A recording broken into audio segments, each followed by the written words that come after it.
You know, like I was kind of raised with thinking it was a globe and stuff, but then I just like ran a critique on that. I didn't really like have a vested interest as to which one it is. Okay, how does it make you feel that your imams? I don't know if it's probably. Hold on. How do you feel that your imams in the 1300s championed? How do you feel that your imams championed the spherical Earth in the 1300s, and that the astrolabe and the invention, or let's say the mathematical adoption that the Arabics contributed to the astrolabe and stereographic projections, resulting in the celestial sphere, helped develop the globe model? How does that affect you, knowing that they're part of your let's say Muslim, because just like Christians have the same effect in the model making as Muslims did. How does that make you feel that Muslims played a part in developing the heliocentric model? I'm not too bothered by it, but first I would be careful in terms of like that question that you asked. You said 1300s imams, like, you know, making the model. That's not the case at all. You know, first off, they wouldn't be imams, they would be, you know, scholars. They'd be shuyukh or ulama, right? And I'm just using words way before. I'm using words, yeah, 1 second. I'm using words that are relative today, because the imams today still teach of a spinning ball Earth, right? They say planet in their imams don't teach anything.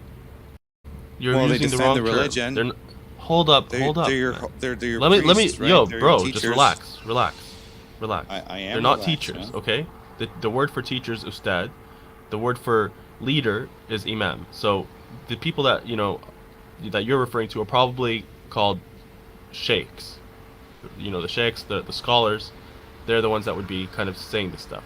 And then 1300s is like very late compared to, like, you know, in Islam, basically the prophet takes precedence, and then his companions and like the scholars of his time and soon thereafter like take precedence, you know, because the idea is that they are closest to how the prophet practiced it. And so you would look towards like 600 AD, and, you know, you wouldn't, in like 630 AD, 700 AD, you wouldn't go to 1300 AD if you wanted Islam's true opinion on it. Afterwards, you had Muslims, not shuyukh, by the way, but scientists and stuff that, you know, of course they fathered, I wouldn't say the heliocentric model, but definitely geocentrism. You know, this idea that, I mean, like spherical Earth. There's a lot that had to do with that, you know, and I mean, you're familiar. You know why I say the 1300s? Is because it's a study of the sun and Alima. And that's when the Arabics, because the Arabics are the ones who studied the sun and Alima. They're the ones who the Muslims are the first, I should say Arabics, it's the Muslims that first did the sun and Alima and did the mathematics for it. That's fair. And in doing so, when you look at the mathematics, they suppose a spherical Earth, right? And this is not necessarily in the 1300s, mind you, because when they were doing the math first, they had always the first primitives, which was the movement of the sun, and the backdrop was the center of the Earth, right? It was geocentric, like you said. But what you see is in a development and an attachment to the astrolabe, where the stereo projection or the celestial sphere was developed, which was indicating that every line of path of the star was directly related to the surface of the Earth. In other words, it would be a celestial sphere, therefore a celestial Earth. Sorry, a celestial sphere, therefore a celestial Earth. Well, an Earth body would be a spherical Earth. It would be a celestial body, like we see Mars and so forth, right? It would be the celestial sphere that we have represented to the Earth. If you look at the astrolabe, they have stereographic projection or stereo projection. They're the pioneers of it, if you will, Muslims, the Muslim mathematicians. I can't recite any names at the moment right now, but the papers that I read show that they're the ones helping develop the celestial sphere. And starting with the sun and Alima, they got the math from the sun and Alima, which was the movement of the sun first, right? Yeah, no, I hear you, but you said celestial Earth for some reason. You said celestial sphere, therefore celestial Earth. Well, because maybe you meant to say celestial sphere, therefore spherical Earth. Well, that's what I'm implying, right? You've gotten the gist of that, is that I'm saying there's a celestial dome, and that celestial dome is the spherical Earth, which would be a celestial body, just like Mars and so forth, right? Hold on, no, that last part. Why are you making that jump? Well, if Mars is a spherical body in the heavens, and we call it a spherical, or we call it a celestial body, then Earth itself would be a celestial body if it was spherical, just like Mars. Would it not be illogical to infer that? No, it would be illogical to infer that just because they're spherical, therefore they're both. Well, you know, I these, understand these bodies. reification. I understand reification, but it's just would be logical to infer that if your home environment would have attributes as such, that you conclude that that would be the attribute itself that you would be standing on because you would be observing it. But again, at the end of the day, that would be reification. And that's where it comes back to proving, is it a reification, or are we on a celestial body in the middle of a void? No, I think it would be a non sequitur to say that we're on one just because Mars is one. You know. Why stop there? I understand. I understand. You could say the whole. Hold up. I Hold understand, up, oh, man. But you understand the logical reasoning, right? It's not Bro, that it's. It's you not don't have to interrupt me, man. Hold on. It's I not know, that but as you above, made your point. And it's not that as above, so below is irrational, Come on, bro. right? You can't have a conversation. It's not that as above. It's not that as above, so below is irrational.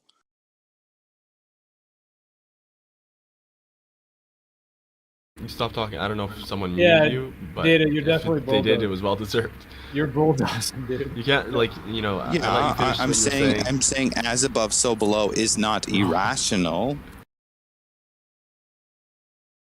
It's not about that. I don't know why you're saying that. You were saying Mars is a celestial sphere. It's not. Okay? So therefore, to infer that all right, Mars is a celestial sphere. I'm gonna disengage. Earth would be you as well, interrupt right? way too much. You interrupt too much. Are you struggling to understand my position? No, you're actually just struggling to listen to why I'm disagreeing with your position. Your position was a non sequitur, saying because Mars is a celestial sphere, therefore Earth is a celestial sphere. But Earth is at the center. It's geocentric. Okay? And if you were making that non sequitur, then you could just like Mars, bro. Data, let him. I swear to God, man, you have an issue. Yeah, just let him finish, man. If you're making that step, then what's to stop you from saying the celestial sphere itself is also an object, a celestial object, just like Mars? Maybe we're in a planet, and the celestial sphere is this giant planet. Well, there's nothing wrong with the inference of that, considering that's what you're observing. It's just whether you can deduce it as such with the tools that you have. And this is the difference between tangible or tangibility and empirical evidence versus philosophy of the unseen, right? I disagree. I think it's just you're making a logical fallacy. You're saying basically because it's a sphere, therefore it's a planet. Just because something is spherical doesn't mean it's a planet. I'm not saying that. I'm saying that if you look at how the development of the astrolabe happened to be, you could understand the logical reasoning that came with looking at celestial bodies to be spherical, then creating the stereo projection on the astrolabe, and then conflating the stereo projection as a spherical body Earth that you're on. There's nothing illogical about that whatsoever. Okay, why does an astrolabe work on a geocentric Earth? It's not necessarily why it works on a geocentric Earth is the issue. It's the development of the celestial sphere that we use to navigate, and how the stereographic projection of the astrolabe is the foundation of that celestial sphere that we use. But really, what it comes down to is just circles and straight line, hypotenuses and circles. It's usually the derivatives of all calculation is the hypotenuse, which means the A and B position, and then the circle nature around whatever path it's traveling, which can be calculated just using straight lines and circles. Yeah, I don't know what to tell you, man. Like, I'm not clear. I'm just saying. I'm not clear on what your point is. You're saying because we have an astrolabe, it gave us the celestial sphere, therefore, blank. I'm just saying that the building of the model, right? There's a reason why we have a building of the model. It's not demonic or evil. It could be a reification for sure. Is creating something as concrete as you're observing Mars. The Earth must be like Mars. That is a reification. So we understand that, but the point is that the inference is that if things are as above, then they must be as below, and if that is the truth, you have to prove that. In a form of proving that you still have to position the Earth as stationary. You have to have a base of measurement, because anything that's beyond our senses, you have to use philosophy for it, or abstract mathematics. It just doesn't mean that it's not reality. It just means that it's beyond our reality, but we still have a reality to represent, and we can use mathematics to do it, which stereographic projection represents that reality. It just happens to be in a spherical model or a celestial sphere model. So it's a conundrum at best, because if you have a spherical model or a stereographic projection, which is spherical, to represent a flat plane, it's quite interesting, isn't it? What's an astrolabe?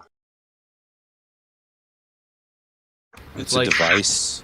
It's basically like a sextant, or it was used in the same manner as a sextant to like give you the altitude of celestial objects, if I'm not mistaken.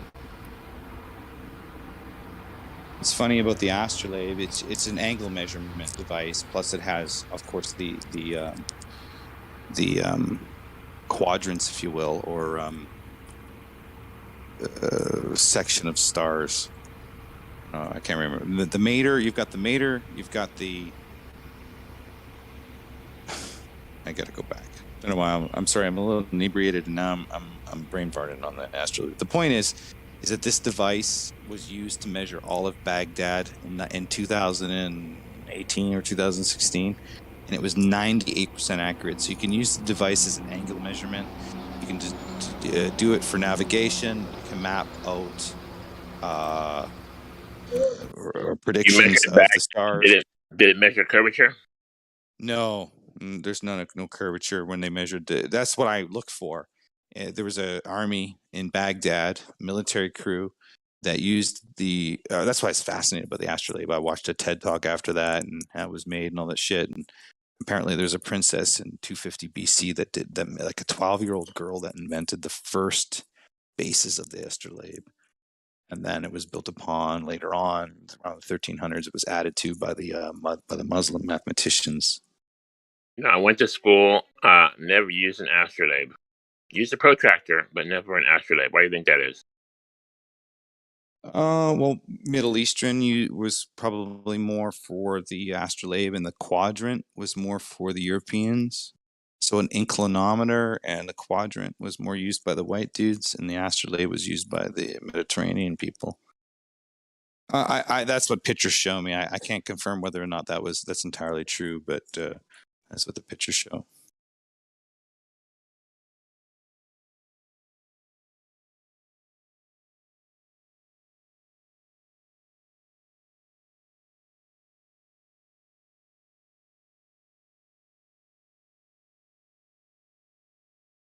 Do you think the astrolabe is necessary for education? Oh, it's a beautiful instrument. Just looking at it and turning the dials on it and getting angles. It just even understanding the application as a tool, and it's 98% accurate to this day in angle measurement. I mean, that's pretty amazing, man.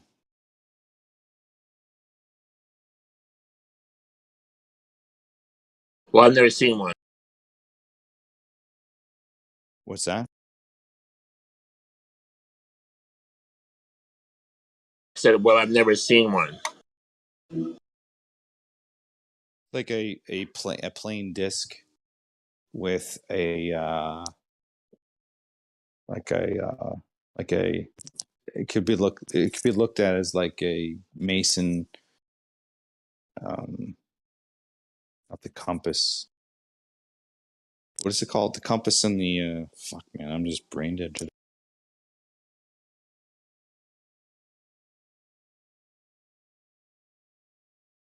It's a pretty neat instrument, man.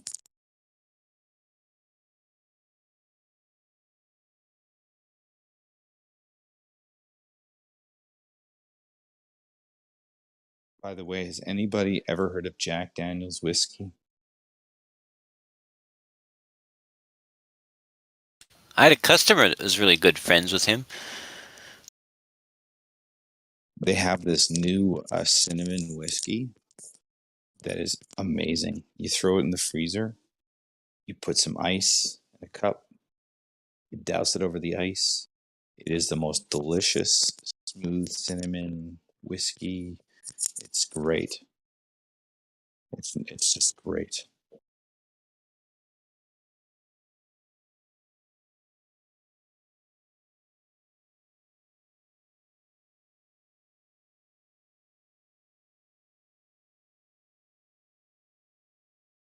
So Geo,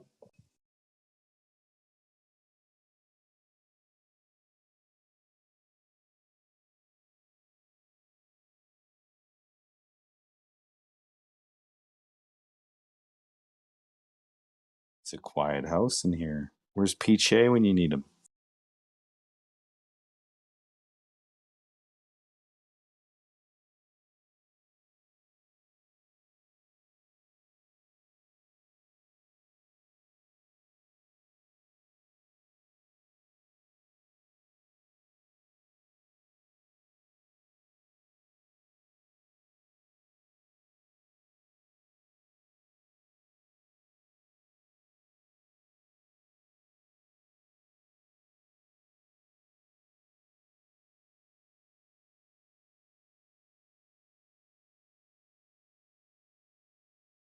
Did I hear a chick come in here earlier today?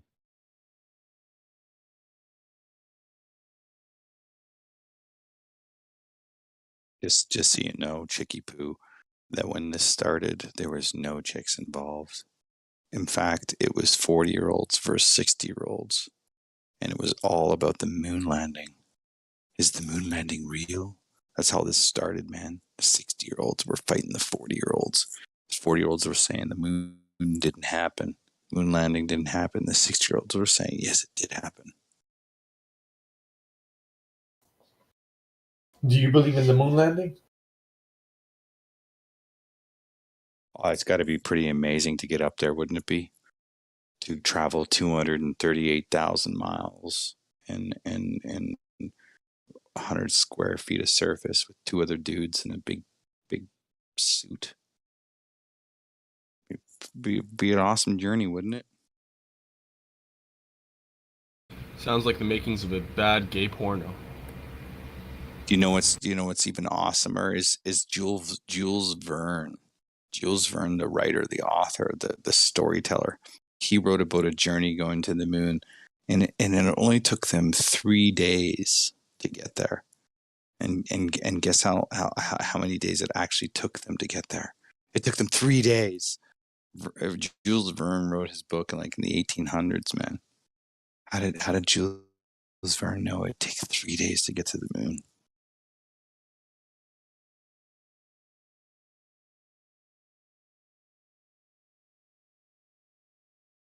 Yeah, How did Jules Verne know so much? How did Jules Verne know so much about the moon flight? How did he know how it would play out?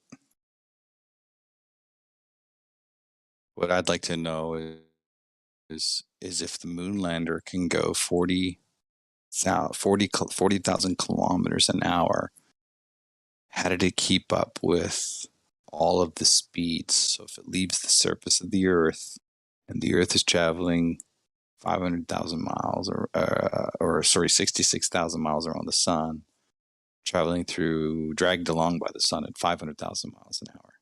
How did that moon lander that's only got a speed of 40,000 K, leave the Earth, travel to the moon, and land on the moon, and leave it? Like everything is leaving the lunar. As soon as the thing leaves the surface of anything, it's leaving it behind. So if the Earth is traveling 66,000 miles around the sun, 66,600, how does the moon lander catch up with the Earth? How does it happen? Anybody? Gravity? I don't know. It's slingshots, obviously. Gravity. Slingshot gravity, yeah. Wait a second. Back to So you're telling reality. me that. So wait a second. The Earth is So the Earth is traveling 66,600 miles an hour around the sun. Moonlander leaves. The moon's gravity is traveling still- too. The moon's moving too. Well, it's a satellite to the Earth, right? I'm not worried about that. The ultimate speed is if the Earth is traveling at 66,600 miles around the sun, so is the moon, right? So if the moon is traveling 66,600 miles around the sun, how does the moonlander catch up with it? Hold on, that's apparently slow in terms of the size. But yeah, I don't know. We'd have to Hey, ask one of these gravity. NASA people, or Gravity is attracting it, Data. You should know this by now, man. Oh, what do you mean? How does it Seriously, do what it? kind of Explain. noob question is this? Yeah. What are you on about, bro? What do you mean when I'm on about? Yeah, it's gravity, man. Explain how that would work. Oh, How you does expect me gravity? to explain that? Nah, man, but you gotta leave that to NASA, Is this bro. your You know, first the day, bro? experts. Yeah, this is the experts, you know? I just What know are that you it's talking about? gravity. So listen. The Earth is traveling around the sun at 66,600 miles an hour. If the moon lander has independence, which it must have independence of the surface of the Earth or the Earth in general, because you have to leave it, so you have to be independent of it to leave it. As soon as it leaves the surface of the Earth, so you're saying that it's within this gravity field, even though it's traveling independent from the Earth, it's still in a gravity field. Explain how it could be traveling independently, but still be in a gravity field that holds it to something while it's independent. Explain how that happens.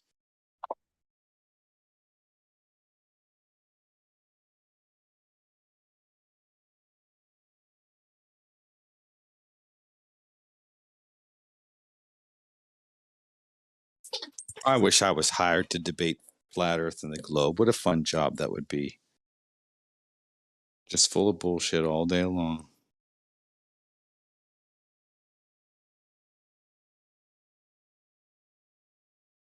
How much would it cost for you to walk away? Okay, How much does it man. cost you to walk away? Walk away from what? This is like a car accident, man. How are you gonna walk away until you do your police report? Walk away from the train wreck. Go clear to Bro, his closer. argument right there was a train wreck. He doesn't seem to understand the model whatsoever. Like, he doesn't know what gravity is. So I don't know what gravity is. This is the thing. I'm asking to be explained. If you claim that it is the model and gravity is the answer, then explain how one individual object can leave another surface of an object, but then still be retained or recused by gravity. because When it one has- object doesn't when it- have as much gravity as the other object. There you go. Boom, Listen, bam, man, bam. if But you know the that's model, fine. you know that That's gravity fine. is always the answer. Okay, that's number one.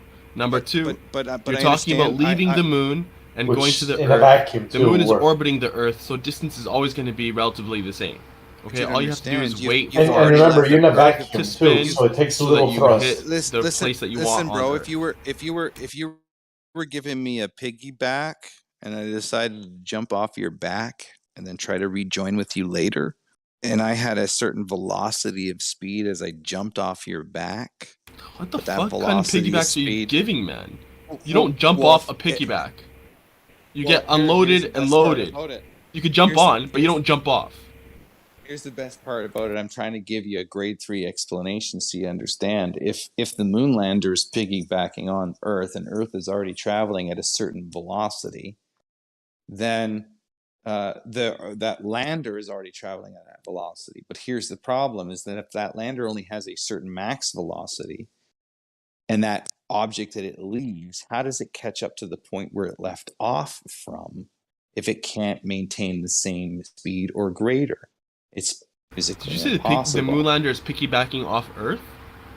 Well, if the Earth is traveling, moving, right, as in the model as you described, then that means that the moon lander is piggybacking on the Earth that is moving, right? How? You're attached The moon to a lander's on the moving moon. object. Then the moon lander's on Earth first, and then it leaves the surface of the Earth to the moon. We're talking about it Okay, leaving you're the surface at the of very the beginning, Earth okay. first. All right. So it's piggybacking on Earth. So if it has a certain velocity or a max velocity and it leaves a point, how does it regain back to that point if the object that it's leaving is moving faster than its max speed? There's no gravitational equation for it. There's no. Okay, first I think the lunar lander was like inside the Apollo like spacecraft, right?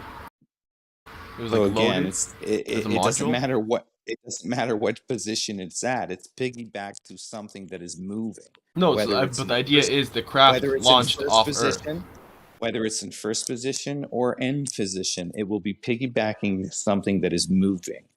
And if that object that it moves from doesn't have the same velocity or power to keep up with the point of it moving, then there's no physical possibility for it to catch up to the point of movement where it left from. Are you saying launches aren't like possible? What is gravity and conservation of momentum, bro? So if you say conservation of momentum, that needs a physical interaction between objects. It has to be a transfer of motion. So where is the transfer of motion coming from to cause the conservation? Well, when he left the Earth, it was going already 60 million miles per hour. There's no physical interaction. There's no physical. Well, he left the Earth. It was going already. The calculation for physics, the calculation for conservation of momentum is a physical interaction. It's a transfer of motion of energy from one state to another, right?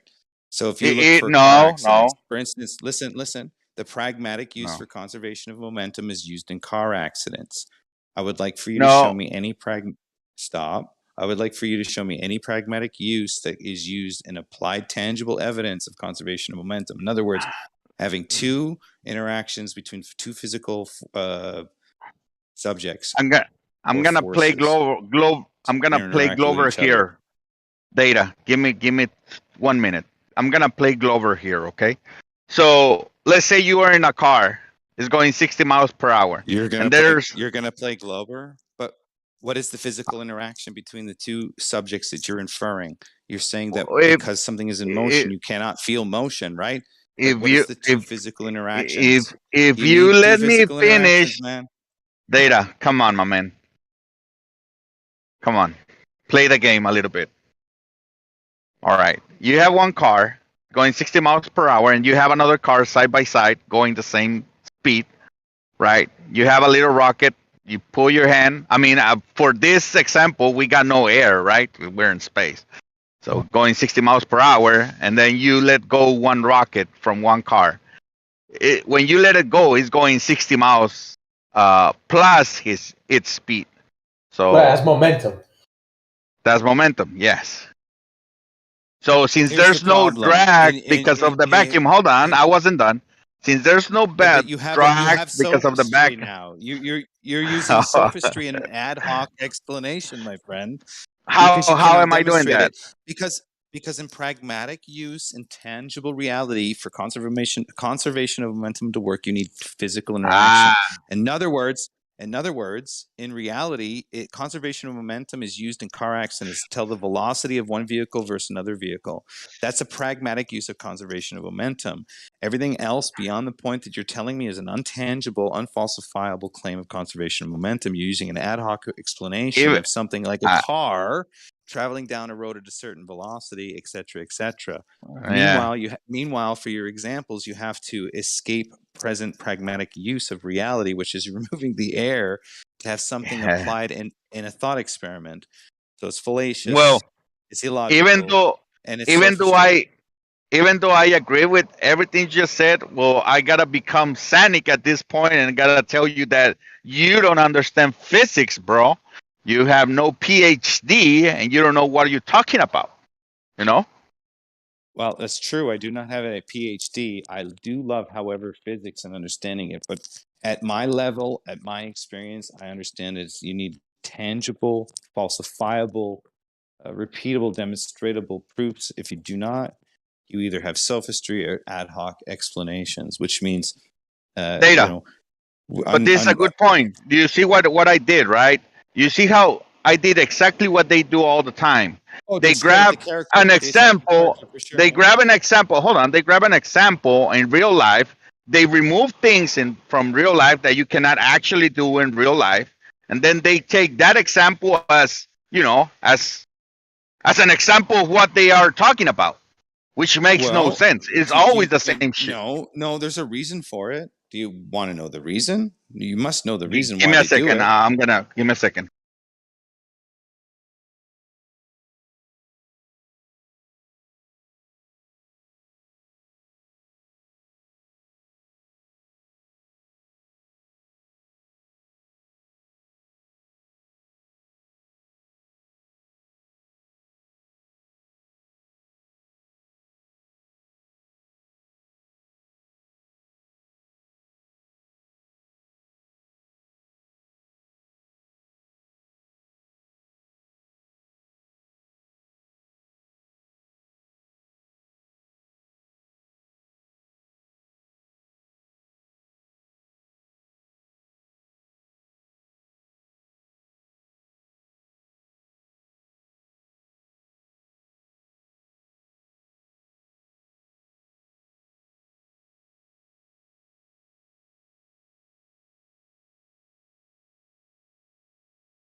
Bear told me once that rabbit fur is really good for wiping shit off his ass.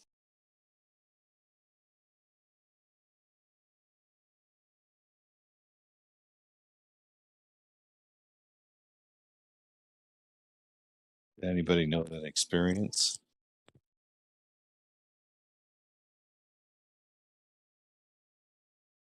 Are you the bear or are you the bunny? What did you say?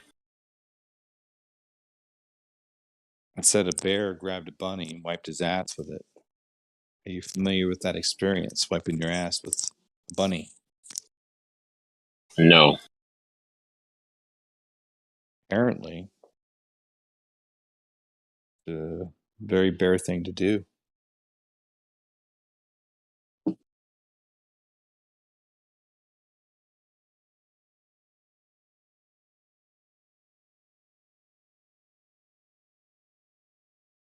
Really soft fur, you know.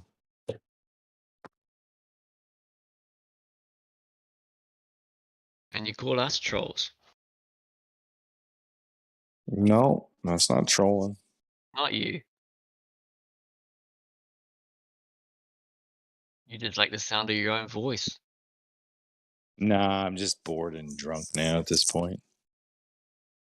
It's actually the best type of data. How so? Well, you got less defenses up, you know, you're actually human again. Actually human again? You mean I was never human to be? I was never human to begin with before. Do you mean that all the lying and bullshittery I had to tolerate? Well, let me just, you know, like starting to hear you speak from the heart instead of from your mind. Oh, I've You'll always probably, spoken. you'll I've probably always lie spoken. less when you're drunk. I've always spoken from the heart, buddy. That's the first thing. No, I agree with Phoenix. Like, especially when you're just like working on your material and stuff like that, you're definitely more human in that regard. Aside from just like, you know, rattling off the numbers and the math and stuff like that, and it's kind of like, you know, there's not much substance to it. No, there's not character involved with being systematic or clinical. No. I know, but like when you're expressing yourself or conveying your information, it helps to have, you know, character, as you said. It helps to like not be monotone and to have, you know, variance and in the way you talk, and it's more gripping, you know. Yeah. Yeah, well, It's like you could definitely. actually, it's like you could actually laugh for a moment. You know what I mean? Instead of being on edge or like on defense all the time. Like you're ready to do something. Well, can I tell you? There's a reason for that. Not just the drinking, not just the. You're paranoid. I'm lit. There's no paranoia, dude. There's never. Here's the funny thing about it, though. Actually, when you say that, when you do, when you come like being somebody not subjected to anything esoteric or even understanding the word esoteric, right? Meaning a small group of people knowing certain things, right? When you come across that, you may have a feeling at the time of being exposed to like a secret society, you may have the feeling as you're researching, like maybe I shouldn't be researching this stuff, you know. And so when you say paranoia, that's the only thing that I could relate to what I think is paranoia, but to what you think paranoia is because somebody may believe these things that they're anti-government. I'm not anti-government at all. In fact, a It lot was of a people that joke, work. Data. I Oh, said it's like you've got no defenses. I said, you know why? I said because you're paranoid. You see how it flows into the, you know, like you're actually approachable right now. You know what I mean? Like you wouldn't do all that other I'm stuff. always approachable if you're not trying to be an agent or a shill or I've always been approachable, man. But when But you deal with somebody like how do you do that though, right? Like how do you get away from that agent label? You know, because you know you're genuine. You believe in God. You're asking questions. You don't let things just lie. You want to know. You don't believe that certain things can't be known. And even if you approach it like that, if you don't agree with certain people, oh, you're definitely a troll or an agent. Your argument's too good, you're definitely a troll. You know what I mean? You can't answer that. Oh, we've heard this before, troll. I mean, I've that's never ever concluded that someone's argument was too good that they were a troll ever. Never concluded that once. That came out of your mouth, and I've never have thought that once. The only thing that that's I could ever see that outside is looking in. correlated to the only thing I've It's ever seen outside looking correlated. in, though. Data. Well, You're on one side. I'm on one side. It's outside looking in. Like if sure. you're bringing something up and the answer is you're just a troll, I don't want to deal with it. That's weak source, man. I've never claimed you're just a troll, though, or Not a weak you. source. Not you. The thing is, I like the troll thing because what it indicates is the insincere part of the debate, which is an interesting aspect to get involved. Is because when you recognize it as a pattern, you start to think it can't be all just because everyone's insincere. Oh yeah. Well, I mean, you know, the globe side, you know, it comes with a fine line. You know, you have to agree with a whole bunch of stuff to fit in with the certain in crowd. You know, like question certain things. Oh, you're one of them fringe people. Thinking for yourself. You know, so the globe extends further than, you know, certain globe mindsets extend further into personalities that are abrasive. If you don't agree with all of the things, you know what I mean? So I don't fit in So any box. Completely 774, is that your dogmatic. agent number? 774? What's that? Is that your agent number? 774? Is that what that means? No, that's my gematria total. That's my gematria total of my real name.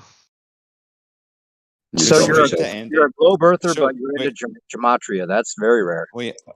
No, it's not. That's totally normal. You That's got this. exactly to his Do you, point. does he Sometimes. read the Zohar? Sometimes. Exactly. Do you like the Sometimes. Do you Sometimes. like the Do you like the Zohar, buddy? No, I don't. But No, I'm not that's talking to you. The other Not a guy. The fan. other guy.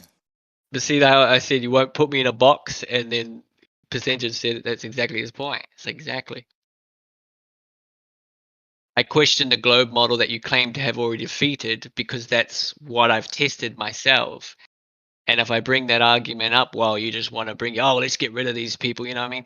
Instead of attacking it, because I don't believe we're being told the whole truth and nothing but the truth. But you believe in the globe still. I want to understand how certain things happen. And here's how I put it down. If the answer exists outside of what we already have, nobody said it yet.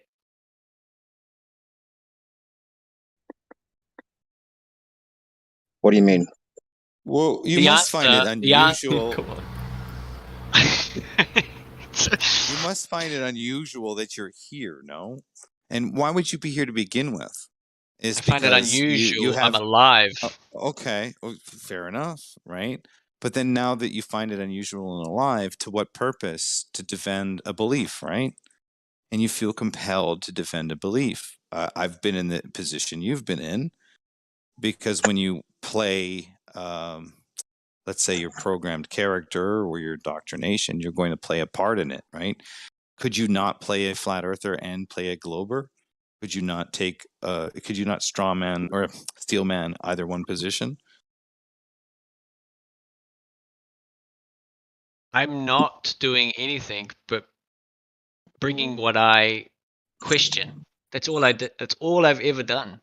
I think Every time I bring it, sorry, every time I bring something, it's because it's a question I have. Yeah, but think about it, right? You've come to a small section where there's maybe 500 people tops that cycle throughout, right? That's the best you're going to get on Discord, if 500 people.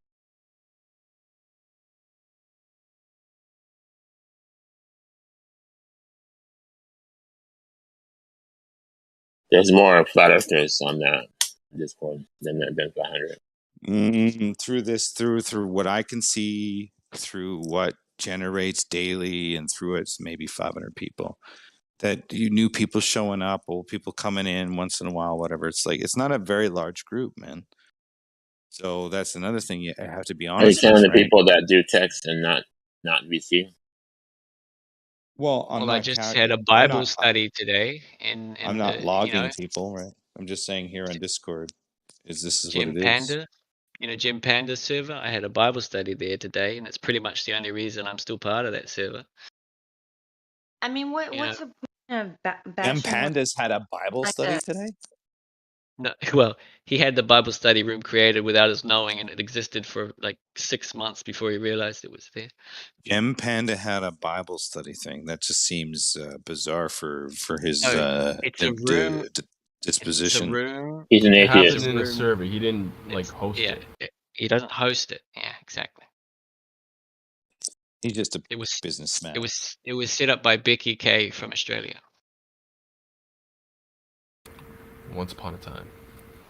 And yeah, so there's certain people that I've met that I enjoy talking to, and they're overseas, and this is the only way I reach them.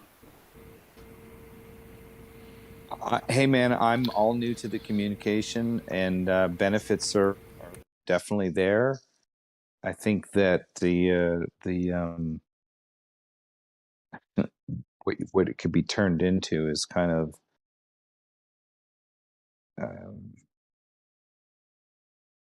it's interesting because it's beneficial, but it also is an interesting way to put somebody in a position to not get out of a position. So for instance, if you wanted to be in a rut and you wanted to be introspective and reclusive and hermitish, then the particular platform would be great and it could facilitate that behavior.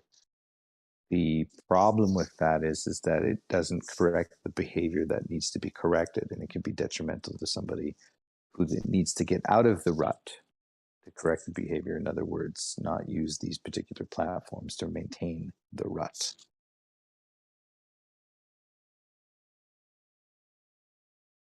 That's why I've made it a rule of not engaging until after work. It's 8:23 p.m. in New Zealand on Friday right now. 8:24. So 8:24 now. Just changed. Ruhif always comes on right before he has to feed the dogs. No, that's lost, guys. What the heck is 6 going minutes. on? It's 6 it's minutes. 5:24. I've got to feed kids at 5:50. Kids or dogs? What's That's going good. You're on? keeping them fed. That's good. what's going on is they think I You leave tell when me. they think I'm leaving because I've somehow lost an argument or something. But I don't I've know. explained it I'm multiple so times. lost in space right now. I don't know, like, what's going on. Oh, okay. Okay. Basically, okay, Ruhif, like they'll be in the middle of a debate, and his feet will be being held to the fire, and he just can't get his way out of the logic that he's in, and then he'll say, "Oh, I have to go feed the dogs," and then he jumps off and he leaves.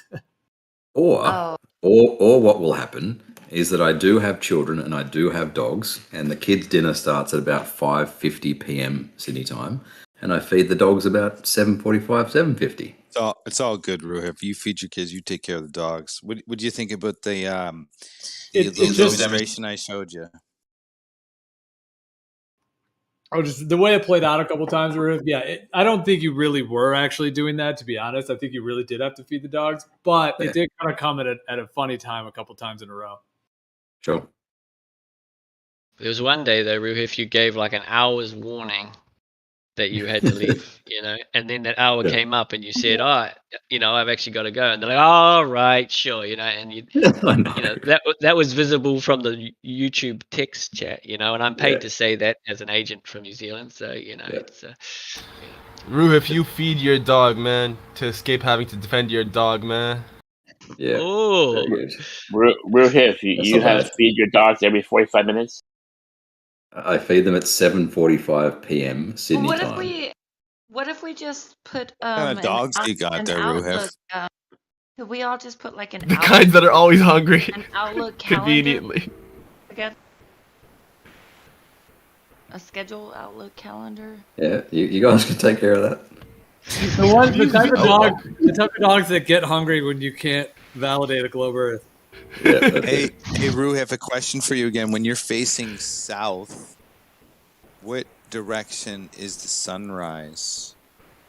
When you're facing south, or sorry, when it's 12 noon, where is the sun when you're facing south? Where you're at? Mm-mm. Things are going south whenever he's in a debate with a flat earther. Percentage, you got pretty bad background. North.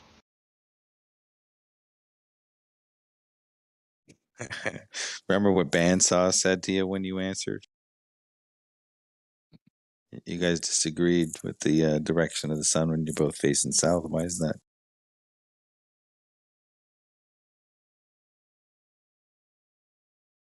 New Zealand, and they're in Australia? No, both of them are in Australia, bro. But I'm in New Zealand, so I said north. That's fine. You said nothing of consequence. Oh, that was almost as good as your sandwich joke. Half as good as your dog one. Oh, you heard the sandwich one? Oh, yeah, I heard the sandwich one. I didn't hear the sandwich one. The dogma one is pretty good.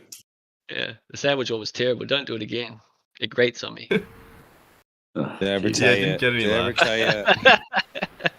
I ever tell you that Buddy and I were sitting down, we smoked a joint, and we imagined that if the World Trade Center, both of the buildings were made out of French fries, that if the plane hit the building, that everybody would have New York fries. Yeah, don't tell that one next time on stand-up. Yeah. I get laughs all the time. I don't get That's a no-go. That's a no-go, man. That was internationally Never bad. again. Never again. That was an international of all ages fail. That one. What did it actually offend you? Did it irk you, or just no, it wasn't offensive. It was just too forced. It was just like, what the hell? New York fries? What are you talking about? You know what New York fries are, right? Do you ever see New York fries? The company New York fries. They're like little jagged looking ones. So it just reminds me. If the World Trade Centers are made out of French fries, then everybody would have New York fries. Repeating it doesn't make it better. It's a great stoner joke, dude. Explaining the joke always makes it funny. I tell you that. Well, that's the whole point of the joke, is you do have to explain it. Maybe. All right. I'll just laugh at you because you have to explain it. That's the joke. I don't get it. You don't know what New York fries are? No, can you tell me? Imagine a plane hitting a building with a whole bunch of fries, and then everybody would have New York fries. Fuck, you must have to be fried to think that's funny. But anyway, That's It didn't that's over the my whole head. point of the joke is that it's your fucking bake. You have to be fried. okay, baked and fried are two different things. All right. Two different processes of being cooked. Yeah. Well, and drugs as well, right? Well, cooked is an analogy. Can You know what's the someone funny tell me Baked part? is funny joke? baked and fried. You know what's the funny part? New York Fries is actually a Canadian company.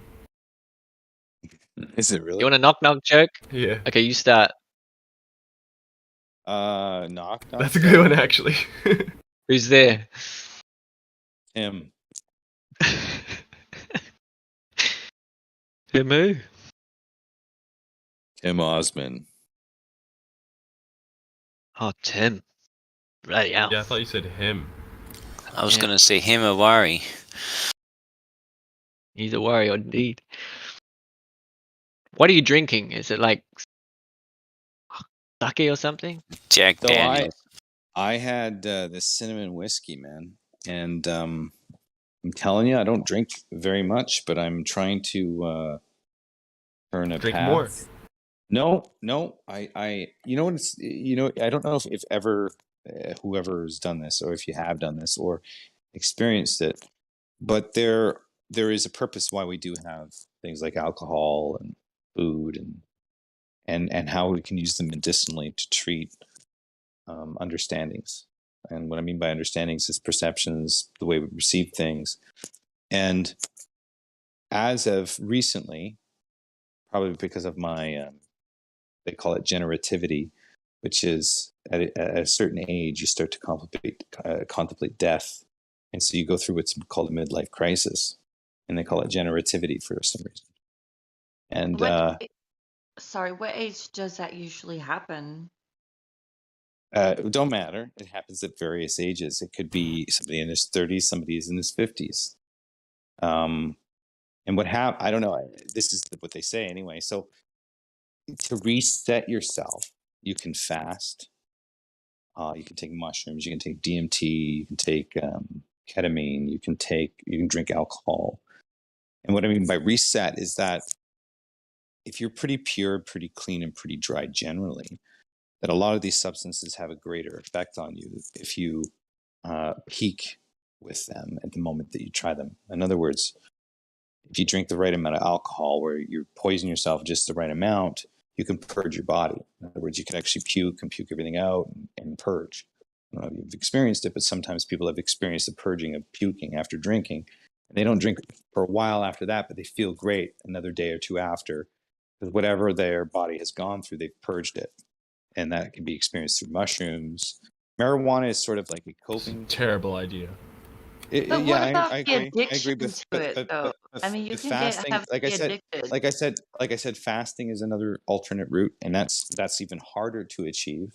I mean, true fasting, where you're living on, if you can do it in a modern world, you can living off of seeds every day, and apple juice or whatever, just to suffice. But you do that for weeks on end. That's very, very hard to do. But the benefits is you actually will. You can hallucinate. You can experience that reset, but it takes a Just very for the long benefit of time. the The chat, fasting thing makes more sense than the alcohol. Absolutely, absolutely. I'm just saying that if there are, because I'm personally testing myself here over after the last 3 years, not with alcohol or anything like that, but with marijuana, byproduct of the rabbit hole. The alcohol, the fasting, like it's all coming to succession as I exit out. In other words, it's going to require me to physically exercise and then fast to the point of exhaustion, and where you reset your hormones in your body. This is all coming to the. It's like anything you take on. Like if you take on a character if you take on a character for a movie, right? To play a drunk, you're going to have to kind of get drunk a few times to understand what drunk really is. Story. And to puke, you're going to have to know what puking is. So you're going to fucking have to puke. So there are certain you're things. talking about resetting yourself. Like the fasting Experimenting. makes total sense. Experimenting on yourself, more like it, right? So for instance. But when you expose yourself to too much alcohol or drugs, you may get a little addicted. No. Hey, you know what? Hey, Data, That, real that quick. would, that would, Hey, that would be Data, more of Data, choice rather Data, than. can you hear me? Data, can you hear me? Yeah, Can you hear me? Yeah. Okay. Just wanted to. How about if I reset this conversation? I wanted to hear you bring up your idea to Ruhif about the lunar module being able to catch up with the Earth when it's orbiting the sun. I think it'd be interesting to hear more flat Earth stuff than the drug addiction or drug purging stuff, if you don't mind. Well, we're not talking about drugs in general or promoting it at all. No, I know. I'm One not bit. trying to say you're promoted. This is not medical advice, though, by the way. That's all. No, we're not doing any of that. It's more of like when you. I know look at you don't. top- I don't want to hear you go on about that. You've been talking and talking and talking. But if I'm going to hear you talk, I'd love to hear you talk to Ruhif about catching up to the Earth in its orbit. How does it? Because I thought that was a good point. How does the lunar module get back if the Earth is orbiting, right? So it's stuck within the gravity field. That's fine. You can say gravity field, but is that their answer, Ruhiv? Is that your answer, or Jesse, or whoever? You might have to rephrase the question for them. If the moon module or moon lander is on the moon, and the moon is lockstep with the velocity of the Earth, and the Earth is traveling 66,600 miles around the sun, then how does the moon lander leave the surface of the moon, or the surface of the Earth for that matter, and travel in between those two positions if the Earth itself is moving away from the moon lander at 66,600 miles an hour when the moon lander only has a max speed of 40,000 kilometers an hour? How did that work? You want a quick answer? Oh, whatever you want, man. I don't have any bias to what you want to explain. Conservation of momentum is the short answer. Okay, so you need a physical interaction for conservation of momentum. In other words, something has to be attached to something traveling along with something, right? And if that is true, you still have a discrepancy of 20,000. No, not or quite. more than that, 20,000. Well, yeah, you need physical interaction for conservation of momentum. That is what's classified and calculable. And if you're going to say conservation of momentum, what is physically attaching the moon lander, but giving the moon lander independent flight to leave from position A to position B? You can't have something conserved if you're moving along two positions. Well, hold on. It has its own velocity, which means it has its own vector, or sorry, it has its own direction, which means it has its own vector, and it also has its own scalar. So how does something with its own independent reference frame have influence, or is influenced by something else that it's left? How does it interact with it? So it starts with the speed of the Earth, right? Because that's where the lunar module starts, right? Yeah, it's piggybacking on it, yeah. So but it has that 66 whatever the speed is of the Earth. It has that, and then you say that fire up the. Can I speak? But you say that, but what is physically? Because you don't understand what conservation of momentum is. Yeah, See, when you're sitting in a car, you're attached to something. You're physically feeling something, right? You're physically attached to a car at a velocity. So while you're maybe stationary, the car is moving, but you're physically attached to it. So you're feeling the conservation you're not of momentum. Stationary. If the car's moving and you're in the car, you're also moving. You are, but you're saying that's the conservation of momentum. I'm saying, okay, if you're demonstrating that, you're demonstrating a physical interaction between two bodies, which is you and the car. So if that is the case, then the moon lander has to be attached to the Earth somehow, but that's not possible because let me finish. Yeah, because you're asking me to leave the body of the car to conserve momentum. But I cannot leave the body of the car to conserve momentum, because if I do that, the car would leave me and I'd be left at the position where I would be taking from the car. No, wrong. Yes, that's not wrong. If you're in the car and the car's moving, that's what would and you happen leave in the reality. car, the car would keep moving and I would stay behind. No, you wouldn't. Yes, because I would not be going at the velocity of the car. There'd be nothing pushing me along. So just like the moon lander, you don't need anything pushing you along. The moon lander Once only you're has moving, you only need something moon- to push you when you're accelerating, which is when you're changing speed.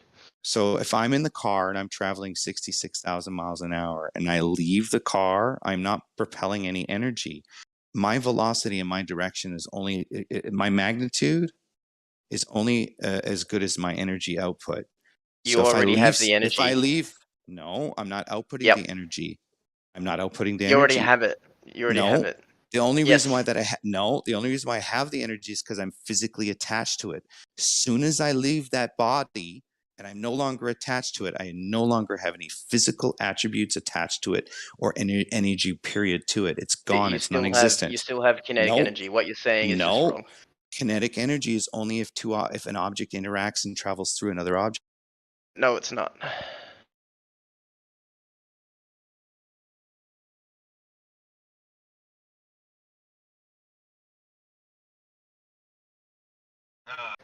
I see a Glover fall for the trick, huh?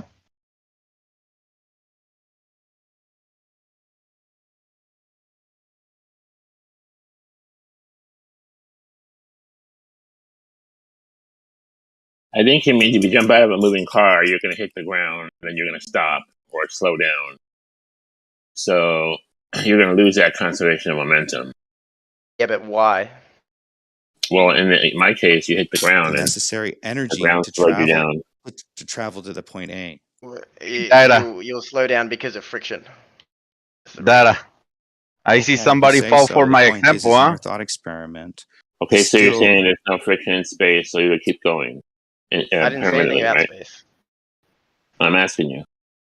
What'd you say? What's the question? So in this vacuum of space, there's no friction, so you won't ever slow down? So if you have motion, you have kinetic energy in space, and there's nothing to apply a force to you to slow you down, then you will keep going. That's correct. Now, we do agree there is certain things, maybe pebbles, gas, it's not a complete vacuum, so that you will eventually slow down. Yeah, but your kinetic energy is not going to change very much. The main influencing factor in space is going to be gravity. So if you're on ISS and you leap out, right, just leap out towards the moon, you're going to be going 17,000 miles an hour. Yeah. And you're just going to just fly just indefinitely, just fly out there, fly to Pluto. Think of it this way: if you're on the ISS and you leave the ISS in your spacesuit and you're just hanging on to the side of the ISS and you let go, you'll just stay where you are. Relative to the ISS, you're both things are moving, but relative to the ISS, you will stay in the same position. I said, well, the example I had is if you leap out.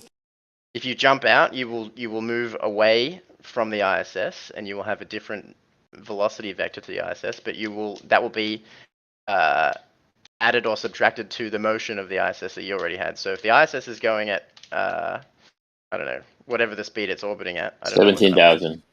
Yeah, 17,000 miles an hour or whatever, and you if you jump, let's say you jump in front of it, you push off the ISS forwards, you'll be going faster than the ISS.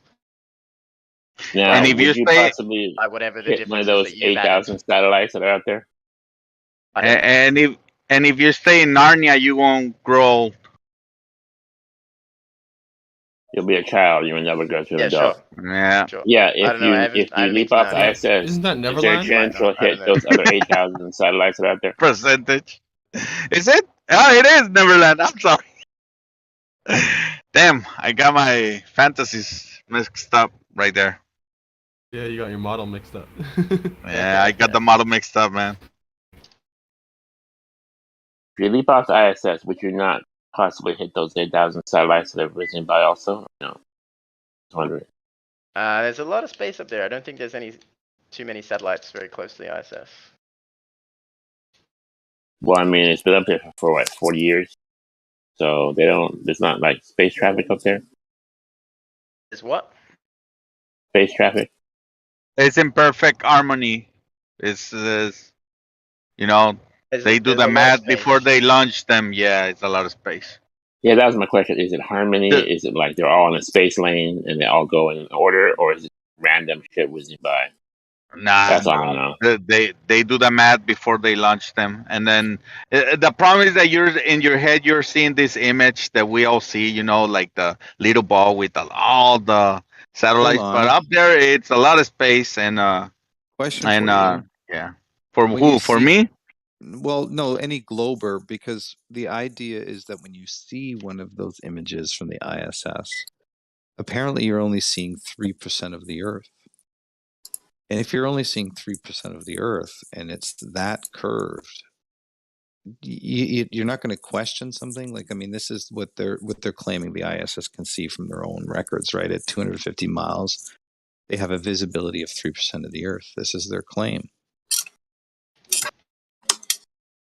So how much of the Earth are we actually seeing? 1,000, 2,000 miles? How many miles? At 250 miles up. Well, do the math. How much is 3%? Well, it'd be 1,100, 1,200 miles, right?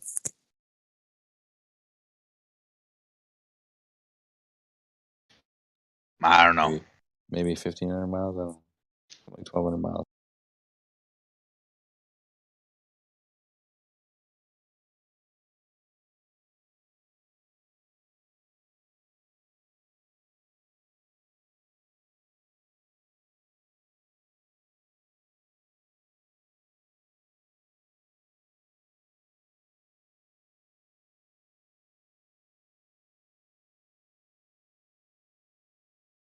Not even that. With the 3% of the apparent circumference of 24,900, you're looking at 747 miles.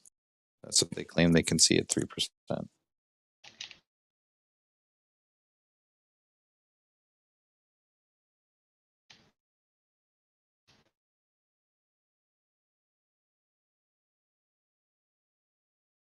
Is that why there's like always a continent beneath the ISS when they show you when it spins around? The globe Earth is a nice little colorful continent down there, and a little bit of cloud here, cloud there. And you can see the lights, the night lights from it being night. It's glowing on the shoreline. So that's, I guess you're seeing somebody's porch light.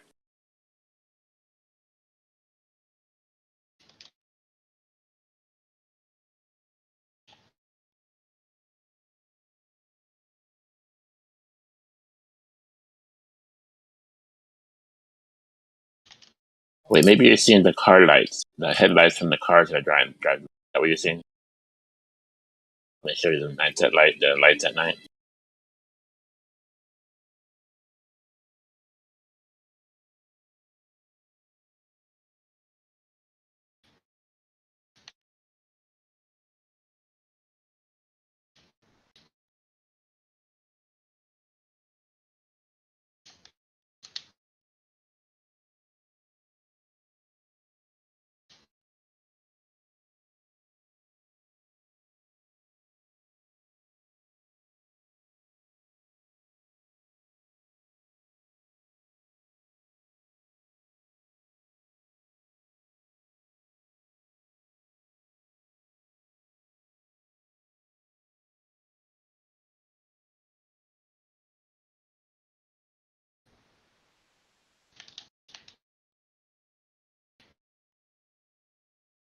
I think statistics are so misleading in terms of using numbers like 3% or 70% of the surface is covered in water.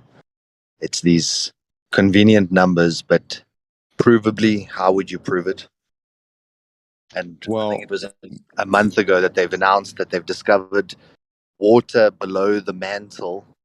They say that there's a subsurface ocean 3 times larger than the surface ocean. Now, if the surface ocean is 70% of the Earth, and this ocean subterraneally is 3 times larger, then effectively we are a water ball. 210%. 210%. That's globe math. Well, that wouldn't surprise me one bit. There are lakes underneath the lakes located underneath the surface of the crust of Earth. They have them down in Florida and in Georgia. That's called underwater ocean. Yeah, well, what I'm saying is there's underwater. I'm sure there are underwater oceans, just as there are underground lakes. Yeah, I have no doubt of that. I think it's been demonstrated quite scientifically. From a biblical perspective, they call it the Great Deep. That the Bible always said that there was the oceans below or the waters below. And in science, they always told us we're on a rocky planet and that matter coalesces towards the center, which means that all the rock would pull together and then the less dense water would collect on the surface.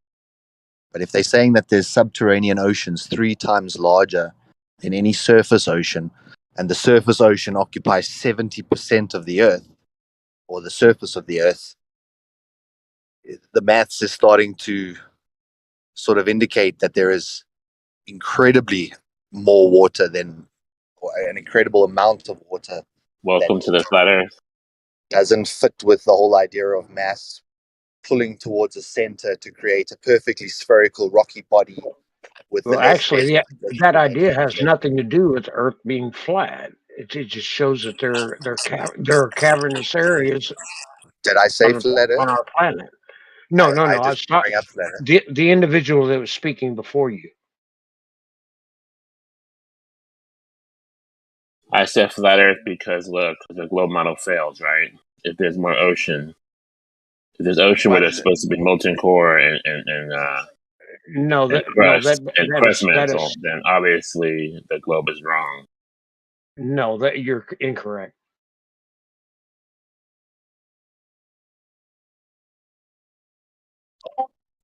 No, Yeah, Godric is quite I went correct. to school, and they showed you what was in the center of the Earth. They showed you the surface of the Earth, the oceans, the continents. Below that, crust mantle. Below that, core, molten core.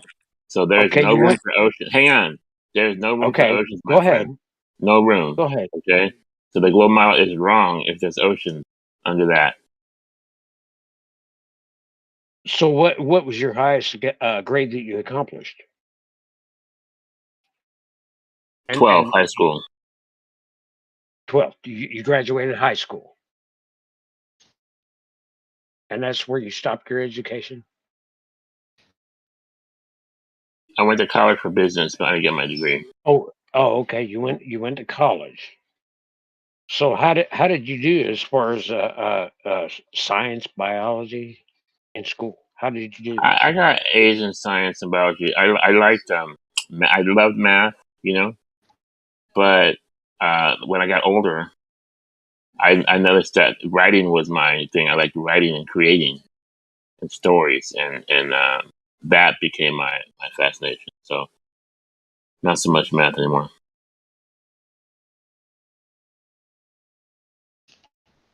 So by what manner did you were able to come to to the conclusion that Earth is flat? YouTube videos or I saw a Mark Sargent video. Yeah, YouTube.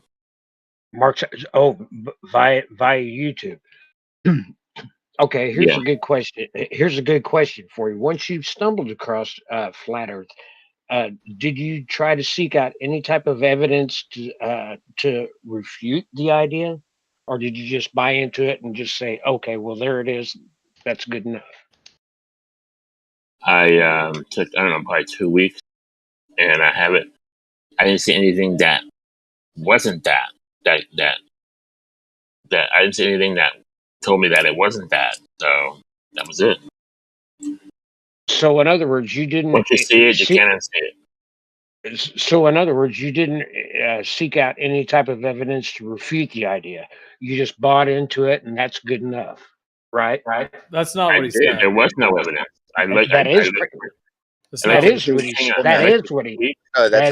saying. Then I looked for globe evidence that proves the flat Earth. It's when you start searching out any evidence to try support the globe that you find the holes, that you find how weak the unsubstantiated evidence is, and how there's different descriptions for same effects based on whatever it is that they're trying to prove at the time. So every flat earther came to become a flat earther by trying to search for globe evidence and finding that there is actually no tangible evidence to support your globe idea. Well, that's absolutely wrong.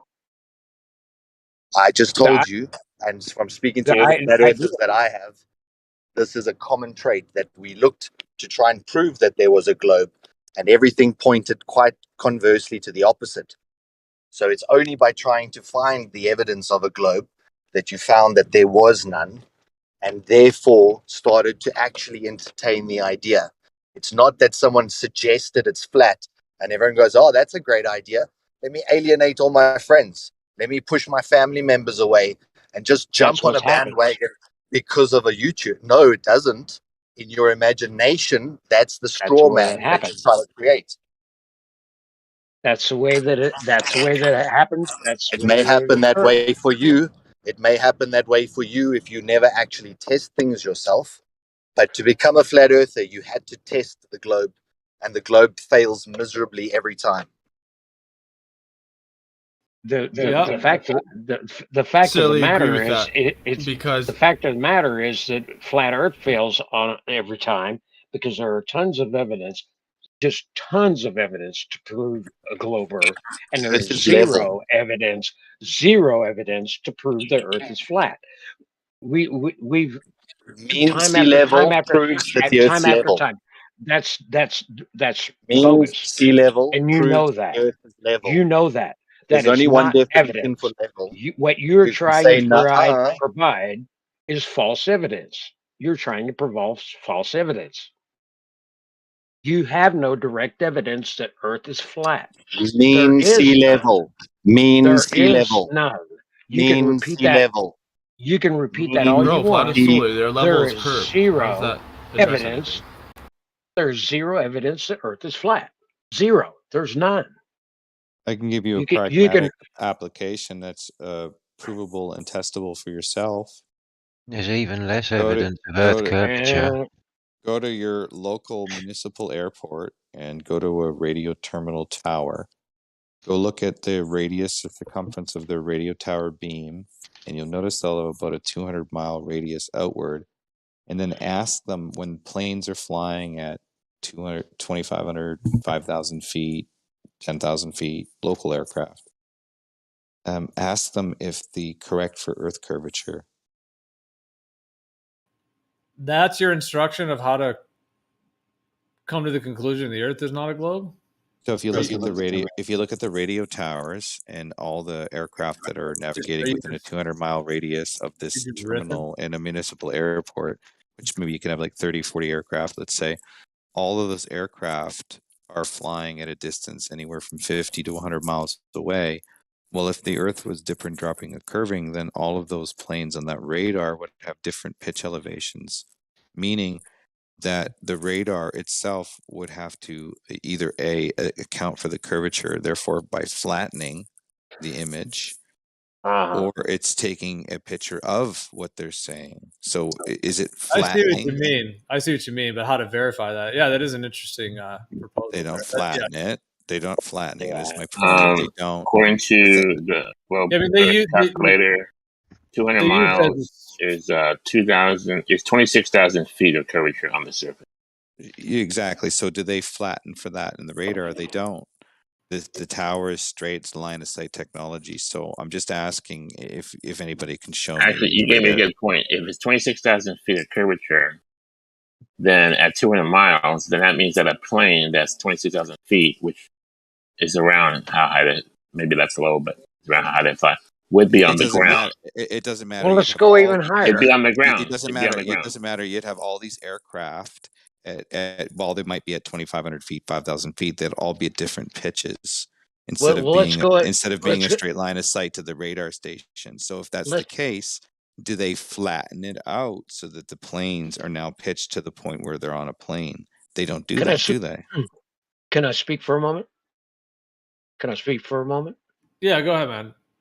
Okay, let's take a U-2 spy plane to maximum altitude. You can see an Earth curve. Explain that. Have you been optics at high elevations? Have you been in one of those? No, that's straw man. That's a straw man. How about the curved perspex of the canopy? You can see Earth curve at maximum altitude in a U-2 spy plane. How about the curved canopy? How do you know? No. Can you show us this Earth curve? I can show you a video that shows straight lines of the aircraft's wings. Therefore, it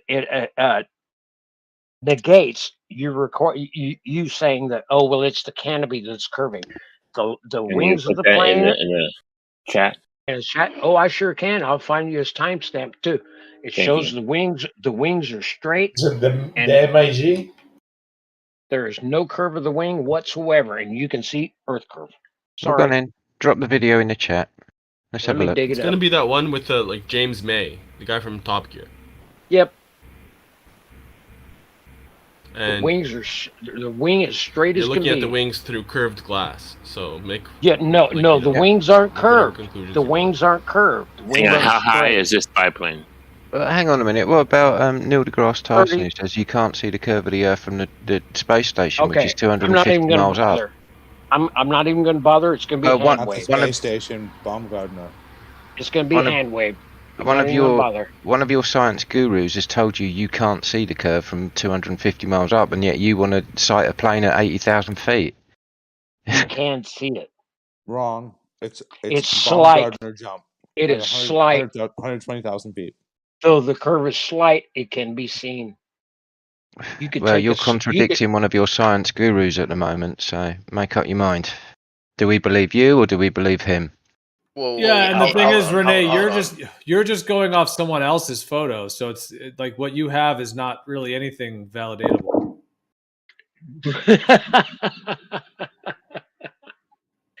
Okay, so the straight wings through the straight wings through the canopy, showing Earth curve. You could take a ruler and hold it up to your monitor screen, and you could see the curve. That is a lie. Yeah, I'm I've just gotten a making curve. up- I've gotten a curve I'm right just- out of an airplane window at 30,000 feet. There's a couple reasons why it can look curved, in my understanding. Like, let's just say from a 30,000 foot airplane. Number one, there can be curves in the windows. Usually, it's at the side, so it kind of makes. But why is the wing straight on the U2 And then, U2 spy plane, but you can yeah. see Earth curve? All right, hold on, man. I'm just trying to respond. Just give me a Okay. second, because I'm saying different reasons why it can look curved at high altitude. So one would be a curved window. Of course, there could be a curved lens of the camera. Another one, which is that, so there can be like different weather, out over the Earth. So let's say there's like a big rainstorm or clouds over on your left, but over on your right, it's much more clear and open. Oh my God. So please, when you look, you guys don't interrupt me. Let me just finish my thought. Okay, so there's weather on one side, and then there's open land. The horizon will change because the horizon is made up by the distance of how far you can see of where the ground meets the sky. So if you can't see as far on one and you can see further on the other, there can be a lot of different variations. And I have caught with my own camera what looks like an actual physical curve out of an airplane due to that as well. So those things That's a good point, don't Gio. actually curve, but there's a couple reasons why it can actually look that way. when you look at that footage, the wings are seen through a long stretch part of the plexiglass window, and the curved Earth is seen to a very bent part of that plexiglass. No, they Yeah, would both. They would both appear the same. You would get the same appearance. You would get the straight line of the wing, and you would get the curved surface of the Earth. A straight lens or a bent lens? It doesn't matter if Yeah. you're looking Okay. if you're Okay. looking through the Okay. looking through the canopy and you see the straight line of the wing, that will mean that you're getting an actual perception of Earth's surface in the distance.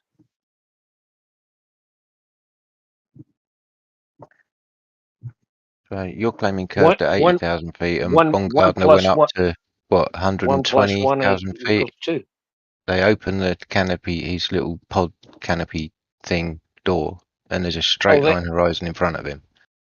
They're using The same as at ground level. They were using GoPros all over the place on that mission. Not on the giving you one that's on the inside. No, he's Right. talking about the one that's from the inside of the capsule. It's straight as can be. Now it's only actually showing a flat small- horizon. Yeah, the only thing- Answer that. Ask him why is the horizon flat in the Baumgartner. He's During the also bum clearly gun, not. Sorry, go ahead. I concede. I concede the floor. Oh, Okay, did you guys see the Baumgartner pictures where the shuttle changes from clip to clip? So, but proving that it was fake. You guys see that? The outside armor of the shuttle has changed from one frame to the next. Oh, hold on. If it's faked, can you say that? Look outside. It's flat. No, That video. no, I'm just saying it was filmed in the studio, and that outer shell of the Baumgartner could not have changed from one clip to the next, which proves foolery. So if we look at that video and say, hey, look, But what about flat outside around? the thing is horizon's fake. straight, and well, you've just used it as evidence to support the shape of the Earth, and then you've said it's fake. I'm saying the Gardner jump is fake because the outer shell of it from one scene to the next has changed. So where you've used it in the previous argument to say, look, we looked outside of that and the Earth wasn't curved. Well, if That's the Earth's right. fluid, That's right. then who cares? That's right. I use both. I'm using it to show a straight Can't use horizon. it as both. If it's fake, Then it's I'm not an using it to image of the say Earth. it was fake. Because I used it to show the straight horizon because that was in response to the other guy, the Glober's curved It's not a horizon. real image He's according to saying, you, so it's not an image of the he's saying horizon. my spy plane has a curved horizon. I'm saying the Baumgartner was higher than your spy plane. I think higher, and It's that not shows real. a straight horizon. It's And not then I real, said so you it's can't fake. use it. I used it for both. If you don't believe, if you think the thing is real, straight horizon. You can see that it's not real. Even better for you. How can you say this horizon straight when you say it's fake? Do you not see the flaw in the logic? Well, you there? may not believe that. You may think that it was legit. In that case, I'm gonna show you a straight horizon. Is that fair? Oh, what you're But if saying you can doesn't make sense look because you past just said the horizon straight, but your it's not school real. book, you'll see that it was fake. The whole thing was a big production. Look at the actual video of the Baumgartner. The outer shell of the metal shell, the armor changes, and the number on the side moves from one point, and it moves up to the left. And so it's basically they're shooting two different shuttles. So that's what I picked up. And maybe you guys didn't see that. Take another look. Look. Use your critical eyes. Yeah, I use my critical eyes, and if you look at the Baumgartner mission, if there's a camera off on a boom to the left of the opening where that he dives from, that's out on a boom. That if you look at the it shows the capsule itself. There is no curvature whatsoever of the capsule, and if you look over to the horizon before his dive, what do you see? Earth curve.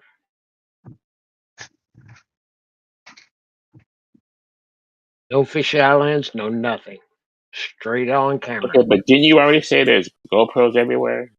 When that show GoPros? They weren't. All the cameras weren't GoPros, but there were GoPros everywhere. Yes. Okay, so there are GoPros everywhere, but not the one you're showing me. Can you put a picture of that in the chat, please? I'll look at it. They're on the left. You do your own thing. Didn't you already concede this point? Or did I mishear you? That there were GoPros everywhere? Yes, they used a lot. No, the point that you're making about the U2 spy plane and the curvature visible from 80,000 feet.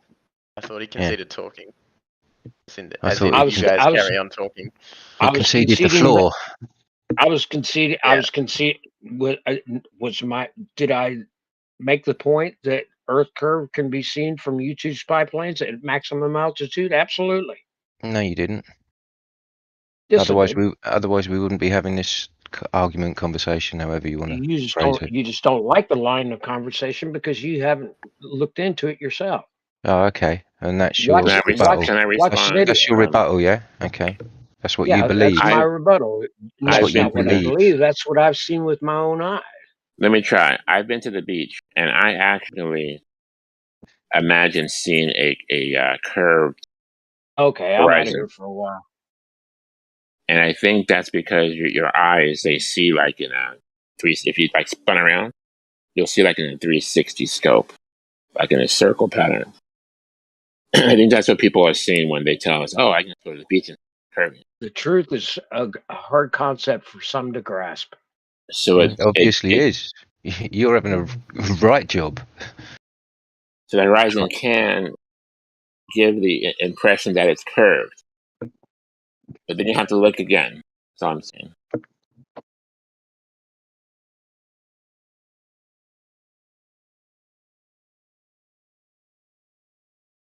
And where's the picture? You said you're going to post it. Where's the picture of his biplane? I don't see it.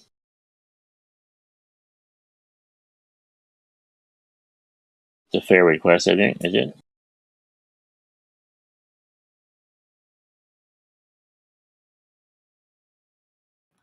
Yeah, that was his whole thing, right?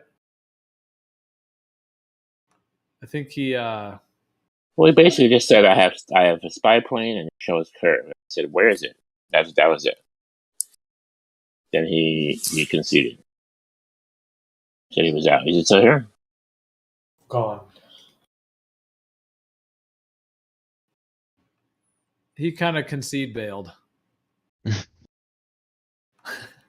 want everyone to watch the bunker, and I want them to see the shell. You guys to see the shell changing one cut to the next. So you think that whole thing was staged, yeah? Well, who knows? Like, if they did take pictures, quote unquote, in the sky or in quote unquote space. But yes, I think the fact that it's being the capsule it was changing from one clip to the next shows foolery. Now, how would I know where they filmed it? In the studio? Did they try to put maybe they put a helium balloon, then you hung this capsule beneath it, then they did some footage. I don't know. That could be a thing. So it's basically being held by a helium balloon, right? I don't know. But there's some stuff going on because the outside of the capsule changed one next, right around the middle. I don't have the video handy, but if someone can find it.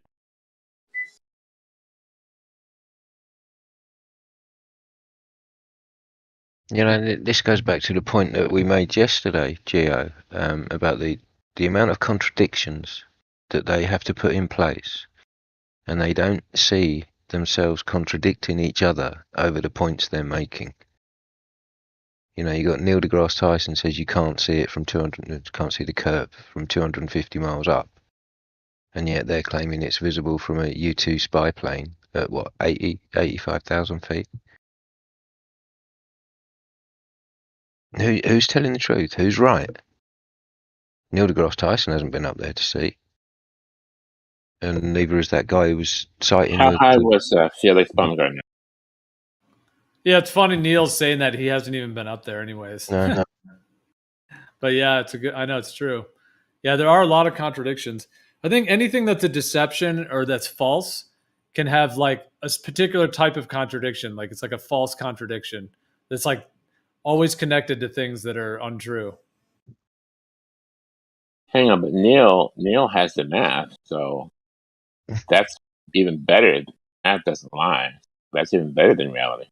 Well, Neil deGrasse Tyson contradicts. Who's that other one? The thinner guy, the older guy.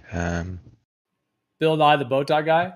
Bill Nye the bow tie guy, because Bill Nye put a video out, and he had a curved thing with I don't know, it was about a 6 foot long sheet of board or something, and he had a ship, like a model ship, and the board was curved and it went over this formed horizon. And this was quite an old video that I'm quite relating to, that Bill Nye put out, and he's saying that you can see ships go over that curve. Is essentially what he's saying. Now, he's saying that in that instance that curve is visible from sea level. Well, in the Globe's defense, he's not actually saying that. He's saying that you can't see the Earth itself curve. I think they both agree that. That's what I was taught. So if he's seeing the Earth, if he's seeing the Earth itself curve, is that not visible Earth curve? No, it's different. The Earth itself curves like you're looking over a basketball. But as far as a ship disappearing, that is Earth curve, but that is not visible on a flat horizon. That is only, and that doesn't make sense. But that's visible because the Earth is curving between you and the distant ship. But you can't see that without the ship. I said it right. So the globe claim remains that you can see ships disappearing behind the quote unquote curve, but you can't see the Earth curving by itself. Does that make sense? No, it does not make sense. But I can run with you on this one. I think that's what they're saying. I mean,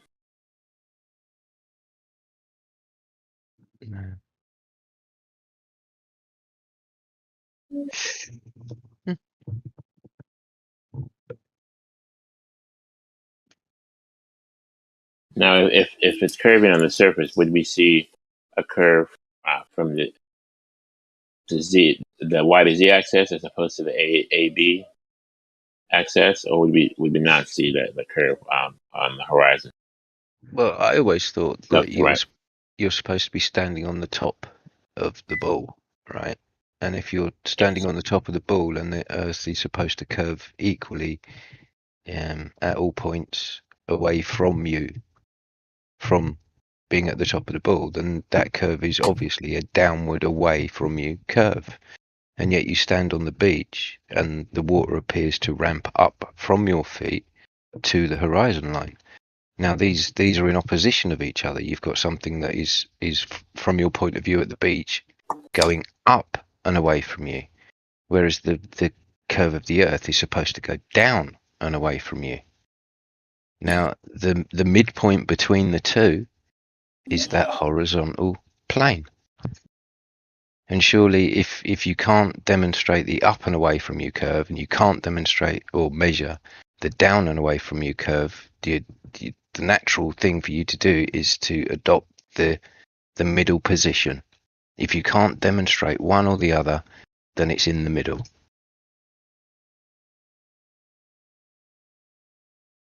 Which would be your, sorry to say guys, horizontal plane.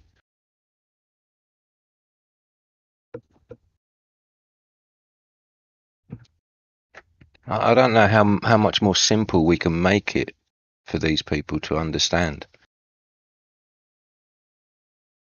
But, you know, we try and break it down to the base level, simplest, most simplistic way of describing, explaining, measuring, and they've just got nothing.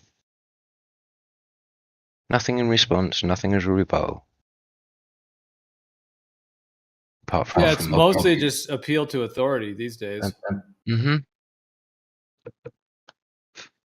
Science says this and science says that. You're science deniers. Well, you know, science doesn't prove anything. So to deny something that doesn't prove anything, then, you know, I'm not a science denier. I've been accused of being a science denier many, many times. But, you know, observation isn't really science, I don't think. And getting radio waves sent back from somewhere and then running it through an image editing program and coming up with pretty pictures. You know, these makes me laugh. They show pictures of these NASA scientists looking into deep field telescopes, right? And all it is a bank of computer screens with numbers and graphs and this bit of data and that bit of data. There's no actual pictures of what they're seeing out there. That is all interpreted through image editing software, and it's not a photograph. It's not even an image. It's all they're getting is radio waves, and then they make a pretty picture. Can I ask out you a of question? This. How does for you? How does the camera on your phone work? Yeah, you've got a lens. How does it go from you know, a thing in front of you, and then you point your phone at it, and then how does it get onto your screen on your phone? Through the CCD chip and the way the camera works through the lens. And I mean, what are you talking about? How the camera receives the light, or how is the image processed through the CCD chip? The whole stuff, the whole process. I'm not that into cameras, I enjoy Yeah, taking. but just like roughly. Well, the image is picked I up don't know by exactly how it works. the image is picked up by the CCD chip in your camera, and then processed, and then turned into a picture. Yeah. So that picture as it is on the phone, like how is that on the phone? Picture, quote unquote. How is that on your phone? It's displayed on the LCD screen. Yeah. So how does the screen know what to show you? It's showing what the CCD chip tells it to show. Yeah, so, but is it saying put green here, put blue there? Is it, or is it numbers and stuff? Pixel by pixel breakdown. Yeah.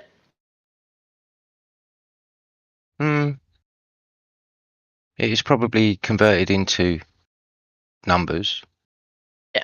As you say, through that's what the CCD chip does. But you're making a comparison here. We had analog photograph techniques. It's not used anymore. Like true film, there was no CCD chip processing there. So not arguing with that. So it's kind of a false equivalence here, in that we have the capability of taking true image pictures, i.e., on film. We just choose not to use it because it's more convenient to use the CCD chip and the digital processing of the image. It's more convenient. You can't load a roll of film into your phone every time you want to take a picture and then get those rolls of film processed. It's more convenient to use the digital way.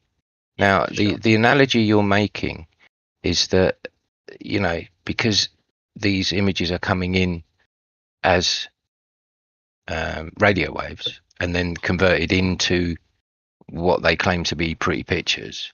Well, hang on, give us an analog view of what you're seeing for us to compare that to. I don't think that's an extreme claim or an extreme request to make. You're saying that these digitally manipulated images, which is what they are, they're not pictures, they're images. You're saying that this is how it is. Well, no, I haven't said anything yet. Well, no, I'm not saying you. Sorry, I meant you, as in the collective of the argument we find ourselves in.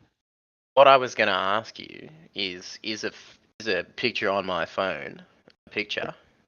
If I take it, a selfie or whatever, and if it is, what's the difference between that and a picture from a telescope? They're neither are pictures. They're both images. Okay. So is there a difference in the image that, I take on my phone as a selfie? It's digitally processed. No, it's the same thing. Right. But it is digitally processed. But with your phone, you can check that it correlates with the reality you get through the lens. Absolutely. Yeah. There is a correlation there. But at the moment, we're given these images that we can't correlate them. We can't refer them to anything. All we're given is these images, digitally manipulated, processed images. And we have no correlation to say that, yeah, that's what is out there. That is what we're seeing. It's just a belief system. Here, we give you this image. It comes from this set of numbers. You believe this is what these numbers are showing us. It's crazy.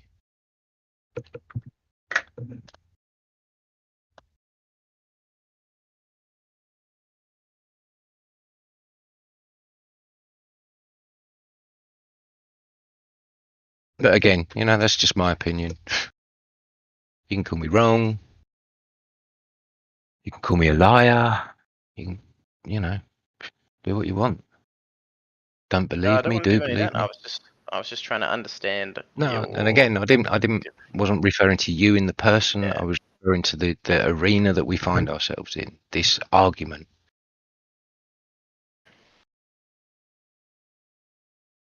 I don't think it should be an argument. It should be a discussion. But there are people just get emotional when sometimes things get heated when you get challenged on different things, and that's everybody. Absolutely, you know, and if you believe in what you're saying and you hold what you're saying to be true, then you don't need to get heated. You don't need to go toe to toe with somebody, because you know when two people argue, it only proves one thing: there are two idiots arguing. One has their point of view, one has another point of view. Well, why argue about it at the end of the day?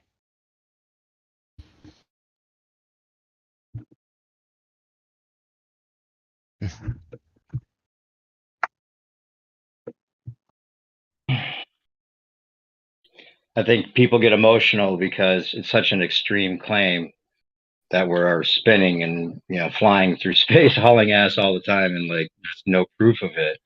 In fact, it seems like it's stationary and level. So it's like it's such opposite ends of defining our reality. And I mean, you really need the extreme evidence, not just the amount of evidence, but the quality of evidence. It's definitely quality over quantity, and the quality of evidence needed just isn't there for the extreme claim that we're flying through space, especially because it seems like the opposite all the time. So, did you hear the Glober say that all the proofs are for the globe Earth and no proofs of flat Earth before he ducked out? Yeah, that's what I'm talking about. Quantity, the quantity versus quality. He thinks because there's a lot of evidence that they've compiled to support this narrative, that must make it true. Especially if the mathematics seem to work out for whatever reason, for the reverse engineering or whatever you want to call it. Yeah, of course. Yeah, it's consensus versus common sense. That's the best way to describe it. Consensus versus common sense. Go ahead, Gio. Yeah, like a false consensus. Yeah. Yeah. Because I mean, it's funny that those words, common sense. Like, what are we all commonly sensing?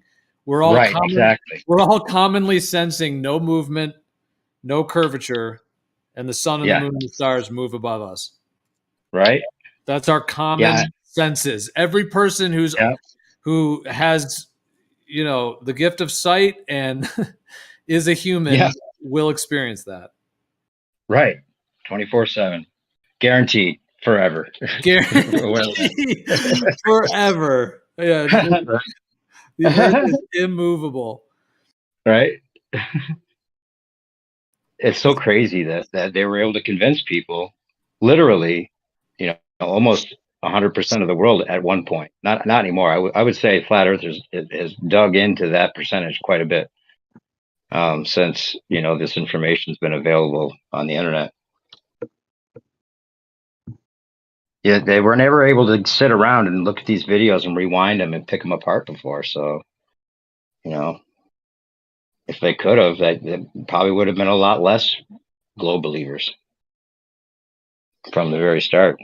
And we've also had the technology to analyze the videos and the footage of what was claimed to be real, and it's been demonstrated through the analogy, analyzing these video footage. Exactly. I've seen some good documentaries on like the moon landing footage, and there's definitely some very high level professional video and photograph professionals that have looked into all of that and have compiled a lot of their research. And these guys are professionals in their fields. They're not just, if that matters, but it does in a certain sense. And they actually, because a lot of these guys, they work in like forensics, and different in the legal industry. There's a lot of different that these guys are hired for. So these guys are experts, and they, without any question, from what the analysis that they did, the empirical analysis, that the footage is fraudulent and has evidences of fraudulency all throughout it. just from an imaging processing and imaging analysis perspective. Just on Oh that. yeah, plus just a common sense. I mean, anybody that looks at it can see how shoddy it is, how crazy fake it looks. Just the common man can see that. You know, you'd think. Yeah, it's shadows going different directions is all you need. Just the lunar module not having any dust, on the pads, the landing pads, or any kind of crevice underneath where the supposedly the thing landed. It would be totally blown out. I mean, it's just crazy. There's no atmosphere on the moon? Is that what they say, or is there slight atmosphere? Do they have a gravity bubble holding things in too? What's the deal there? And was it if you play that footage at, I can't remember if it's half speed or twice speed, it looks just like it would if it was driving across a film set here.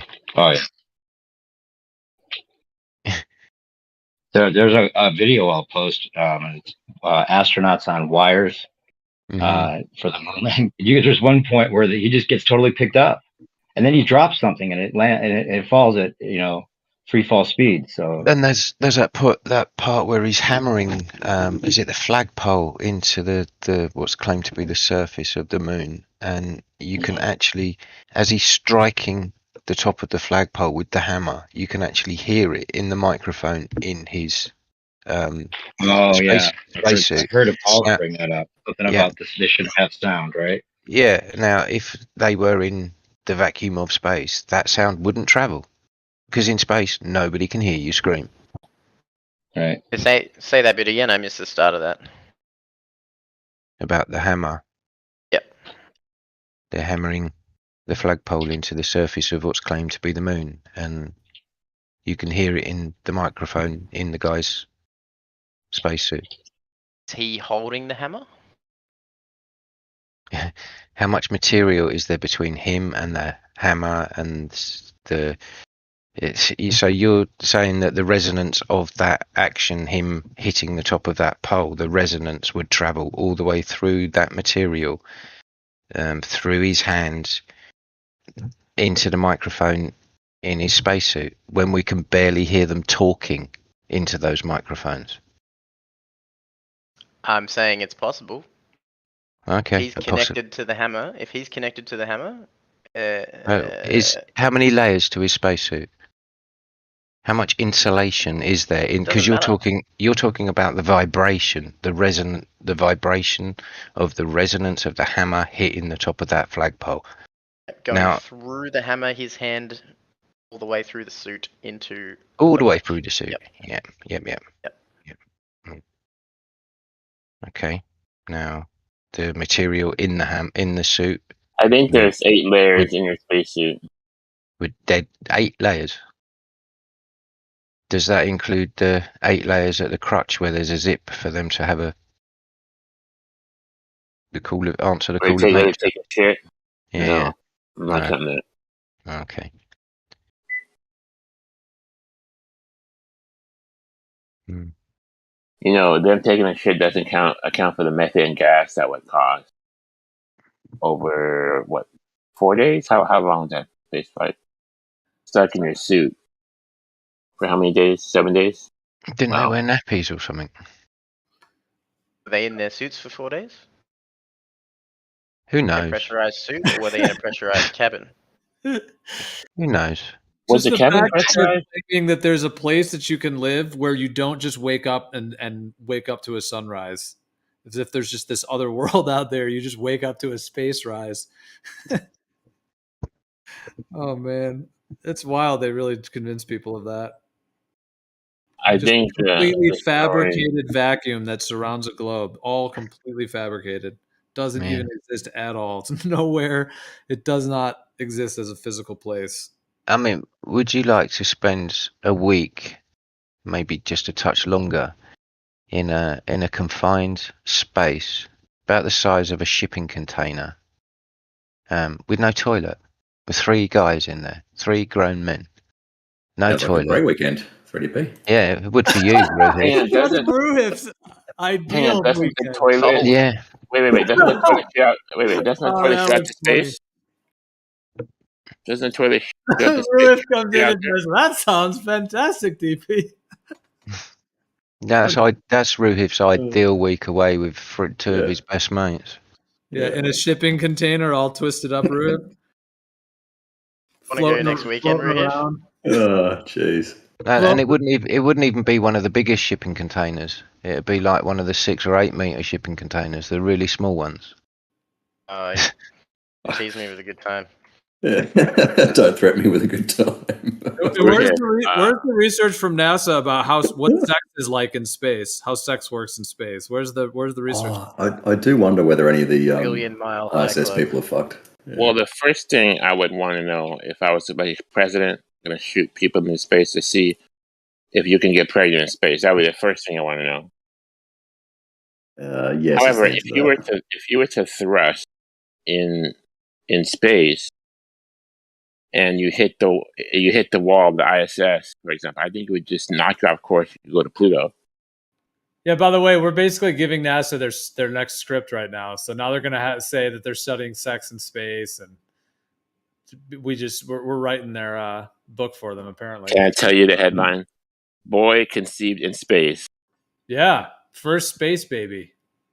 That's their next headlines. We'll see it. Probably be about 8 or 10 months from now. They'll get it out. Hey, Ruhif, take a look at the picture I just posted in a live stream. Tell me, would you enjoy that? Would you enjoy using that? How would you use that, by the way? Not particularly, no. There's no seat. You'd have to hold the yellow cone at the same time. I mean, what are they aiming? Is it microgravity trying to like make sure they aim right? I don't. This doesn't make. Do you have like little dribbles when you take a shit? I know Dave always brings up this like bathroom ISS thing, but I personally don't. Who knows really if there's inconsistencies with that? I mean, there's tubes in there. Conceivably, those would work. I don't know. Well, hang on a second. What's your argument? Wait, wouldn't the shit? It is ridiculous. Wait, guys, wouldn't the shit float up? Isn't that what it does in space? And they have to hover over it. They're not getting any kind of suction because they're not sitting on that. There is a slight suction. There is a slight suction. At least on the urinal part. And do they fly that shit out into space after they take a shit? No, they send it all to Matt Damon so he can grow potatoes. They take a shit with a shit-eating grin, a shit-eating deceptive grin, and then they launch it out into space. Turns into shit rock. Don Pettis said I think they throw it out to have it burn up. Don Pettis said they made their coffee out of shit, so it must be recycled. No, he didn't say that, Godric. He didn't say that. What did he say? Tell me what he said. He said they made it out of piss. They recycle urine into water. No, it was actually like poop actually into coffee. Yeah, no, it wasn't. No, it wasn't. I guarantee we did this the other day. I heard somebody give me that clip. I'm gonna show it here. Yeah, I bet you $1 million fucking trillion it's not shit. Well, they do plan on eating their shit. Did you see the article that they do plan on eating their shit, Ruhif? That's in a real NASA article. You want me to post that? Yes, please. I heard they're going to do some. You're gonna blow my whole. Oh gosh, what's next? I heard they were going to 3D print using shit. I hadn't heard they're going to like and recycle eat it shit. and eat it. Yeah, we'll see. I haven't heard it, but all right. Oh yeah, no big deal, right? That sounds normal. If you're gonna blow my whole presentation about that they admitted that they're eating shit and piss in the ISS to deter the future generation trying to be astronauts, because there is no real job of an astronaut. Trying to study recycling urine by saying shit like you're eating shit and you're pissed. All right, they're recycling urine. All right, we agree on that. They're not recycling their shit to eat it. Well, where does the shit go with it? That's Do they shit in shoot the the plant. Pluto? Yeah, they send it out and it burns up. Yeah, it says Are you astronauts telling could me, one Ruth, day that they eat launch food it? made from their- Like they're I'm pretty sure they launch it out. Well, dude, if they launch their shit out, then that means that shit will be orbiting the fake globe Earth for eternity. They throw, as best as I understand it, they throw it down towards the Earth and it burns up on atmosphere. Oh come my on, gosh! oh, They're come on, throwing now they're throwing burning shitballs at us from space. Yes. I think so. Oh, they either God. return it to Earth or Story. they That's burn it like up. the cherry on top of this. Sounds My perfectly God. normal. Ruhif, where do you get this information, bro? This is just like I've never heard that. Man. Are you for real, Rue? They either throw it, or they return it to Earth. But they Well, don't. do they return launch it? Do they launch it out? Eat it. They're about Do they to start eating it. Okay, do they try to launch it out into outer space so that it wings and it flings off the globe and heads to the moon or wherever it heads to the rest of the solar system? Or do they put it, keep it in orbit, and it's orbiting forever? Or do they throw it to the Earth and it burns shitballs down to Earth? How about we Google what does the ISS do with poop? If you told me that they save it to grow potatoes or something, that would make sense. But this is ridiculous. Here we go. Sometimes astronaut poop is brought back to Earth for scientists to study, but most of the time it's burned. Burned. So now they've got a fire up there? No, they burn it up in the atmosphere. Yeah, right. Well, first you just said burned. You mean chucked out somewhere and then claims that... By the way, why would something burn up? I mean, if you have a globe and gravity, why would anything burn up? Where does that... What do you mean? Why would it burn up? Yeah, what's the pseudo-physics theory behind that one? The friction on the atmosphere, yeah.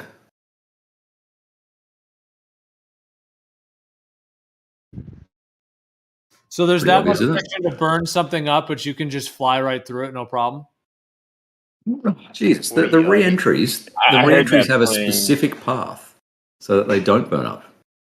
They've got heat shields. So if you tilt it a little, you don't burn up. Yeah, if you just throw something in the atmosphere, you're going to burn up. And even the modules will probably burn up if you fuck up the entrance. They all have heat shields. But what if Yeah, they they also shot have that? Which was the shuttle that burnt up on the way down because it had heat shield damage? I can't remember which one it was. Oh yeah, yeah. I'm sure that happened. Columbia? What if they shot that can of shit at the right angle, doesn't burn up, but it hits somebody in the head? What's the re-entry? It's going to burn up. That? It's going to burn up. If you just throw it down to Earth, it's going to burn up. What's the re-entry speed?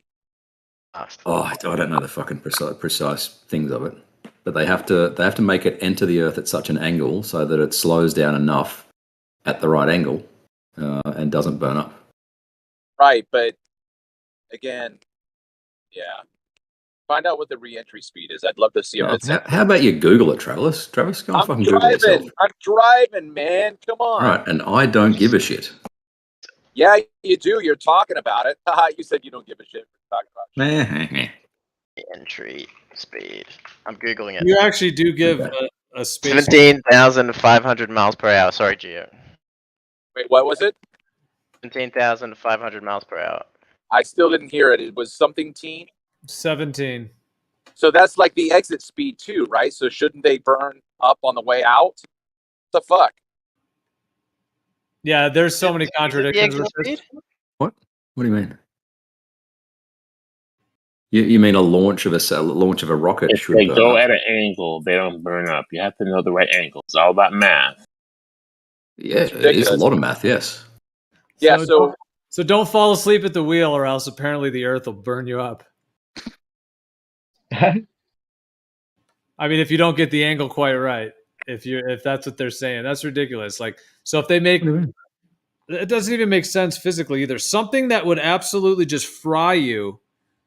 Now you're claiming that you're just going at a different angle, and that same thing is just you're just going to coast right through it. Just Buzz Aldrin with a beer in hand, just coast right on. A little bit more complicated than that. It's a little bit more complicated than that. So Jesus. you've got to come in at the right angle because Buzz the Lightyear. density of the atmosphere changes with the height. And if you come in too hot, you'll hit the dense air too soon, and then there'll be too much friction and you'll burn up. If you come in at a shallow angle, you will slow down slowly. Therefore, there is less friction. Okay, so what about Felix von Baumgartner then? How come he didn't burn up as soon as he didn't come in at that shallow angle? You come in at, what was it, 15,000 miles an hour? But he's still coming in at terminal velocity through that atmosphere, is he not? Terminal velocity, right? But how much is that? Is it 15,000 or 17,000 miles an hour? He's still getting friction against that air, is he not? He is. Yeah, but you can have more or less friction. Uh-huh. You understand going the difference faster between and you're slowing 15,000 down miles, quicker. right? There's more Yeah, but friction. he's also coming in at that steeper angle, isn't he? He's not coming in at that reduced angle to reduce that, But he's going as slower. you're saying. Yeah, You understand he's going slower, going right? slower part. A slower path by coming straight down. I said you're forgetting the he is going slower part in your questioning of what's happening. But he's still coming in through that atmosphere. Yes. Slower. And creating Slower. friction against Slower. That's a key Yeah, word. slow like you, Slower. Ruhif. Slow like Jesus you, Ruhif. Christ. We know. We've only had to tell you 10 times. Well, He's now you going have to slower. tell me how fast Baumgartner was falling then if it's slower. How much slower is it? Is it 500, 300 Google it? miles an hour? Maybe he's 800 going miles an 500 hour. miles an hour. Something like that. There you go. 800 miles an hour. 833.9. What's his top speed? Now, Which is that different to how terminal much? Different velocity? to 15,000 miles an hour. Yes. Wouldn't that break That the is sound different. barrier? They're Yeah, he different did. numbers. Apparently, he did break the sound barrier. He did a sonic boom. Probably. They're Sonic. pretty small though. This is another thing. Is the speed of sound constant? No. Depends on the medium. So he may Answer. not have broken the sound barrier. Might have broken the speed of sound here at sea level on the Earth, which is I don't know how fast that is off the top of my head. It's like 300 meters a second or something. But he might not have been going faster than the speed of sound at the upper level of the atmosphere. Oh, so the speed of sound was relative for him then? Relative to the medium, yes. It depends on the medium. Relative to the So in medium and space, you can't and break the his speed of position. sound because there's no sound in space. Is that right? It's kind of pointless to talk about the speed of sound in space, isn't it? Because there's no atmosphere to make a sonic boom. Correct. So when welcome to the Globe, Godric. in the Top Gun movie, when Tom Cruise and Val Kilmer are going to boom the tower, they're doing that, 700 miles an hour. They're doing that, at ground level, which is all the atmosphere, and that's going to make a sonic boom. But that doesn't work in space. Correct. Okay. Yeah, there's no medium to transmit the sound. The only sounds you get in space is like vibrations from your, spaceship or whatever. So when NASA's claiming that the Earth's atmosphere is on the moon, are they pulling my leg or what? Oh, I think that's just fucking what's the word? Pedantic bullshit. Yeah. I don't think there's an atmosphere on the moon. Yeah. I don't think there's an atmosphere on the moon. I think they're being scientific pedants.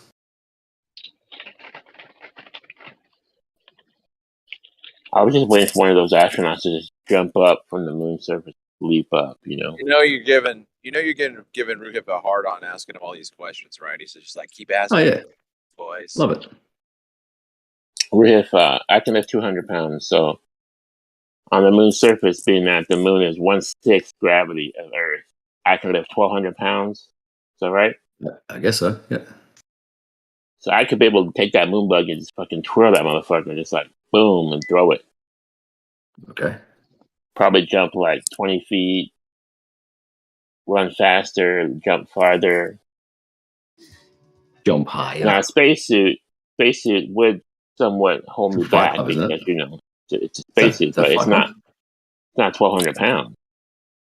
But that quote's from Fight Club, right? Jump higher, run faster. With that moon rover thing, I don't know, maybe.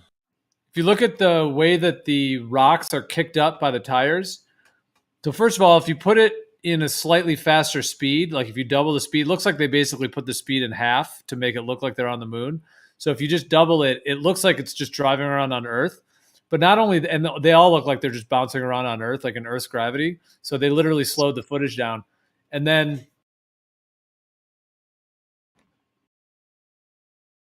you stopped. I thought it looked like underwater gravity, I thought it was like underwater gravity happened, but that's a good point. Maybe they slowed it down. It was the Earth's gravity. Yep. They slowed it down to make it look like it was in like a 0G environment and that it was more.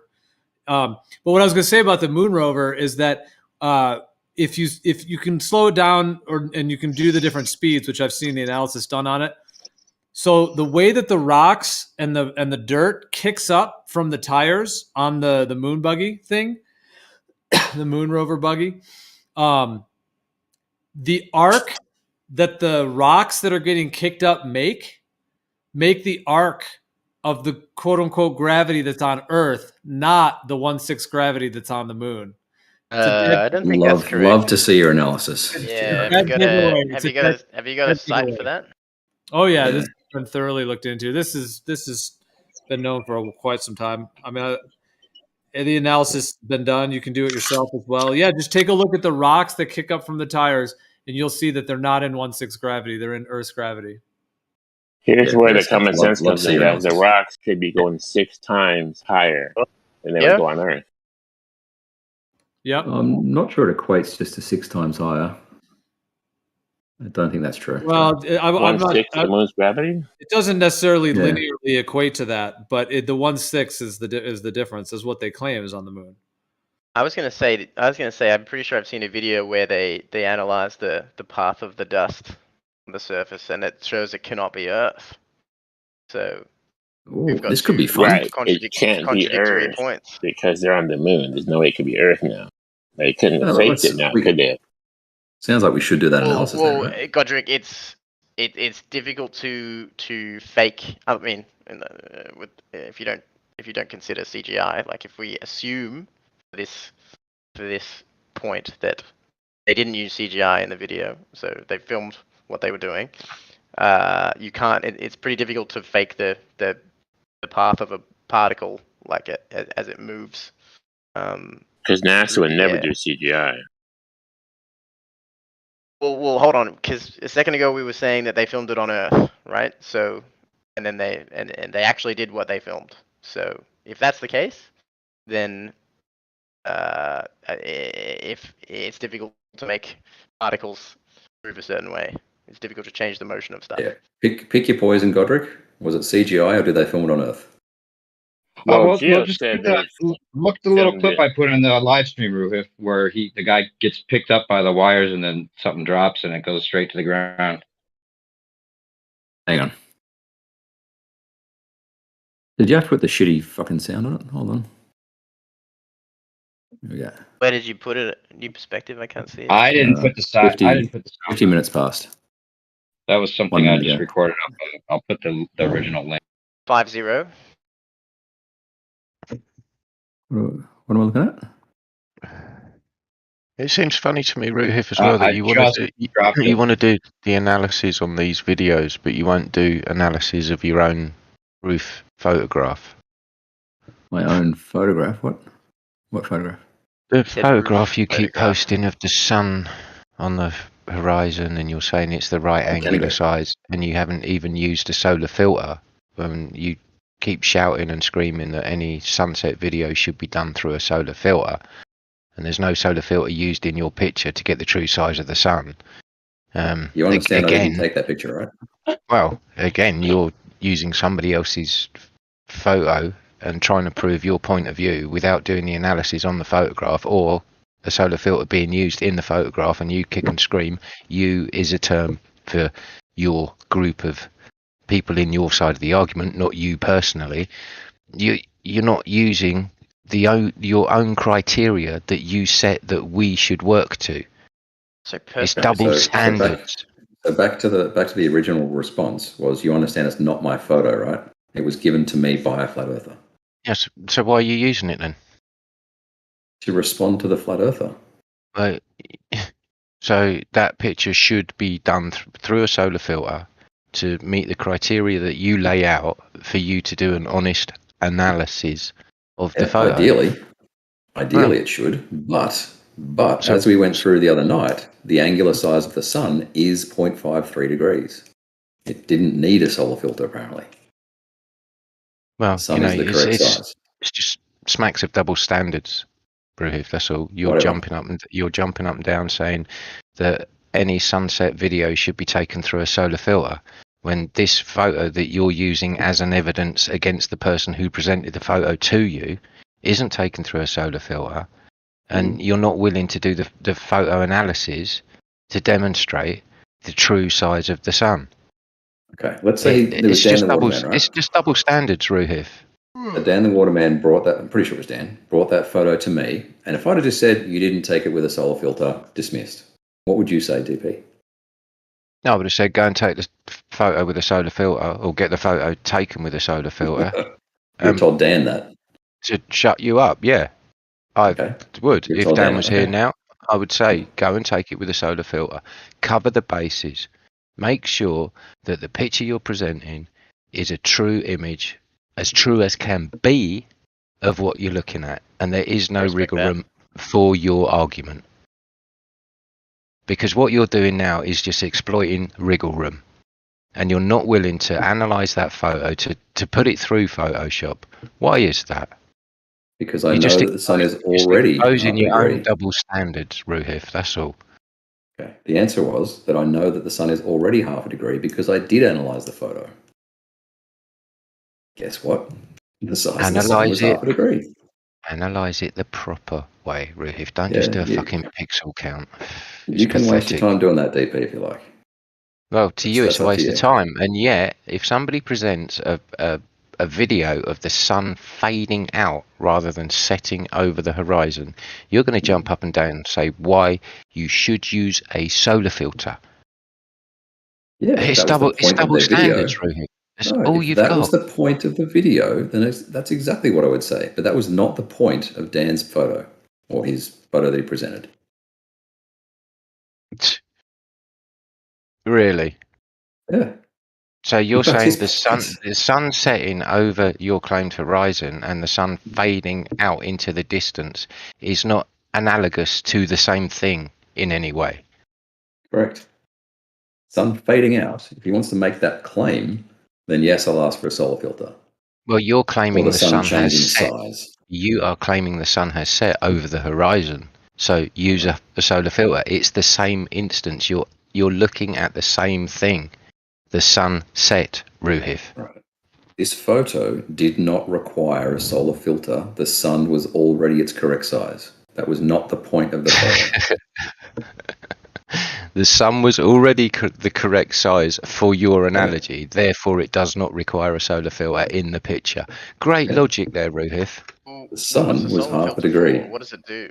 What does the solar filter do? Ruhif? It reduces glare, governor. That was my DP impersonation. Yeah, So I don't if say we're taking a governor. picture of the sun and there's not much glare, do we need a solar filter? For a true analysis of the picture, yes. Yeah, I'm not going to repeat myself. For a true, fair analysis of the picture, yes. If you're arguing about the size of the sun, but we weren't. Well, you're claiming it's set over the horizon. Yes, we weren't arguing over the size of the sun. No, but that has come into contention, Ruhif, because of the By you. picture that By has you. been displayed. Well, not only by me.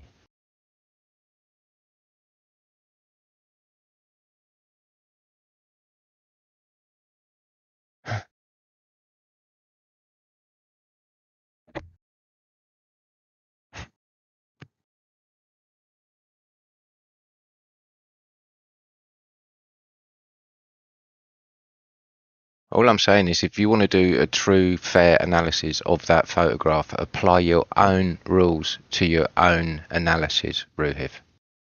Wasn't And you required in just, this case. you just anyway. don't do that. Not required. According to you. And at the end of the day, you're just a character on the internet. Exactly. If you want to do a study on the angular size of the sun, then yes, a solar filter is required. This was not a study on the angular size of the sun. But you are using the angular size of the sun in that image for your analysis. I didn't. You did. You brought it into it. I was like, doesn't matter. I haven't bought into any of your bullshit, Ruhif. You brought the angular size of the sun into the picture for some reason. All right, you're just counting pixels, yeah? In Yeah, a pretty much. photograph that isn't the true size of the sun in the photograph. Well done, you. It is the true size of the sun because when you brought it up, we did actually measure it, and it was 0.53 degrees. Degrees? Is that not an angle? It is an That's angle, what yes. It's the angular it's size of the talking about sun. angular size. Yeah. And you just said that I wasn't. What? I You just brought brought the the angular angular side size, into it. Yeah. yeah, which was not part of Dan's argument at all and wasn't part of my argument. But once you did bring it in there, I did demonstrate that the angular size of the sun was 0.53 degrees, therefore no glare, therefore no need to take it into Photoshop. But you can't establish there is no glare, Ruhif, because you haven't Because done the angular size of the sun. the photo analysis and it wasn't taken through a solar filter. Therefore, you can't say there is no glare, Ruhif. I can say there is no glare because we measured the angular size of the sun and it was 0.53 degrees, which is what we measure So all the the time. glare matches your angular size. And No, what? when you do it with a No. Well, solar filter, how can you say no if you haven't taken the glare out of the picture, Ruhif? when you measure If the you sun with a solar filter, it's 0.53 degrees, right? And that photograph doesn't have a solar filter. Right, but it is 0.53 degrees, therefore no glare. Okay. Very simple. If you like, Ruhif. Yes. All right, I'm going to get some dinner. Back shortly. I miss you. Well, it makes a change for him to be feeding himself rather than the dogs or the kids. I'm glad to see that he's got his diet sorted. Nice one, Ruhif.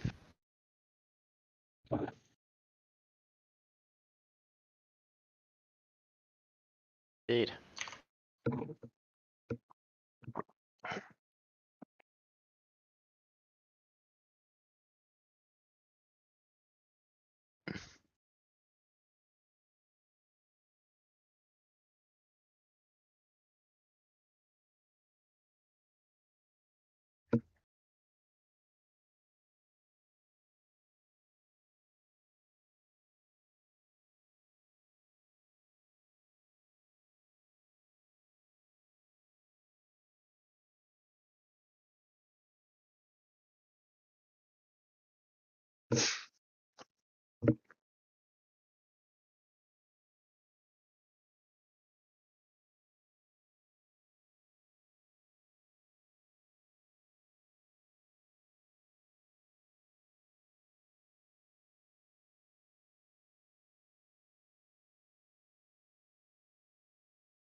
Do you guys miss me?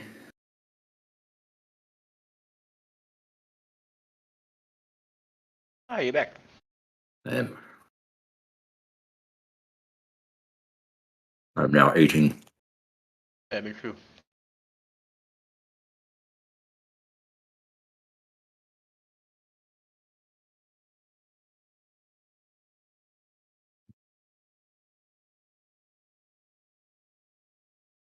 MC Toon's got a nice video coming out tomorrow.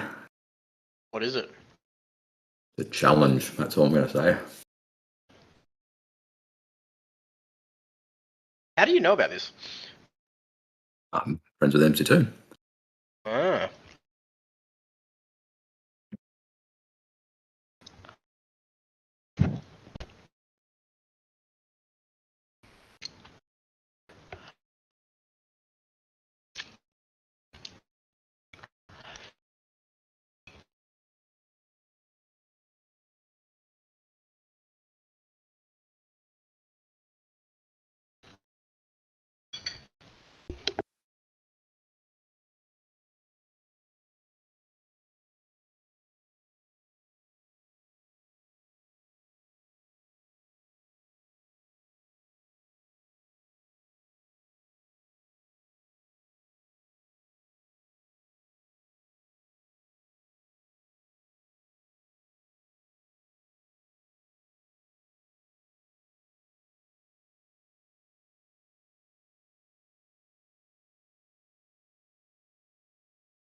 Yeah, that jump higher, run faster thing was not from Fight Club.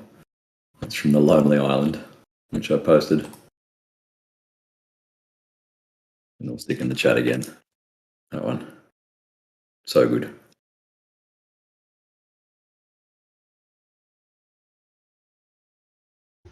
Is that Andy Samberg?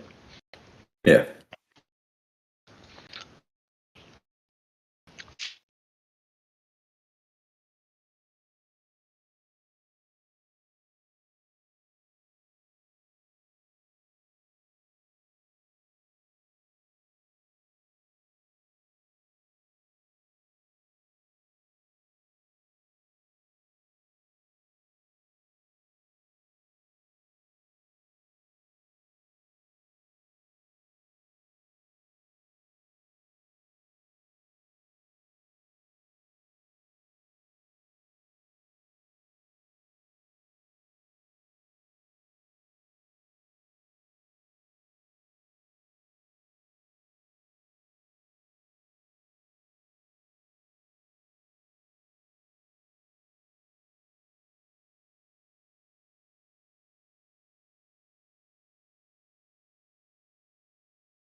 Happy birthday to the ground. Best line.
Who was that just choking on the truth in the background?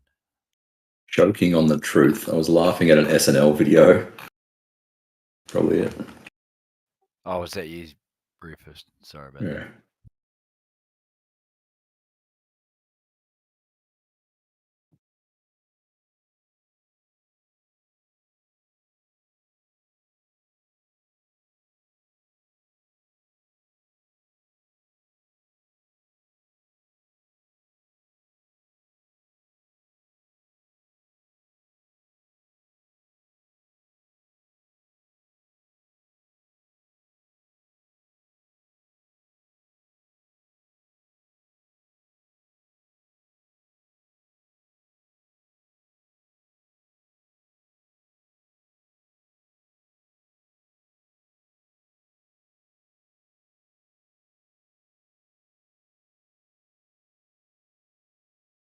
Yo, Rohif, it's quiet. Are you there? Yeah. Yeah. It is very quiet. It is, it is. Do you think between myself and the middle of the South Island of New Zealand and you being in Australia, do you think that we could use an observation at the same time of the moon using our latitudes? I'm just thinking this up, that we could prove some shit. Hmm. Probably. I think Bacon's got a good idea, although the time has passed. We were going to observe the same star from central Southern America, central of South America, Sydney, and I think Joburg was the other one. Oh yeah, I could do one here right in the middle of the South Island of New Zealand. Yeah. But we need one in the winter because they were all in darkness in the 3 spots. Yeah, exactly, and you'll be getting the longer twilight hours in the evening as I am. Yep. Hang on, my wife just sent something. 1 sec.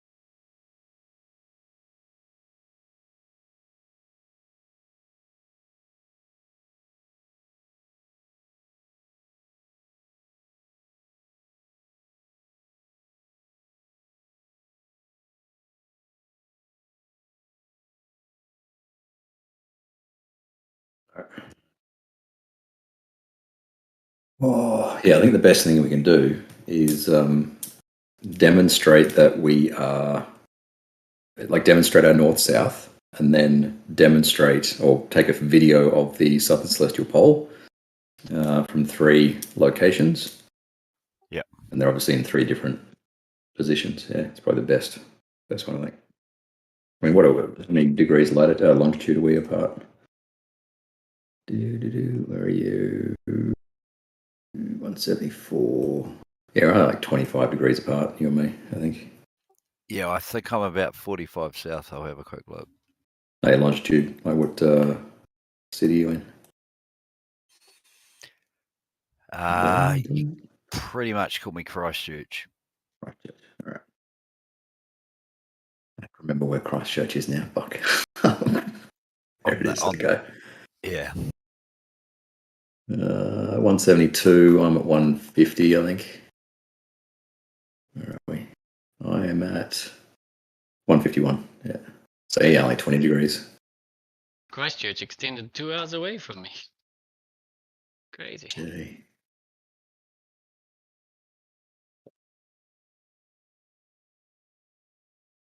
But you're in Auckland, aren't you, bro? No, I'm from Auckland. I live in Christchurch. Hey. Okay, so yeah, in terms of longitude, your nights become earlier, like way down south here on the solstice, summer solstice, where I am. You can look down to the south and 11:30 at See, night, yeah, quarter to see light. midnight, you can see twilight. Wow, 17 pretty hours crazy. of daylight. It's nuts. And then even further than that, down in Invercargill, right at the bottom of the South Island, Yeah. on the solstice, 46.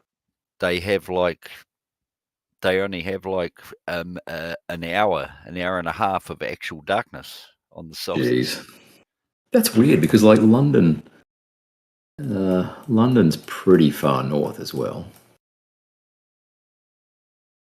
I could be Yeah, wrong like in London's those times. 51. London's 51 degrees north. I didn't think you had. I thought you had to get to like fucking Scotland for that to exist. Like 55, 60 degrees. Yeah, I'd have to bring up. That's just from memory. I'd have to bring Yeah. up Google Oh, Earth date to and time and confirm stuff. that. Yeah. Yeah. Let's do that then.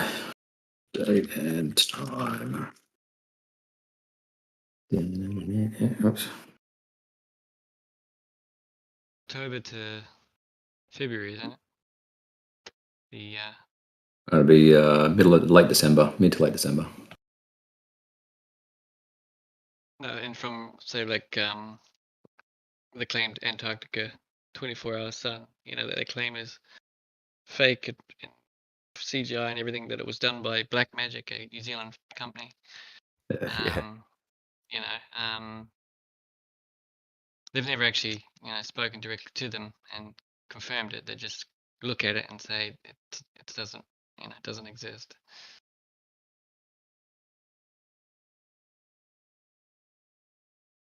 Yeah, because one thing I've determined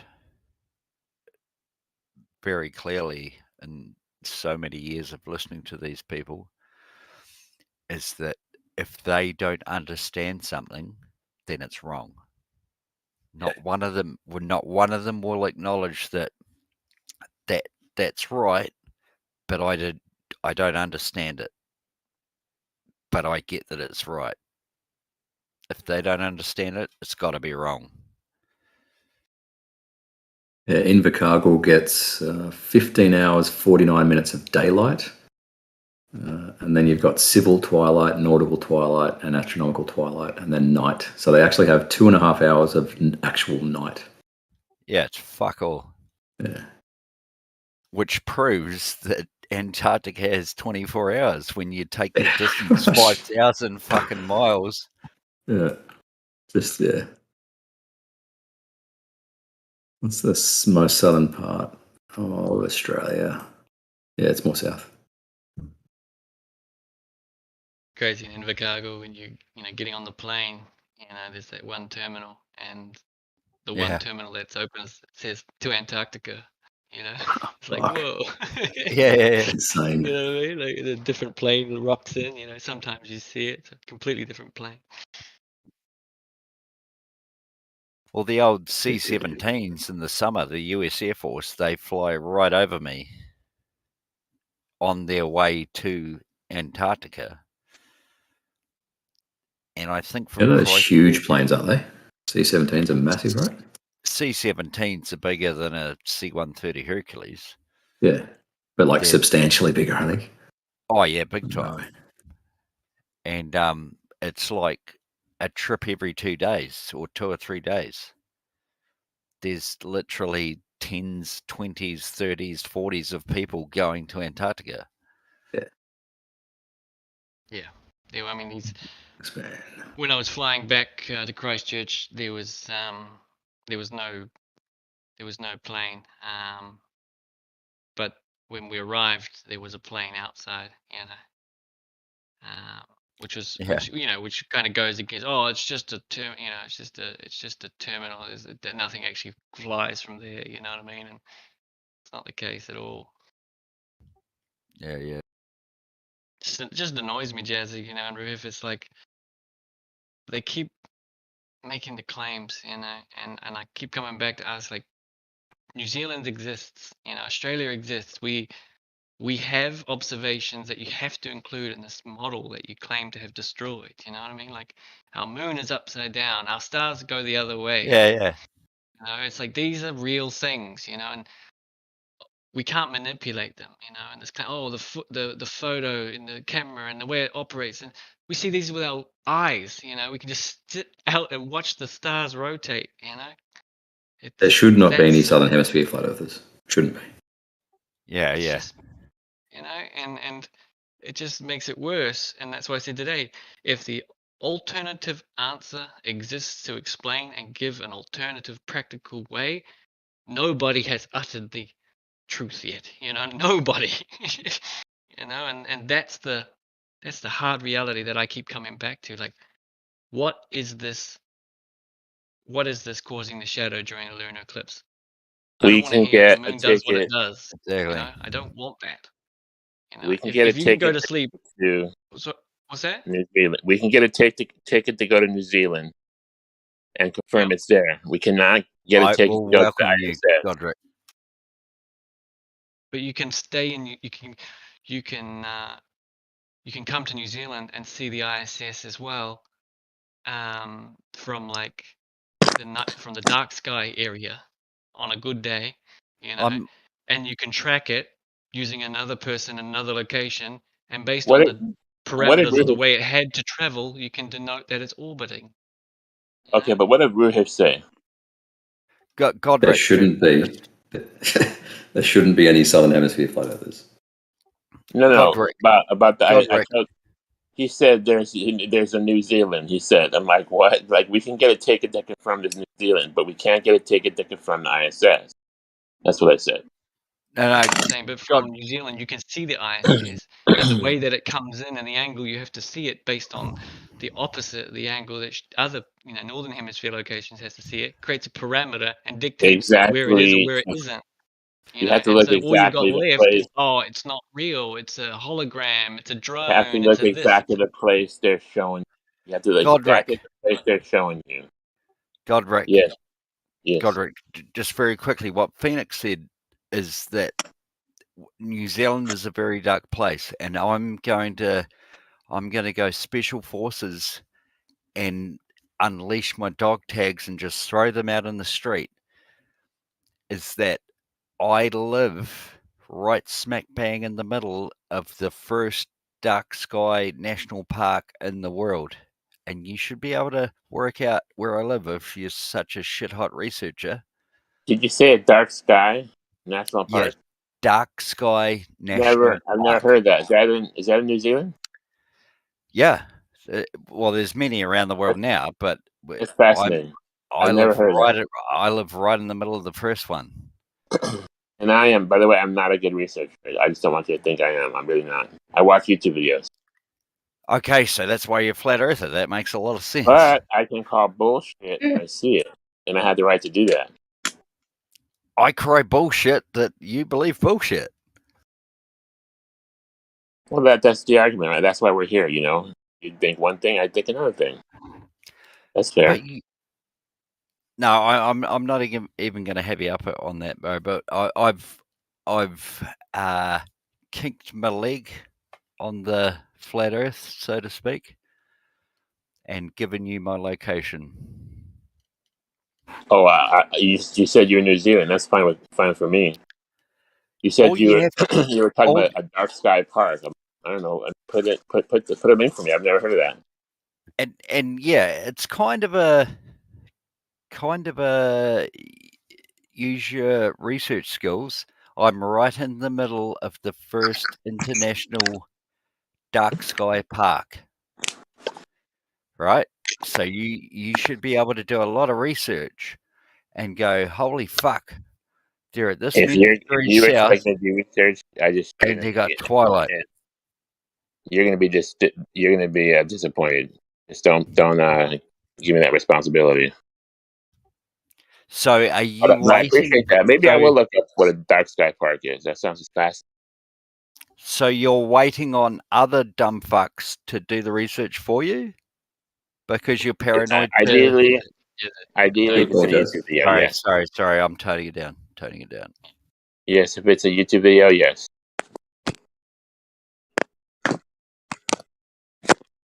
Godric, I respect you. I respect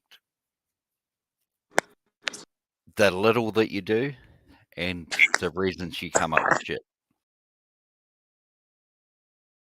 And that is why you are how you are.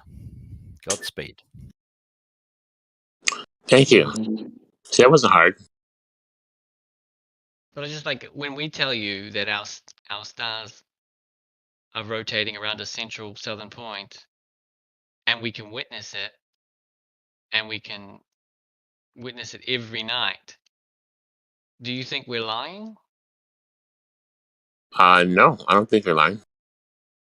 I think it's taking a model and you're interpreting it a different way from what you were told in school. It's called programming. That you can research. I did a little research on that. When So you're we're not programmed, lying, okay? hang on. So let me When ask you're you this. programmed, you can't get out of the program. It's very difficult. Right, that's fine. But at the very least, it's plausible and testable, and it simultaneously works for anybody here in the South, right? Like from wherever they Again, are. if you're going to interpret, a certain way, it's going to look that way to you. Okay, now let You me know, ask you like this. you grew up in a certain time period, fat girls were in, you know? Then it Can was I skinny girls. manipulate Then the it was in the stars middle. in It any way? depends on how you were raised. Godric, you're just defying indoctrination. Keep going. Can I manipulate the That's stars right, in any way? indoctrination. It's indoctrination. So you can do the math and you can say this is correct, and you're looking at a different thing that I'm looking at. With respect to Can you. I manipulate With the a stars hyphen in any way? retardation after that. Listen to Phoenix. Can I manipulate the stars in any way? I don't know. I don't think so. Can you? No, I cannot. So I'm not lying that they rotate around the central southern point, and using the Southern Cross as a really good indication. And I can't manipulate them. So we've got an observation that we have to deal with. Do you agree? I think we should deal with all observations, yes. Right. And so there's no amount of labeling it a model that's going to stop us from admitting that that is an observation that we can't manipulate, and it happens every single day. Right, and you're interpreting it differently. So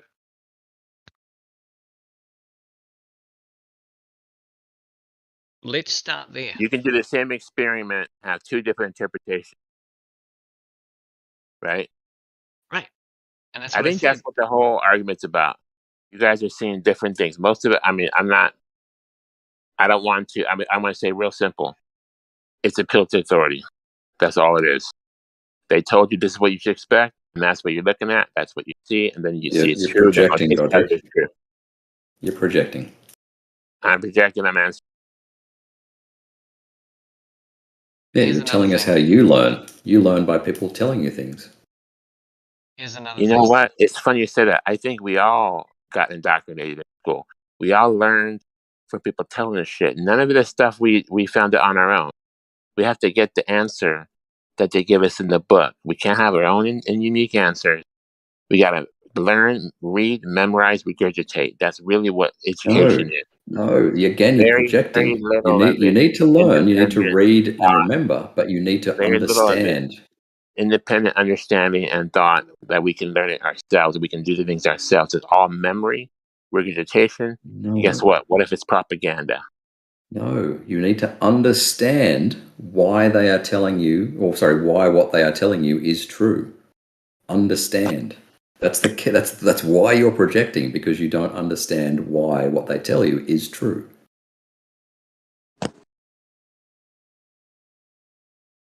You're basically telling us that the way you learned was read, remember, regurgitate. Not how I learned. I think all schools is that way. Yeah, There is very little independent thought, independent observations. It's all and here's the book. This is what we're going to cover this year. You got to get the answers. You got to take the test. If you put on the test that it's flat, you're going to get a fail. You gotta put it out. It's a globe. You have to lie. If you're a flat earther, you have to lie to get the A. The only thing that I think is beneficial to learn by rote and remember and regurgitate is your fucking times tables. That's it. Anyway, I'm gonna grab a drink. Back a minute. You're taking us, into this realm of indoctrination. But what I'm telling you is, you can do these observations with your eyes by standing in New Zealand and looking south. Where is NASA and all this secret agent, agency stuff involved in that? Where? If you're Tell saying, me why you keep including it to make if your you're argument. if you're seeing a satellite you think is in space, I would say NASA's definitely involved. I say what you're probably seeing I'm not talking is about. a superior I'm not talking hologram about cast by anything the plane Sophia. That's what you're technology, probably right? seeing. Godric, focus. I'm talking about the observation I mentioned, the stars rotating clockwise. Okay, if I remember correctly, stars move from east to west. Correct? In your world. So that's counterclockwise in the north, and it's clockwise in the south. Are we in agreement? Correct. Correct. And all you have to do is hold something and rotate it east, and then look down on it. That's right. If you flipped around, it would be going the other way, correct? Exactly. You know that we can see some of your star trails too, Godric, right? We can see some of the northern star trails.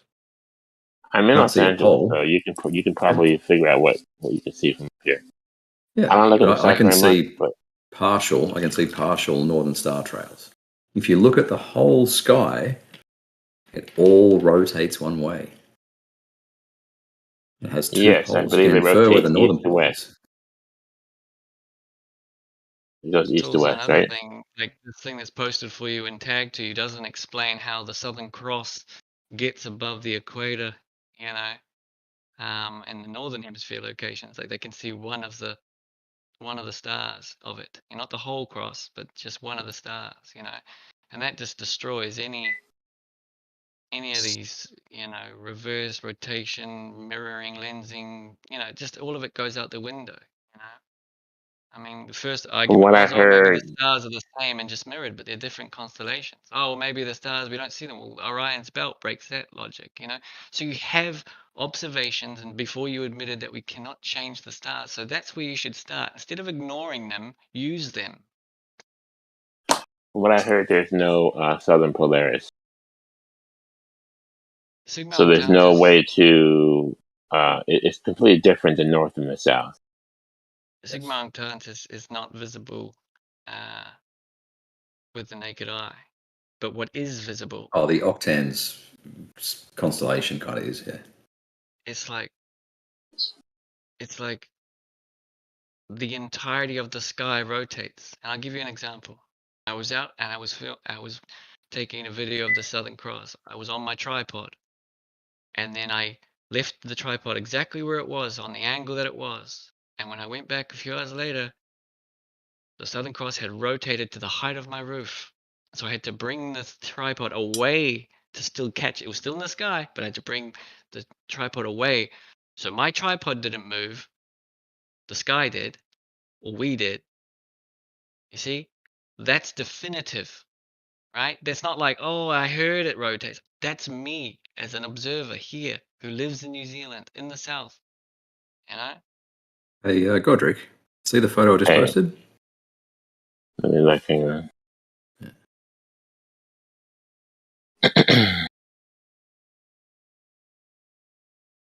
Yeah, not sure what it is. Okay. I'll tell you what it is. I've taken a photo through my equatorial mount. Right, for me to align to the south celestial pole, I need to line up octans, right, those 4 stars, to give me the correct celestial pole. All right. Obviously, this celestial pole has to exist for my equatorial mount to work. That sounds marvelous. Honestly, I don't know the star stuff. This is really above my head. Okay. But I think what you're saying is it can't work on a flat Earth, right? It does not work on a flat Earth, yes. Two poles do not work. All right, anyway, I'm going to go and feed the little doggies and start putting some children to bed. So how often do you Okay. feed your dogs, Rahif? Every 24 hours, Godric, 24 hours. At 7:45 p.m. Sydney time, it's dog feeding time. So they just have one meal a day? Yes. They don't get like really hungry? No. The big discussion we had with our vet 15 How years many dogs ago. are we talking about? 2, 3? 4 dogs and a cat. Are they big dogs? No. What kind of dogs are Anyway, 2 Brussels Griffon, 1 Jack Russell Cross Pug, and 1 Cavalier Cross Pug. Okay. So they're pretty small. Anyway, Well, I'm I going would to have some just dinner. send pics. Yeah, I might one day. I've got some somewhere. I'll tag you if I do. All right. Cheers.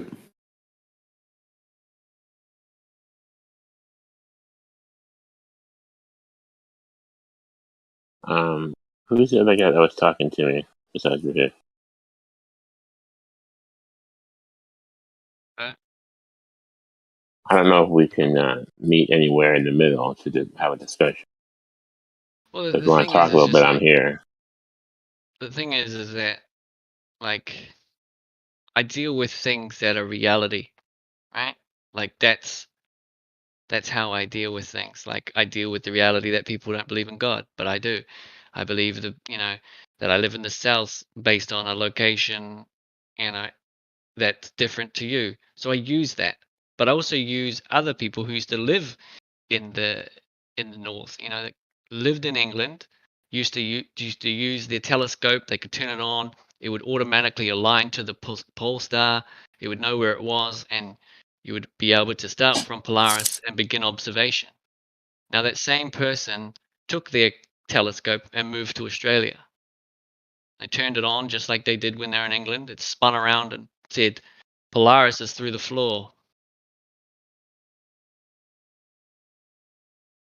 How do you explain that?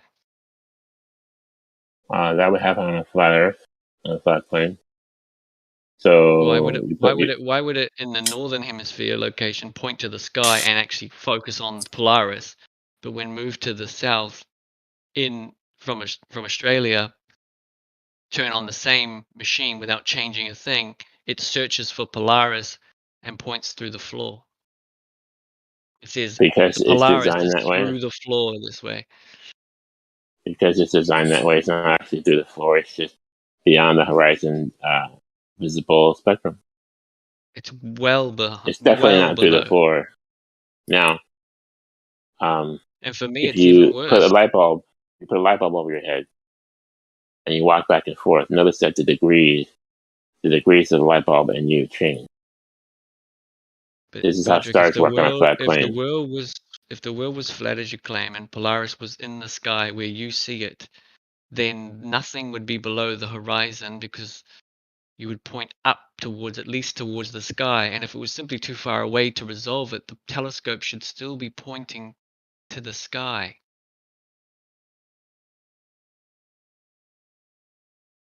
That's a misinterpretation of how stars work and how light works. Okay, But I've heard explain. that argument. As I was explaining, if you put a light bulb over your head, and you walk back and forth, notice that the degrees of that light bulb change. If you walk far enough away, that light bulb would vanish into the horizon. It's no longer visible. For a lot of reasons. One, because the light can't get to your eyes. Two, because it's too far. Three, because it's too small. Four, because there's stuff in the way, air, atmosphere, whatever is in the way. So things over your head will vanish into the horizon on a flat plane. This is observable.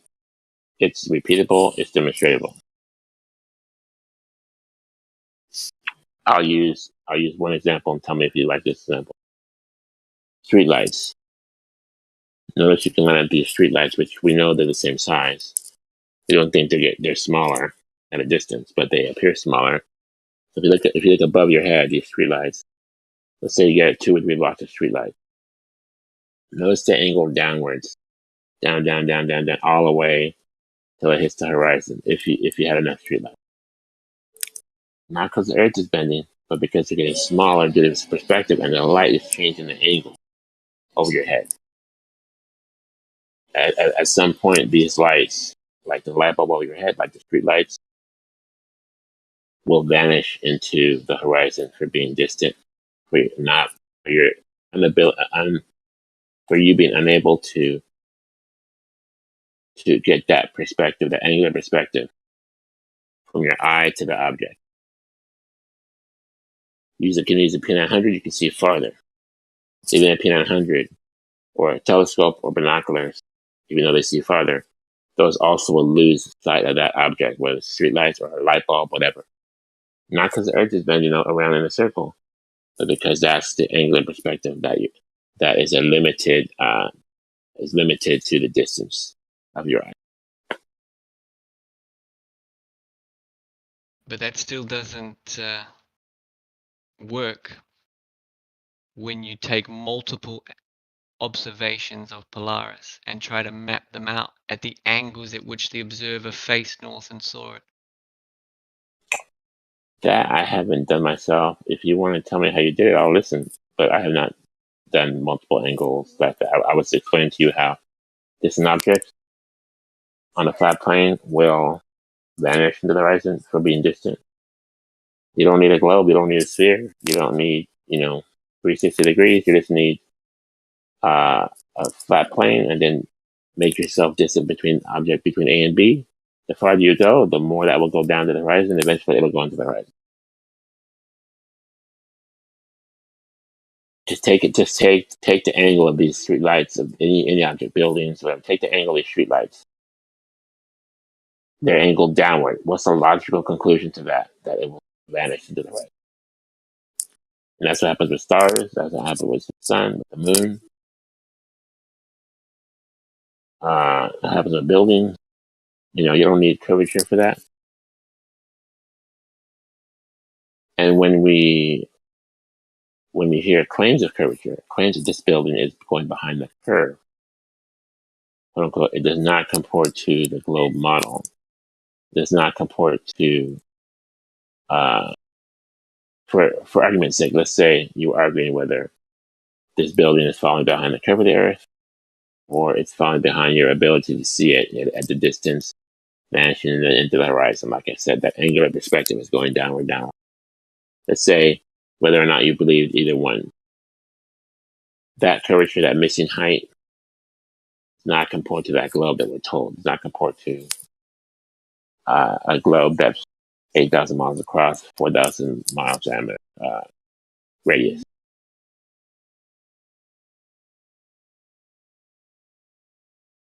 Now, I've heard globers say, "Oh, refraction is everything perfect," but You see what you've it's done, like, Pedro, because unfortunately you've painted yourself into a corner. With these positive claims and assertions that you just made, you now have to demonstrate or retract that statement. this is my experience. This is the whole discussion. My point is, you're seeing different things that I'm seeing. You're explaining the lack of curvature away by refraction. Instead of saying, "Where's the curvature?" you say, "Hey, you don't see curvature because of refraction." Or if you do see what Polaris you drops call 1 degree, curvature, right?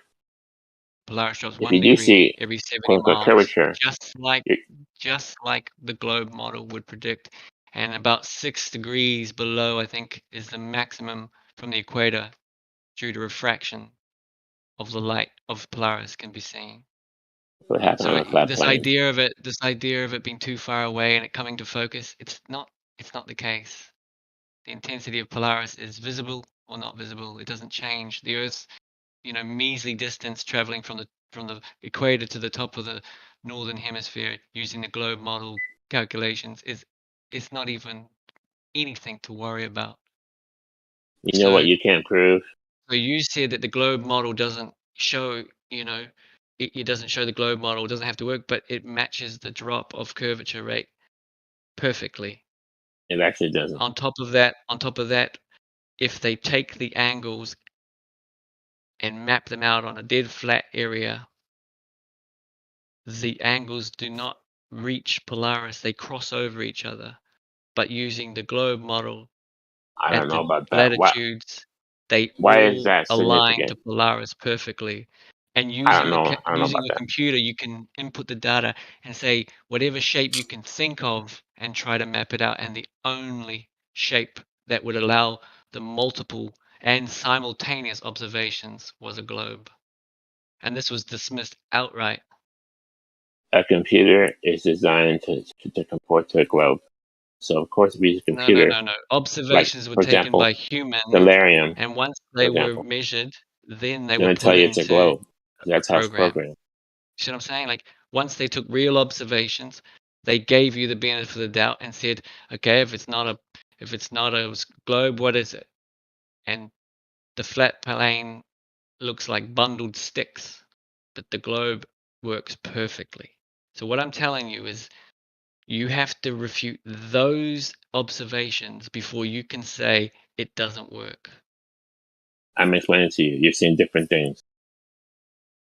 How would you know what a flat plane looks like? A bunch of sticks. How would you know that? I'm pretty sure you wouldn't know that. What it would look like. You know, when you throw down a bunch of sticks and they cross over each other in a sporadic pattern. That's what I'm talking about. The observer's eye line and distance doesn't work. They're either too high or too low. But on the globe, they're perfect. They're perfect if you use globe model math. I No, believe that they they use probably their are close to latitude and perfect. longitude locations. Latitude and longitude, you got that also wrapped around the globe. What Right. latitude and longitude are They if you unwrapped it and tried to flatten it and do all use those it. things, and it didn't work. If you use it, it's a grid, up and down, north and south. It's a grid.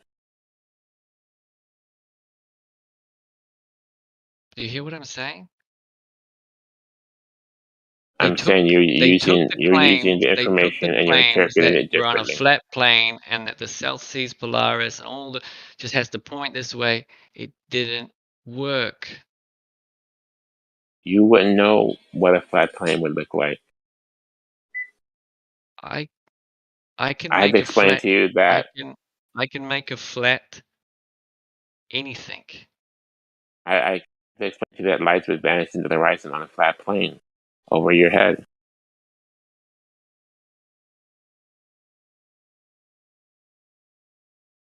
If I say the words slice arcane, are you gonna react?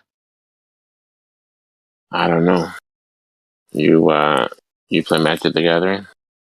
Many too. Yeah, many have gone down this road too, and as soon as you say slice arcane, the people who helped him take the observation don't matter, right? I'm not sure what you're getting at. One who challenged FE core over their collimator not even being attached to the laser. So the specifications they claimed to have achieved weren't even possible because the collimator was broken. I'm not sure about that, but probably neither of us were there. So you have a story or an explanation. Neither of us were there. I don't know about Epicor. I've never haven't hanging out with them. I would say there's probably, if you want to be honest and fair, there's probably mistakes and lies on both sides of the spectrum. Okay. So what we really have to do is just go out ourselves and do our best and make an observation. See what we get. Okay. So And that makes me. I filmed the entire total lunar eclipse last year, from start to finish. Okay, so As the shadow correct me. moved to an area where I thought, okay, that's enough to show a difference. Now I'll take some more video of it. Correct me. Lunar eclipse is when the Earth goes in between the sun and the moon. That's correct. Yeah. Okay.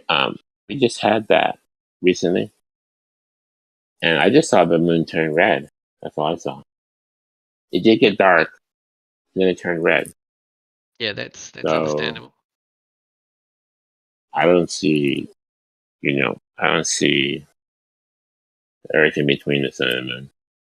See, Well, again, I'm seeing the different shadow is things. dark, right? The shadow is completely dark till the maximum eclipse when the sun and the moon line up and it's sunrise on the other side and the light is shining on the other side and it's bending around. And so the shadow that's now projected is now completely lined up. So the maximum amount of light that's going to be shining, in line for that moment is why they call it maximum eclipse, because the shadow is lined up right across the moon and it's dark and it begins to go red because of the sunlight. So you would have to Explain say that the sun didn't rise for those people on that day, and I'm pretty sure they would have noticed. Explain to me on the other side. How is that significant? What does that mean? You Sorry? said the light's on the other side. How do you mean? Well, because when I was filming the lunar eclipse, it was 11:18 p.m. local time, so the sun had set and the stars were already out, and it was a full moon, and then all of a sudden, it went from full moon to dark to back to full moon in 5 hours. So what do you mean the light's on the other side? I just lost you. Well, because it's already daytime for them because it's nighttime for me, right? I'm in New Zealand, so I get sunrise first, right? Then Australia. Like the Chatham Islands is the first island. We're the Well, first but country. hang on. Before the eclipse, during the eclipse, and after the eclipse, it's like 9 minutes.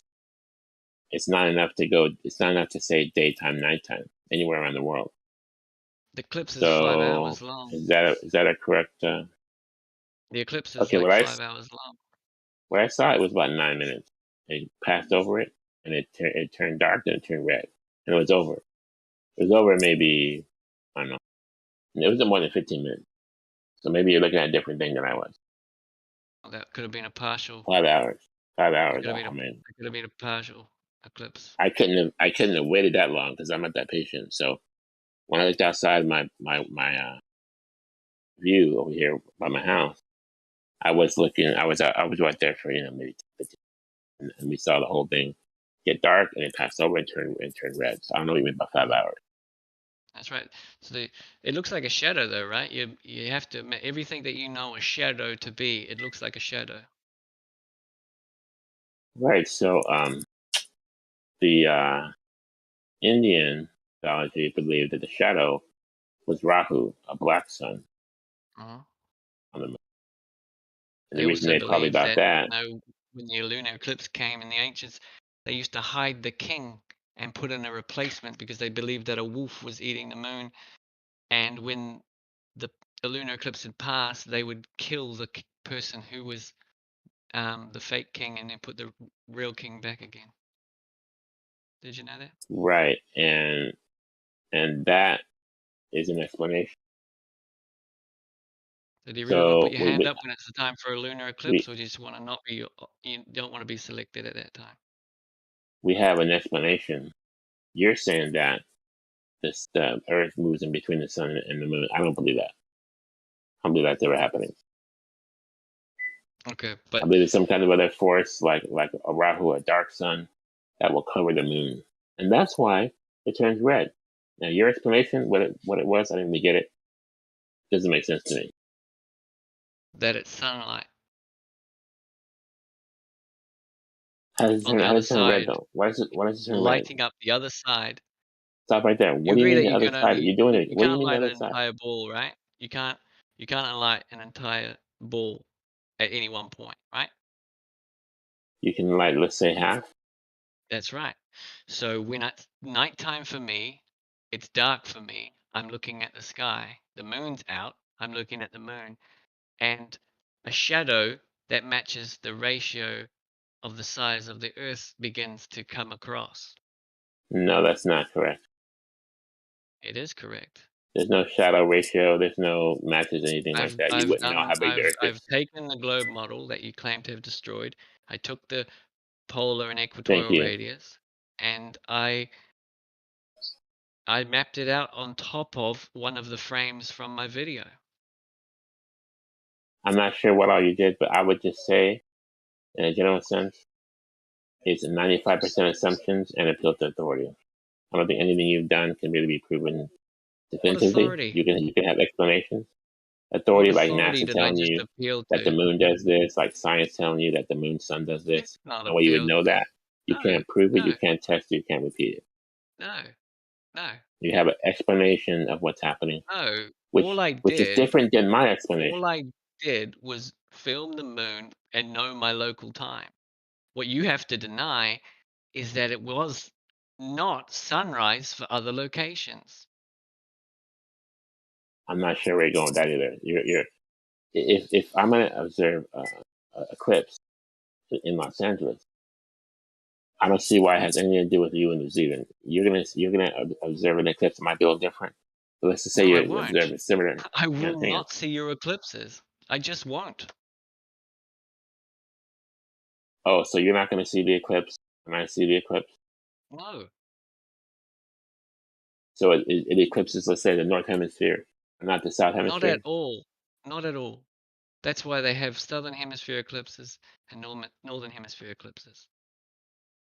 Okay, well, I didn't know that. I thought the whole world saw it. Nah. So when I see eclipse in Los Angeles, I'm looking at it from where I am. There's no way I can know or test where you are. So I don't see why you would tell me, because we're seeing it over here. When there's the moon's out, there's nighttime, and when there's on the other side of the world there's the sun. I get that. That works perfectly on a flat plane. When the sun out, that's daytime. The other side of the world there's the moon, and that works on a flat plane. So What time is it for you now, local time? 3:00 in the morning. 3:00 in the morning on Friday. Yes. Right, so it's 11:09 p.m. Friday night for me. So you're ahead of me. Well ahead of you. I get it. Yeah. And that's what I mean about taking the entirety of the model before you say you've destroyed it. I understand if the world, if you stood on a piece of land as vast as America, you know, which is something I've never done. I can't even fathom it. And I looked at the sky and I looked around and I was like, yeah, okay, it looks flat. That's good. Then I could understand. But that northern hemisphere bias, you know, it stops you from actually including us and what we see and what dictates what we can see and can't see. That would be including the entirety. All you're doing is attacking a hemisphere at this point. You know, I'm glad you said that. I would like to know what you see. I would like to compare with what we see. If you're seeing different eclipses, that's awesome. If you're seeing different, things in the sky, that's awesome. However, it is difficult to prove unless unless I'm trusting where you are, you're trusting where I am, and you're looking up, I'm looking up. We can record what each other sees, and then that might be the best way to do it without having to use Solarium, without having to use NASA. Mm-hmm. We can do it Okay. between two people. We can trust each other. We look up. I'll trust that you're looking at the thing. I'm looking at my thing. I tell you what I see. Tell what you see. I would probably learn a lot doing stuff like that. Yeah, I'm not that and person now. I was telling Riff, I don't know how to do appreciate his star trails. you know. But I've lived in both hemispheres as well, you know. So this idea of, you know, admittedly I've taken more observations down here in New Zealand than I have, you know, in northern hemisphere. But, you know, the fact that I don't even have to go there now, you know, to to be able to contact someone up there is the same as a person called Peter Harrington. You know, he's on YouTube. He's a glober. He asked a guy in the UK to he asked a guy in the UK to film the sky rotating counterclockwise, and he filmed the sky facing, you know, south clockwise, and they using technology, they overlaid the opacity between the two videos, and you can see the two stars rotating opposite inside each other. Clear as day. Did you do a video about that? He did a video of it. Would you like me to post it? I'd like to see that video. I'm not gonna look at this second, but I'll look at it when we're done. No, Appreciate definitely. that. I might not be able, I might not get it, but I'll try. No, definitely. And I think it's just these are the things like we down here in the south locations, we can confirm things for you. Sure. Right? And we don't have to do anything but just deal with those observations, to take all our feelings out of it, take all of our biases, take all of our different ideas out, and just look at that alone. Right? Mhm. That's how I'm dealing with this stuff, right? Like that's how I approach it. I'm sick of the fighting and the bickering and the bullshit, because all that stuff just gets in the way of the reality of the observations that we have to deal with. Tired of it. Right.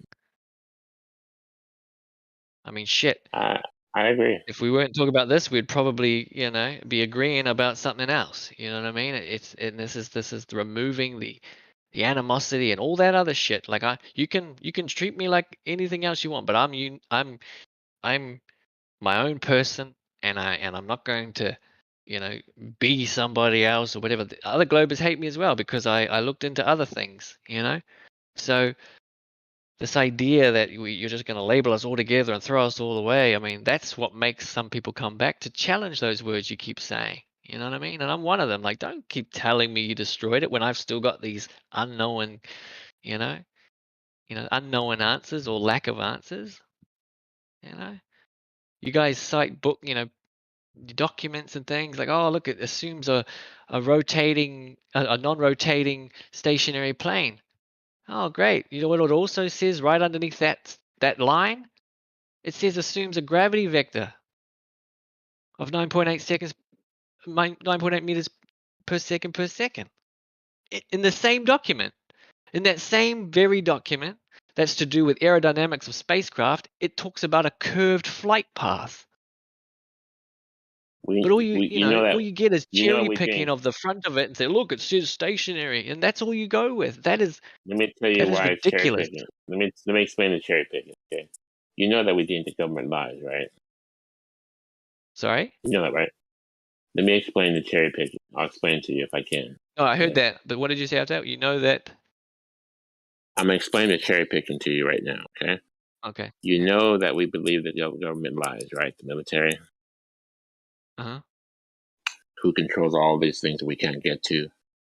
All these satellites, Antarctica, that military technology. We can never have that technology, right?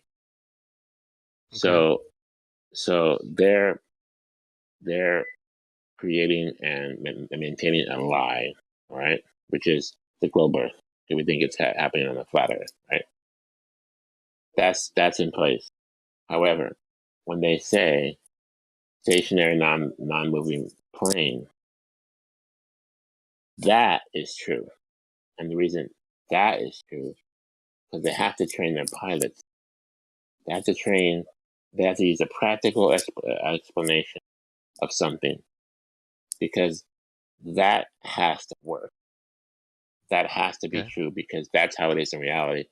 So you're taking this lie, and we're getting little bits of truth. And if it was a spinning globe, but they treated it like a flat plane, I would think, why would that be? That's the first thing I would think. And since they're telling you that, well, if for flying purposes, it's basically a non-rotating plane. Okay, that's because it has to be that way, because that's what it is. That's why we're. So you can't hang on. So it's not correct for you to say cherry picking, because we're taking the whole thing, which is a lie. We're kind of break it down. this part is true. They have to say that. This part's a lie. You see? So it's not really careful. It's trying to break down this facade that's created before us. Right. We Okay. think But is can you not mind see? control. Can you not see your bias within that statement? They are doing this. They are lying. They have done this, but with nothing. That's why I say remove the bias and deal with the observation. You know what you just told me there is that it's a lie because that's what I believe, and it has to be, and therefore it works in some way that they're not telling us. Yeah, the observation and the result is it's curving, but you can't tell. It's spinning, but you can't feel it. This is the result. This is what we really see in reality. Right. Okay. So It's let's moving, but start you with the can't. first Hang on. thing. It's moving, but you can't feel it. It's curving, but you can't tell. It's spinning, but you can't see it or feel it. You see what we're dealing with? Right. But you keep saying That's what spinning I'm hearing. globe, right? You keep saying spinning globe. Isn't it more accurate to say rotating? You can use rotating and spinning. You can put in your own words. You can put in But whatever word you spinning want. and rotating, right? Like you're acting like if I hit spinning, the next word that comes from spinning is top, right? Spinning top. That's kind of where the spinning, I'll was tell you taught what. to me. I'll tell you what. Rotating. If I gave you an apple, and I said rotate this apple once in 24 hours. I'll tell you what. How many I don't degrees see would the you move it difference. per second? One What are you moment talking before I about, get into that. Phoenix? Spinning and rotating is the same. You could spin it once Oh, in a hang on. day. I'm gonna give him I'm gonna give benefit out. If you want me to say rotating, I'll say rotating. I really don't care. You don't like spinning. People get triggered when I tell them the earth, the earth isn't bending. They get upset. So I'll just use whatever word you I'm want. not, dude. I'm not triggered in any way, shape, or form. I'm inquiring to find out what you think. If an apple's rotating once a day, it's going to be rotated very slowly, in a sense that if it's in front of us, right? Unless you rotate it quick, once a day, just like on the last Yeah, second. and that's You just rotate it. Just your last 3 However, seconds. But yeah, how do you feel the word turning? Turning? I like turning. I like turning. But I want to explain something to you. Is this As the world Faithful? turns. What's your name? What's your name? Faithful? Yeah, faithful. Yeah, I like that. Faithful. By the way, I appreciate that you believe in God. Okay. Now, about your apple. Okay, so here's the thing to understand. When I grew up, there were these merry-go-rounds, these Ferris, I don't know what you call them, where there's a circular spinning wheel, and they have bars on them, and then the outside kids spin it around, and you go faster and faster. And if they spin it fast enough, you'll fly off the fucking thing. Okay. They don't have those anymore. I wish they did, But here's the thing: if it's a small merry-go-round, it can only spin so fast because you can only get it so fast, as opposed to the outside of the rim of the end of the disc, which is spinning, think of it like a quarter, and you're standing on top of the quarter, and then there's these bars you have to hold on to, otherwise you fly off. Right now, if it's a small merry-go-round, it can only spin so fast, as opposed to if you leaped off of it. But if you get a bigger merry-go-round, a bigger one, and you get enough people to spin around the sides, it's going to actually spin faster because the difference between that end of that merry-go-round and the earth, which is not spinning, if you step off of it, is much greater as the wheel gets bigger. So that's why we say that the earth is spinning 1,000 miles an hour at the equator, because the earth is so big, according to you guys, that spinning once a day, you have to have a certain speed to that. So the difference between, let's say, if I was on Mars or some other planet that's not spinning like the earth, you would see the earth spin at this speed, right? If I was on an asteroid, it's actually better. And I saw the earth spin around, that it would spin at this speed in relative to that. So an apple would spin very slowly, but this huge, globe, you claim, it would spin fast, considering that it's a lot bigger. It's like that merry-go-round is spinning faster. And if you jumped off that merry-go-round at that higher speed, you probably get hurt. That's why there's a difference in the apple. So I'm not surprised to use the apple, because the apple is safe. It's slow. It's small. You know, what if you use a, you know, even a bigger example? The bigger example you use, the more ridiculous it becomes. Yeah, That's but what if I'm you saying. rotate it, if let's say let's say you could hold the world in your hand, even if you had the world in your hand and you outstretched it, your arm was bigger, you're holding the world in your hand, you still had to turn that world once in 24 hours. But don't you see that if it was a bigger world, like 8,000 miles across, that would be spinning, had to spin very fast to get one rotation in 24 hours? Don't you see that? In this case, 1,000 miles, 1,100 miles an hour at the equator. I don't care exactly, but over 1,000 miles at the equator. Don't you get that? Because it's bigger. I get that. I do understand that. And even my friend So whose you're dream at was to you're go to Africa, like check this out, right? He stood on the equator and he looked up at the sky and he said he felt dizzy because he could notice after living in New Zealand for so long that it was freaking him out because the stars were moving that little bit quicker, and the locals said you'll get used to it, you know. But it was yeah, I he said it guess. was freaking him out because there was that little, you know, you live in the South, right? And you know the sky your whole life. So your dream to go was, you know, to go back to go to Africa. And so, you know, because he was South African and he used to live there and all the rest of it. And he went back and he said that, you know, for a couple of nights looking up at the sky was disorientating because he could feel the stars were moving that little bit quicker after, you know, staring at the sky many, many times in New Zealand, you know. So Well, I'll tell you what I know about that. But I'll tell you what, if there was a flat Earth AE map, it wouldn't be it wouldn't be a big deal for the outer stars to spin faster than the inner stars closer to Polaris. That wouldn't be a big deal, would it? I'm if responding it to could your spinning faster. if it could explain the angle at which you see the stars, then there would be something there. But the fact that we all For we all the live in sake the of your South. friends, for the sake of your friends, you can have stars spinning faster in the south on an A map, and slower let's say on the equator, and fast and slowest. Well, I don't know how that would work on the northern hemisphere, but it could be faster in the southern hemisphere. They could be spinning faster. I'm just making an explanation. It's not gonna bother anything. Right, I get what you're saying, and I do hear it. But what I'm saying to you is that the location of the person looking at the stars in the south and the direction they face is all the same way. That wouldn't work if the world was like the AE map and the southern hemisphere locations were around the edge, because we would all face multiple different ways to see the stars. You'll have But to that's show me. You have to show me that so I can see what you really mean. But if you're saying like what do the people in Cape Town see? What stars do you see in New Zealand? What stars do you see in, let's say, Chile? You see different stars. So yeah, God, but Rick, if it you just takes wait, time to rotate. It takes time well, to it's the time of rotate. the day though, right? It's the time of the day, but it's the Yeah. direction they face. So when it's daytime, you know, it's still daytime here, it goes into night, you know what I mean? And then it goes into their day and through their night, and then, you know, whatever the time difference is, it's the direction they face. Facing south, they see the same stars, but based on being out on the outside of a dish, they wouldn't be facing that way by orientation alone. They I'll tell couldn't you what. face that If you way. can draw that for me or show me that, I would look at it. I'm not really sure if I follow you completely. And somebody else called Okay. my name. Who is it?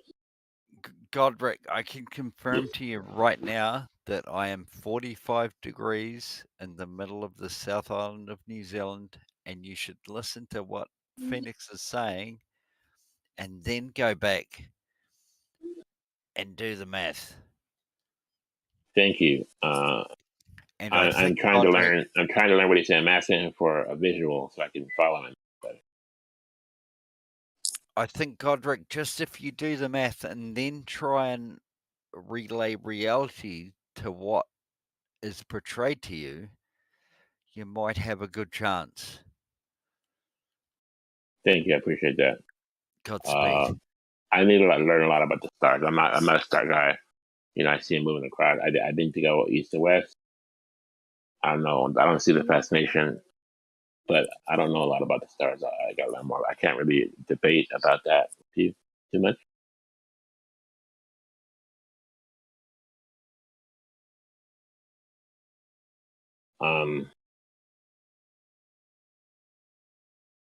Yeah, so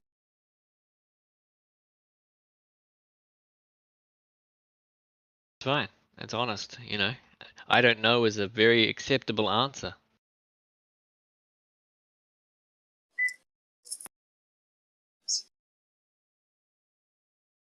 I think the moon and the sun can move away on the flat plane. You won't see it. I don't see a problem with that. Okay. I Well, don't see then why you using guys say the moon's inverted in the south. Why would that matter? I'm not saying that would matter. well, the thing Both is things that I like would you get. say that I'm not. You say the claim is that I'm not upside down, right? Like that's you can upside down on a ball type thing, right? That's what you claim. But all I have to do is look at a photo of your northern hemisphere photo, and just all I have to do is stand on my head, or flip the screen upside down, flip the image upside down, whatever makes that orientation flip upside down. But if I literally do what No, you say, if you actually do what you say I'm not, if I actually do what you say I'm not doing, take a photo of you. I say, go, Godra, take a photo of the moon. You take a photo of the moon. You send it to me, and I stand on my head and take a photo of my moon and send it to you, and you stand on your head, you will see my moon and I'll see yours. Are we not upside down? do you remember when I explained to you I cherry have a picking? photo of it. I have a Hang on. photo of it if you want. Do you remember why you claim cherry picking? I explained to you why about the cherry picking. We're saying that they're lying, but they have to say it. It's non-stationary and not rotating because we can't tell that. We don't operate like that. We operate as if it was for basic flying, as if it was flat and non-moving, right? So you don't have to say that's a cherry picking because it's really not. Okay. Now we're going to talk about the moon. All right. So we just think you're just down the way. You know, you're south of us, right? Just across the way on a just say a flat plane, right? So if I come in the front door to the house, okay, and we in the middle of the living room, we put a happy face in the living room, okay, on the ceiling, right? When I come into the door, I see the happy face. Let's say the eyes are facing the door, and let's say the mouth of the happy face is facing the kitchen. So in the living room, there's a kitchen on the right, living room in the middle, and the entrance on the left. So we're gonna come into the house. When we see the happy face, we're gonna see the eyes of that happy face. And then when I see the mouth on the other side facing the kitchen, okay? Now, that's the northern hemisphere. Southern hemisphere, you're in the kitchen. You're looking back at this happy face. It's taped to the ceiling. But guess what? Because you're in the kitchen, you're seeing the mouth close to you. And you're seeing the eyes on the opposite side. That's all that's happening. Right. But here's That's the how we problem. explain it. If there's an upside down face or a smile or whatever you want, upside down frown, whatever way you want to explain it, there's a point in that rotation of observation where the shape would be between the two and there would be an ellipse. Where, with all the modern day technology and phone cameras and telescopes and P900s and P1000s, has someone taken a photo where the moon is in an elliptical, is it become a ellipse and is no longer a face like we see it, and it's half I don't rotated and not circular? The I don't answer is follow the ellipse. nowhere. I don't follow the ellipse part. What do you mean the ellipse? What does that to be ellipse? Are you saying We could do it. it's the You could equator? do it. You could do it yourself. You could do exactly what you just said. Put a circle and put it flat on top of your roof and walk around your room.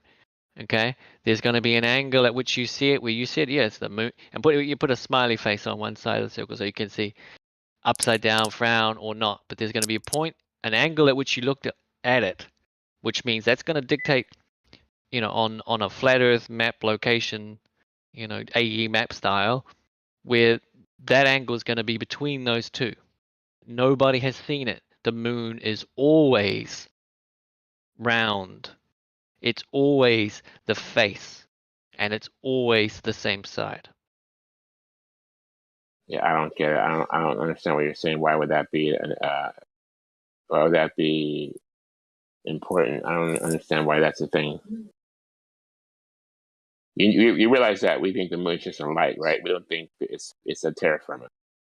All right, and this is why I At least started I with the don't. premise of the lunar eclipse. Is the lunar eclipse a shadow by all known references that you can think of?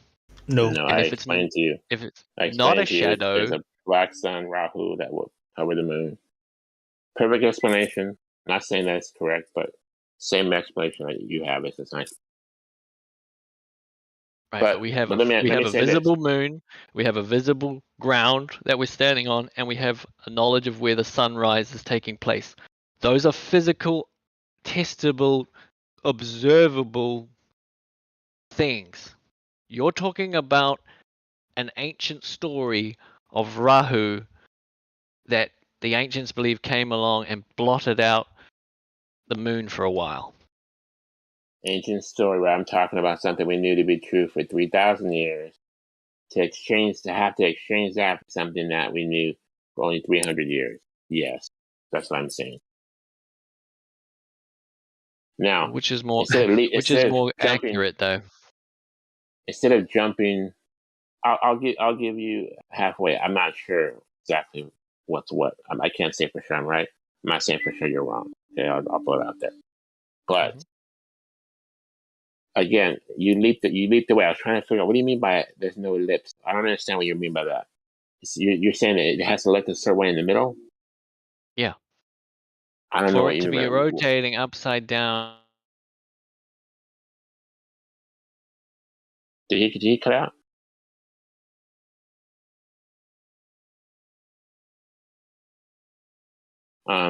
Well, let me just say this. If you're listening, okay, you're back. You're back. You cut out.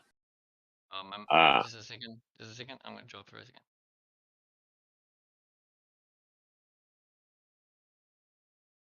Hopefully that fixed it. You cut out a little bit. It sounds like you're back. All right. So this whole You can repeat your point.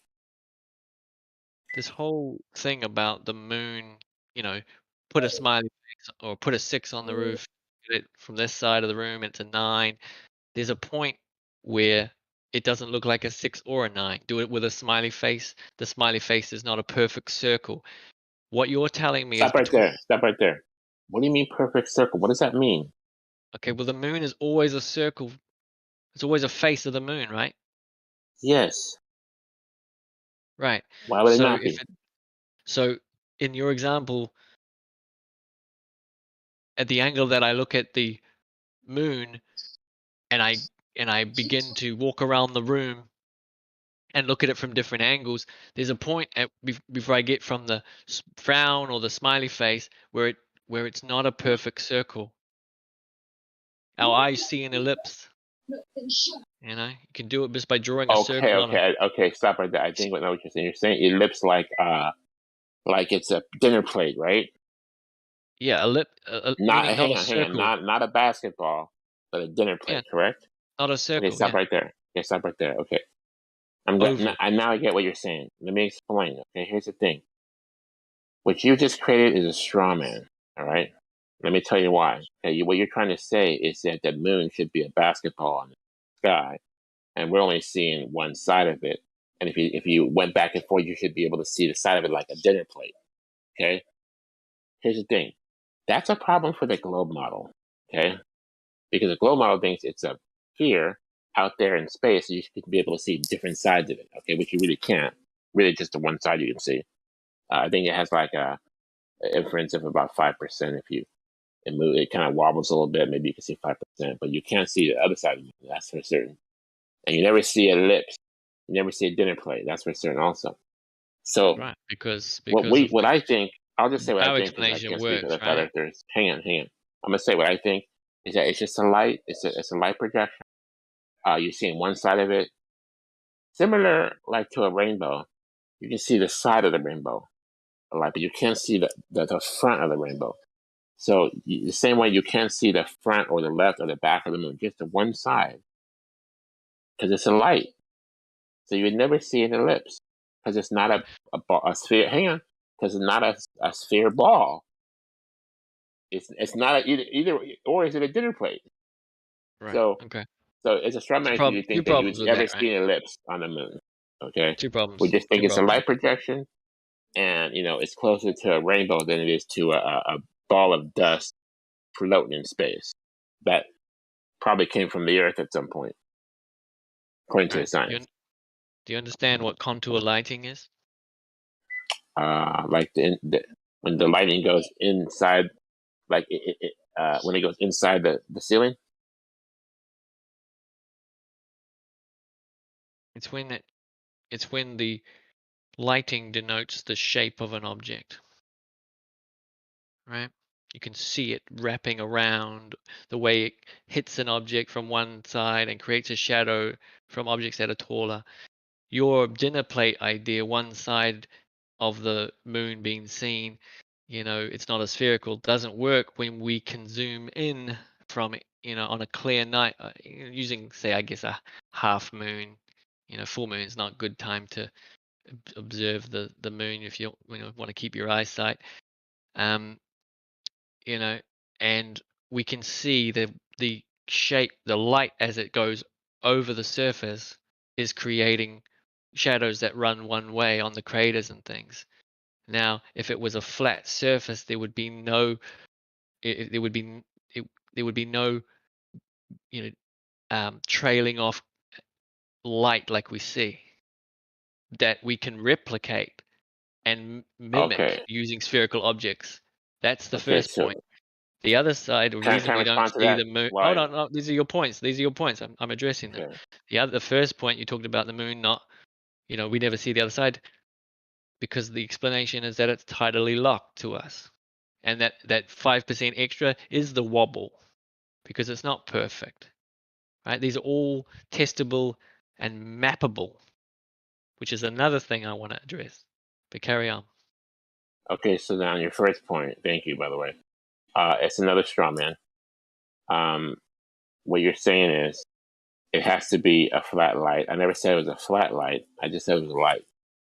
And because you think you see shadows going across this terraform sphere, doesn't mean that can't happen in a light projection. It can definitely happen in a light projection. Okay, what happened in your explanation you've been given is that it's a sphere, and you're seeing that, you're interpreting those shadows as if it were a sphere light going across it. Okay, but I'm saying you can't prove that, right? I'm saying it could be a light projection. It's all the same. The second part about what was your second part? Moon being Sorry. tightly locked. Oh, that is a complete red herring. What all you're saying is you don't see the other side because you can see the other side. That's all you're saying. It doesn't. Just an explanation. It doesn't prove anything. Yeah, he said You see what I'm somehow saying? testable It's very convenient for you that it's tightly locked, so you don't have to prove anything. You have to prove the other side. You don't have to prove that's a terra firma. You don't have to prove that we should be able to see the other sides of it. You know what I mean? And so it doesn't help your argument at all that it's tightly locked, because all you're saying is, well, we don't expect to see it, But again, if it was a light projection, you wouldn't need this. There would be no other sides, for example. So I don't know that there is another side. However, I'll tell you what. If there were all these satellites they claim were up there, I would think that we'd have the whole moon mapped out and seeing it all the time, like 24/7 moon, a moon live feeds, because of all these satellites that are out there. Because guess what? The satellites can see the side, because guess what? They're out there in space, not down here on Earth. But do we have that 24/7 footage of the moon and all? No, we don't. So I guess the satellites don't have cameras on them; they're not working, or NASA doesn't care to look at the moon. So besides explaining, why these things happen, the Senate fighter, you also have to ask yourself, if it were a globe, if it were a sphere, if it were a terraform moon, wouldn't there be like more videos of it? Wouldn't these satellites, don't some of them have cameras on them? Doesn't ISS have a live feed to the moon? Don't they have a different view of the moon? Let's see all that stuff, you know. And because we don't see that stuff, I think it just makes me think it's fake. So I'm also thinking about what they don't show us that they should be showing.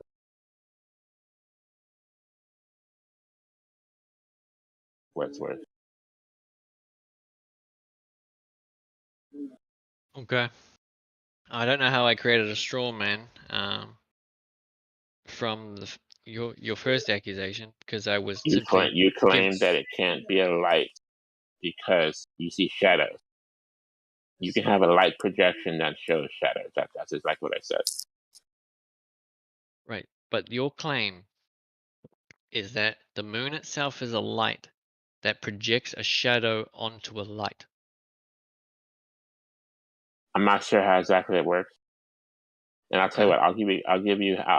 I'll meet you halfway. I believe that it could look like there's shadows on the moon. I'm not saying that it could be interpreted as a tear from a ball. I'm not saying that it doesn't. It's not that. What I'm just saying is that we can't prove we can't get up there. It's the appeal to authority. We have to trust NASA. All right, I'm going to show you why why we don't have to if trust you see a NASA. shadow, that's to me. That's not. It's not. It's not satisfactory. Take a look in the chat. You're posting I'm something. going to post a picture. Okay, now the photo on the left is from the northern hemisphere, taken with a proper camera and lens, and the photo on the right is my photo taken with a video camera. Are you live streaming? No, I'm trying to. Oh, you haven't Process. Here it posted goes. yet. There it goes. It's processing now. There it goes. Okay. By the way, I appreciate you. Are these your own pictures? The one on the left is from the UK, Alan Evans, and the one on the right is mine, taken here in New Zealand.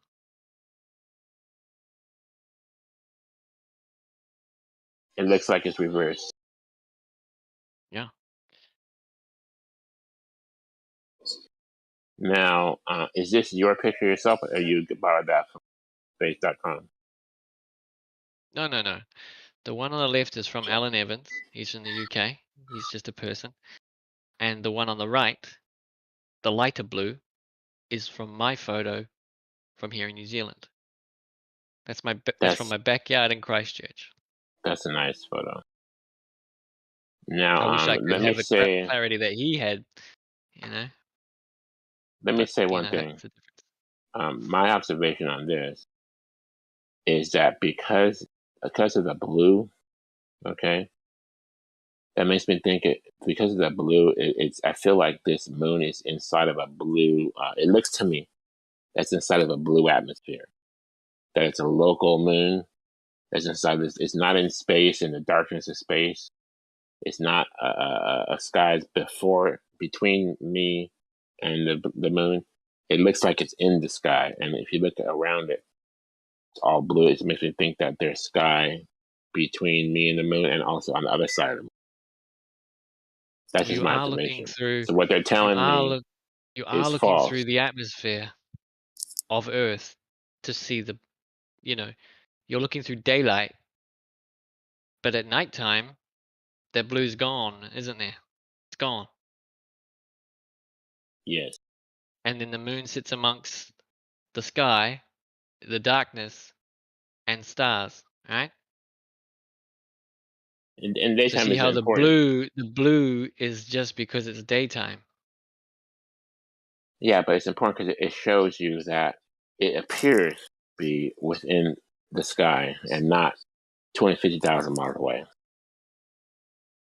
I get that. Good. I really do. We're just But seeing different things. That's all I'm saying. I make a small point there.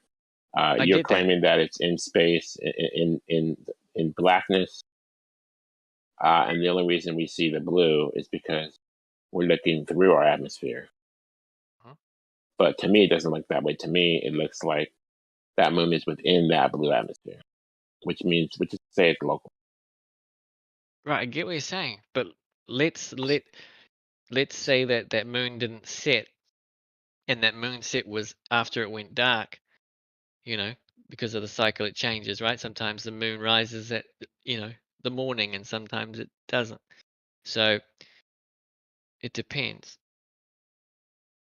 When the daylight's gone and the moon is still there in the sky, now you don't have all this blue to worry about. All you see is greater detail on the moon, and the edge where the terminator or the light is ending on the face of the moon, creating the phase of the moon. You can see even more detail in that edge between complete darkness and the last little bit of light on the moon. So now it denotes that there's some more of the object there, which you claim was hidden by the blue. The reason you see the blue instead of the light is because Right, it's but not lit up. you don't have the light, right? So without the light, you would be able to see it better. Period. Kind of like you can see a light better in dark than in the daytime. So same thing as the moon. Of course, you can see it better at night because you don't have that light that's in between. It's like glowing between. It's glowing against a black background. And another thing, I think the moon has its own light. I don't see any sun reflecting any light on the moon at all. I see the moon has its own light, not the reflection of the sun's light. No heat. I can see any heat coming from the moon. I can't measure any heat coming from the moon. I see it in the sky when it's a full moon. It's literally a glowing light bulb. It's not a rock. It's not dust or sand or terra firma. It's a glowing light with the design on it. Granted, you could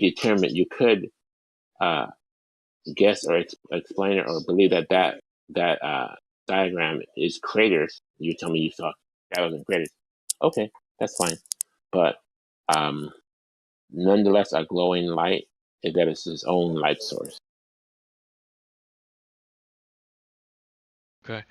Do you understand the globe explanation or the mechanism for why the moon has phases? If you want to run it by for all of us, if I guess I might get it wrong. So I'm sure you know. That's all right. That's all So right. if That's you fine. just want to run it by real quick, that's great. The moon is always lit up half of it like the Earth is, right? Because it's getting hit by the sun. But it's constantly being hit by the sun's light, right? From where we observe it. But it's the angle at which it's the observer angle at which we see the moon from Earth at its point around the Earth that creates the phases of the moon. And that's what makes it different when the moon and the Earth and the sun have lined up. That's when the shadow is projected onto a full moon. So at a time when we see the full moon, all of a sudden, a time when there's not meant to be any shadow, a shadow comes across at the time that the sun is rising in other locations, lining up perfectly. Now that there is the biggest thorn in my side because I didn't use NASA and I simply just filmed it. You mean thorn your side as far as believing that Earth is flat? But by trying to tell me that you've got all, you don't need to look into it anymore. You've got all the answers. The globe is dead. All these claims that just hold nothing but rhetoric. You And then you understand? wonder why people come here again and again. It's because you're literally challenging reality. And But you understand? You do understand? You're talking about. You make claims about the moon, right? And it's the main discussion is flat Earth, round Earth, right? Not the Earth, but the moon, right? yeah, I started with ground observations, from the North Island of New And Zealand. for example, I could be wrong about the moon, and whether that's right or wrong, it doesn't give you a round Earth. I just want to be clear about that. Let me ask you a different way. Does the moon give you a round Earth? Is that something that you're thinking is happening? No, I'm challenging more, the claim about the moon as its own light, or a light bulb with a design of the moon's face on it that then somehow creates a shadow on that light. I'm challenging that Okay. because the alternative, Okay. plausible explanation is that the Earth's shadow is always projected into space, just like your shadow is always projected onto the ground. If the Okay. sun is in front of you, there's going to be an angle at which your shadow is always on the ground. Now, it just so happens that at the point of the total lunar eclipse, that those shadows finally line up. But the idea that Earth's shadow is not always being projected into space is not really addressed. It's not like the shadow just appears at the lunar eclipse. There's always a shadow. You can do it right now. You can pick up an object and have a direction of the light coming in, and that shadow is going to be created behind it, right? No matter what you do. This is testable. You know, you said about moon phases. Mm-hmm. We have a argument in the flat Earth, like how come the moon and the sun appear to be the same size? Right. And to continue with that, the globe says, well, it's 400 times smaller, and the sun is 400 times farther away. The moon is 400 times smaller, and the sun is 400 times farther away. That's why it looks the same size. Yeah. Right. So, and that's very convenient, by the way, that those numbers. Okay. Here's another something that's actually too convenient. Okay. You know how you say moon phases, right? Do you know what a crescent moon is? Yes. You can barely see. It's just like the letter C, right? Yes. There's sometimes when there's a very, very crescent moon. Correct? Yeah. It's got a special And name, but I don't know what it's called. so so on this crescent moon, where's the time when you don't see the moon at all? Is that a thing? Oh, the new moon, right? The new moon phase. This is the moon phase completely black?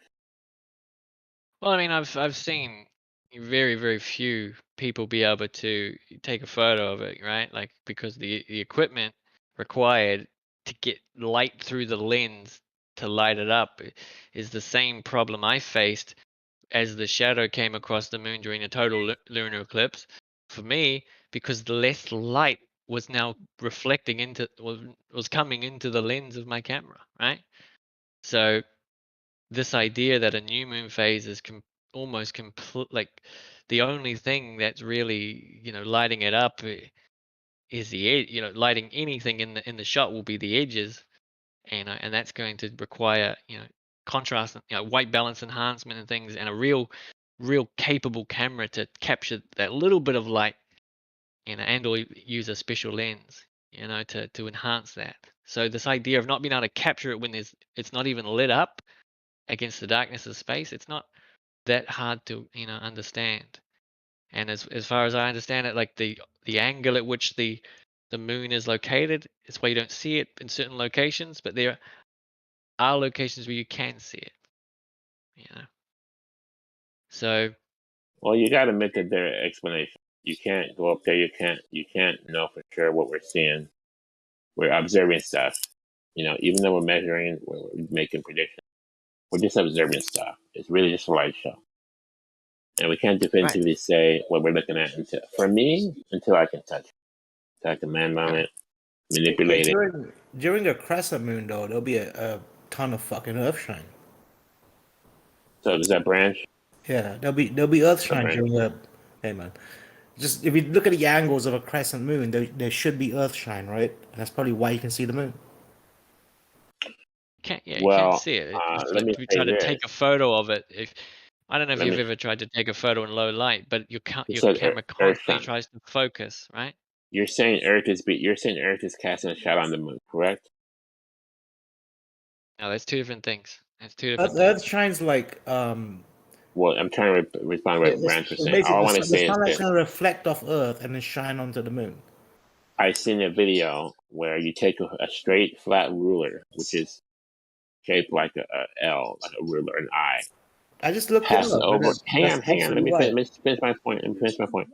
Pass it over a globe, and the shadow is curved. So that shape of that shadow on the moon does not mean that it's being covered by a sphere ball. Because I can take a ruler and make a curved shadow over, for example, a globe. And the ruler is not curved, not around. That's I want to true. say that. That is true. That is So very true. you have to consider that. You know what? I didn't consider that, Gordek. Yeah. A Wait a flat minute. ruler will make a curved shadow over a globe. And then you're going to say that ruler must be a sphere. Unfortunately, no, it doesn't follow.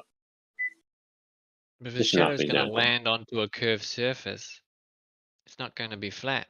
But if the moon was flat and you held up a ruler to it, it would be the ruler shadow. Right? Again, you're creating a straw man because we don't. I don't even think the moon's terraforming. I don't think it's round or it's terraforming. Anyways, sorry. I mean, I That's don't think not a it's straw sphere. man if you don't think. If you knew that it wasn't, then it would be a straw man because you could use that. You saying it's a straw man because you don't agree is it's not. I think you're making a Not premise that correct. I don't believe is, and you're saying because you believe this, then that's why your premise doesn't work. That's No, why I I'm said giving strong. you the mechanism, explained and testable based on, everything I know to be a shadow is something. A shadow is where light can then light it up. Like a shadow is not darkness. A shadow is absence of light, right? So if I have a shadow that's really, really deep in the middle, but I light it up from the edges, that shadow's still going to be dark where the light's not really reaching it. But on the edges of that shadow is going to start to disappear, isn't it? Because light's going to replace it. And that's exactly what we see, So everything we see when we look at an object having a shadow cast on it matches observation. But for this one observation, I have to say that's not what's happening. It's not a shadow. Light works differently at this time.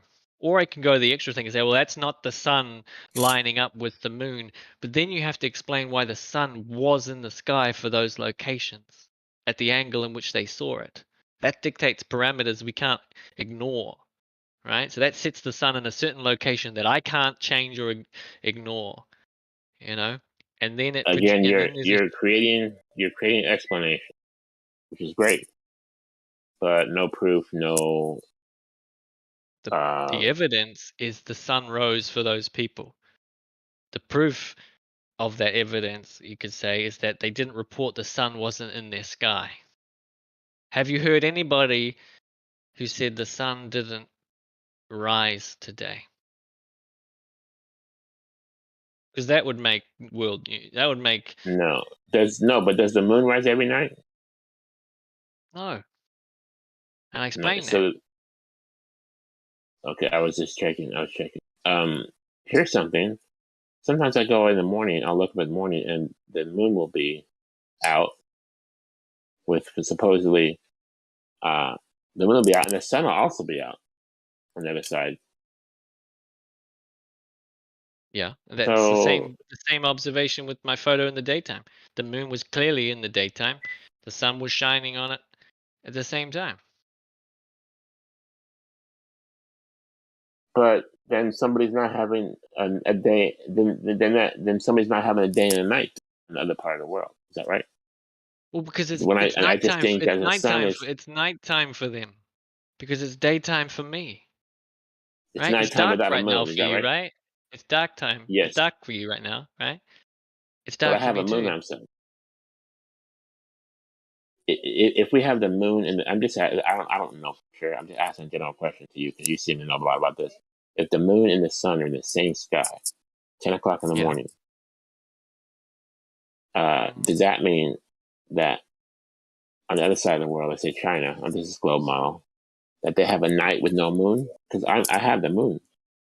But the moon's not connected to the Earth, right? So it's the angle of observation. So China would be able to see the moon, I'm sure. So, But if if I it's see the moon and sun at daytime, 10 if o'clock it's in the morning, you're saying China can see that same moon? well, I'm not familiar with China. That I had a problem. That I had a problem with. I Right, never like I can, understood that. but I can imagine that, you know, based on the fact you're in the same hemisphere, um, you know, Don't say you that would because see. the globe is going to have China almost opposite, not opposite, but almost opposite. Actually, opposite China is actually like opposite. Let's say Los Angeles is probably like New Zealand. Actually, no, because China's only what, like 6 hours 10,000 miles behind me. away. That's like 6,000 6 hours, 5 or 6 hours behind New Zealand, I think. Sure, but No, you can so figure out what's opposite Los Angeles, what's opposite the West Coast, and what's opposite America. yeah, I'll have to. That's a good question. Actually, I'll have to. I admit I ignorance on that think one. it's New I don't. Zealand. I think New Zealand is opposite America. Yeah, I think we're quite, you know, up to, you know, something like 19 hours difference. You know. So maybe you can do something for me. If I have the sun and moon, 10 o'clock in the morning in the north in over America, what do you have in New Zealand? Neither.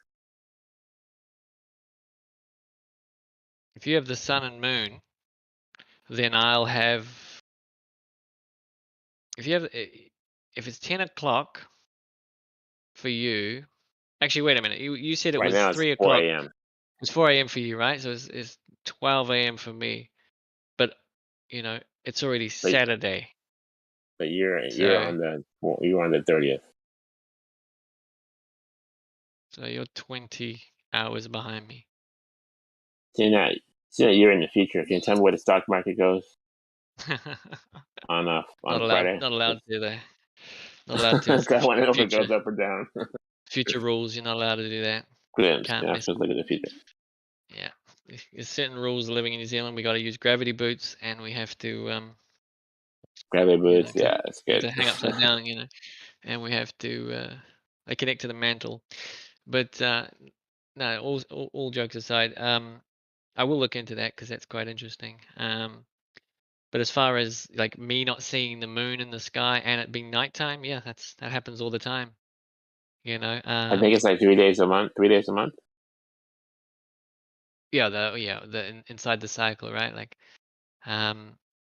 but like for example, my moon rise was at 7:11, so it was rising at the same time as the sun. But you have to understand in the globe model that you're attacking, we're rotating into darkness, right? And your sunrise, you're rotating into the light. So using that logic alone, if I'm rotated into the darkness and you're seeing the sunrise and the moon's there, then that means that no, I don't see it, you know. But then there's days that it will Yeah, be already in the sky for me, but you won't see it, and it will be nighttime for I think you. you can't. I think you couldn't see it, but I'm not really sure. So that intrigued me, and I think it has to do with the moon. I think the sun is going fast. I mean, sun I think is going faster than the moon. I think the moon is slower, and then sun passes it. I think that's what happened. If I have it right in my mind, right? At least how it appears. God, on a monthly cycle. I see what you're saying with the way you see it. Yeah, again, I think, you know, the best thing we can do is, you know, choose a day and, you know, get the information.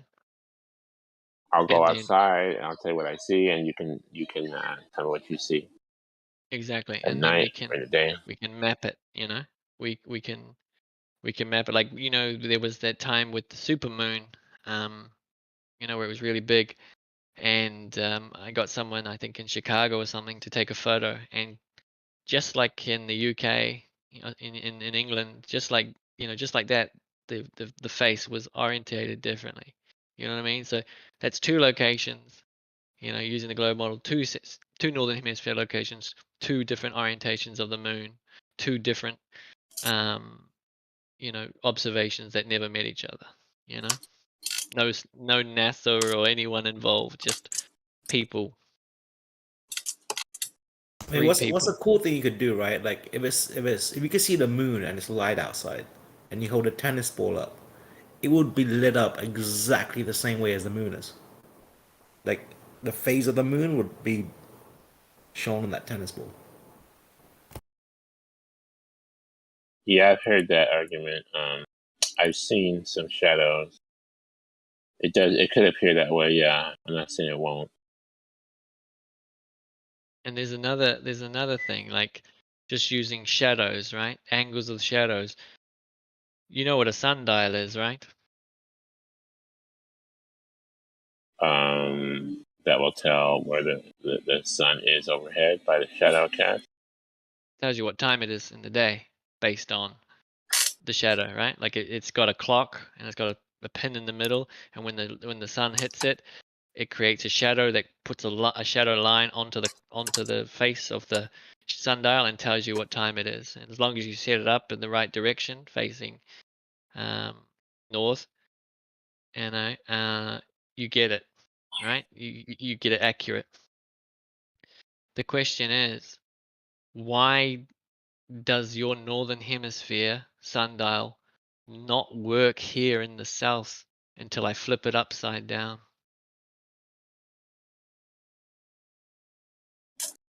Say it again.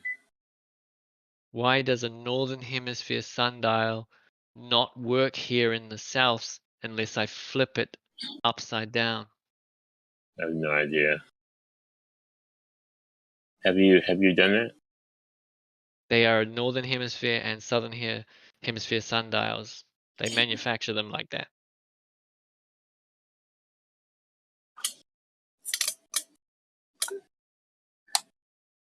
So you're saying the sundial in New Zealand wouldn't work in America? Correct. I don't know that. I've heard that the compasses are different, but I didn't know about sundial. There's actually five types of compasses, I believe, that are out there. But yeah, a northern hemisphere compass will not work here in the south either, and vice versa. I think that's part of this conspiracy. The compasses. I don't think that would be a thing.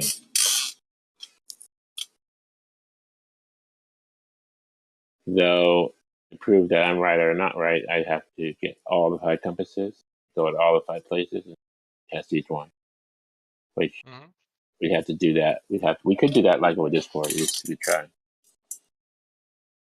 There's many claims, that the globe makes, right? Like, for example, like in the jewelry industry, if they weigh something here in the south, they don't ship it to the north somewhere, based on the globe model, and then weigh it there again. They sell it at the price it was weighed at. So there's no variation in weight or change. Did you know that? Yeah, but the weights are actually different. Let's say if I go to Egypt, the equator, and we go to either New Zealand or North America, supposedly the gold, for example, would be, I think it'd be lighter in the equator and heavier on the pole. Is that right? Right? But honestly, I couldn't tell you if that was true or Because not. the Earth was flat and not moving, and there was no variation, and there was no gravity, and it was just buoyancy and density. Why would the weight change? I couldn't explain it, but it doesn't prove either way. But it would prove. Let's say that weight was off, right? It could be something going on. I can't tell you, but the globe saying that let's say it is lighter on the equator, heavier on the poles. I'm not saying it is. Say it is.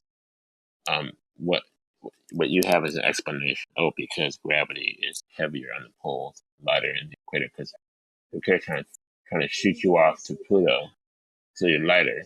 You're spinning in the middle. That's more centrifugal force in the middle. That's an explanation.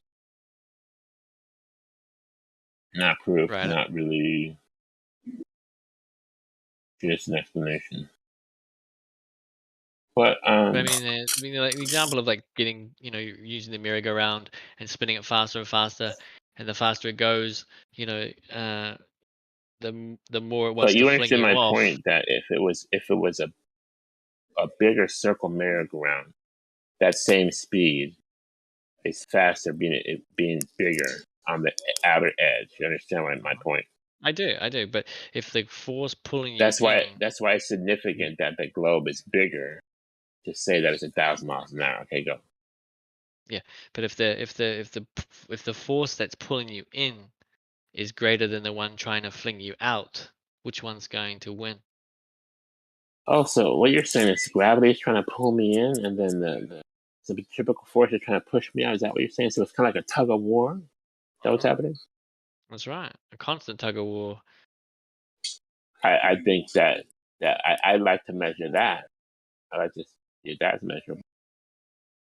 Okay. I think And I'm where do supposed to be you? like 15 grams lighter in certain confidence, Yeah. which is like me taking a piss. So you can't really, prove that. But You you can see, you can you can but you try. see how do you see how when it's 15 grams and you're talking about gold, now you're talking about, doing tons of gold, Money. or Now yeah, that's exactly, money. right?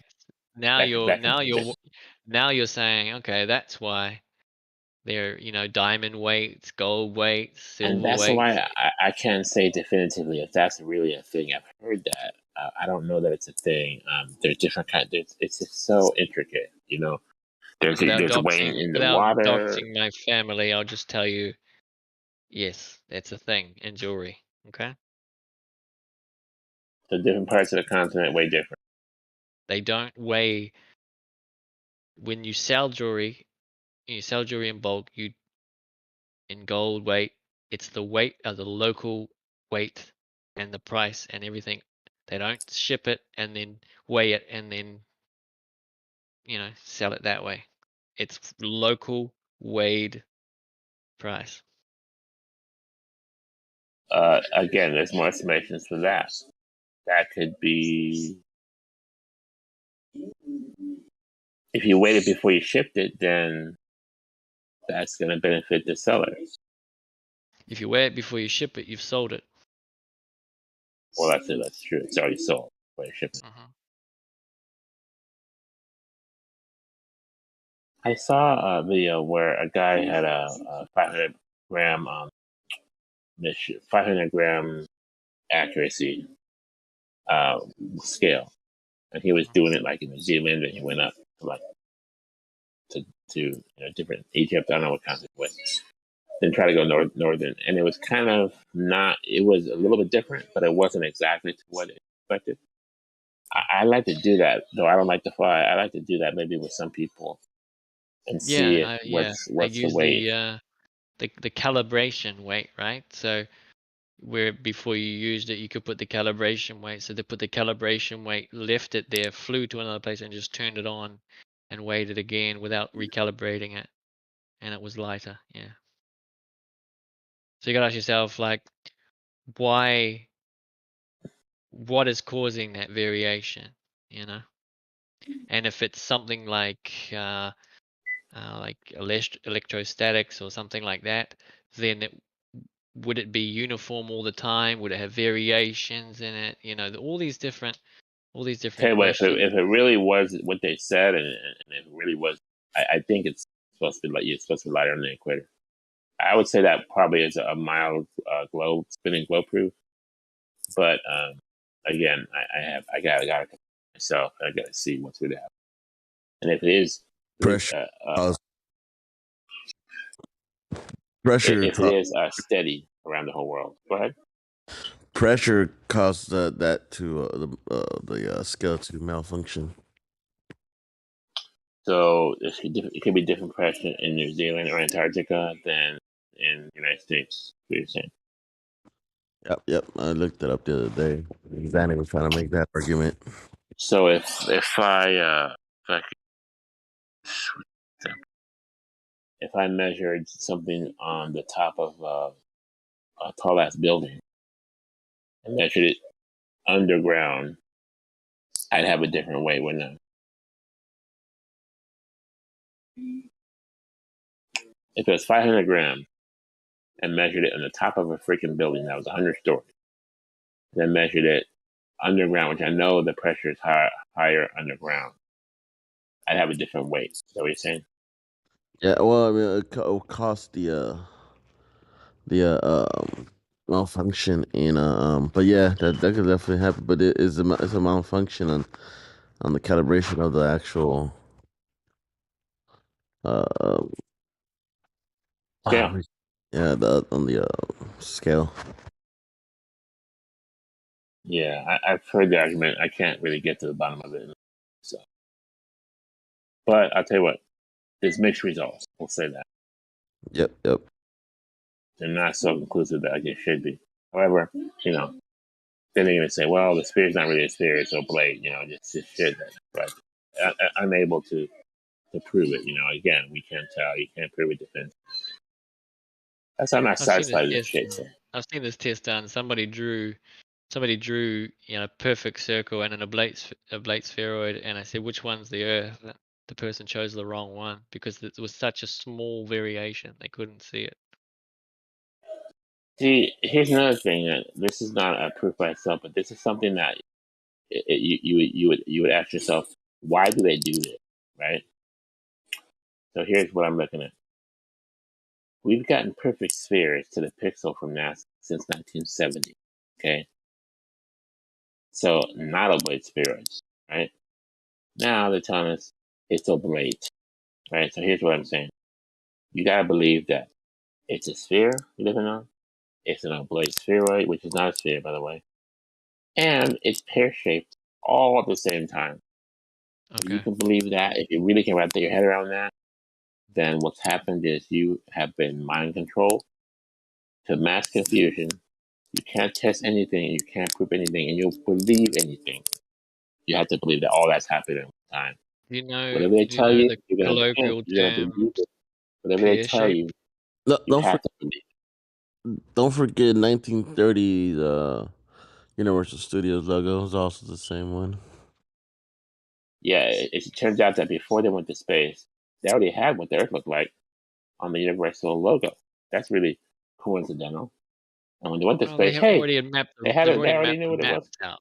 They already mapped the maps Right, out, they right? already knew. They didn't have to go to space because they knew what it was already.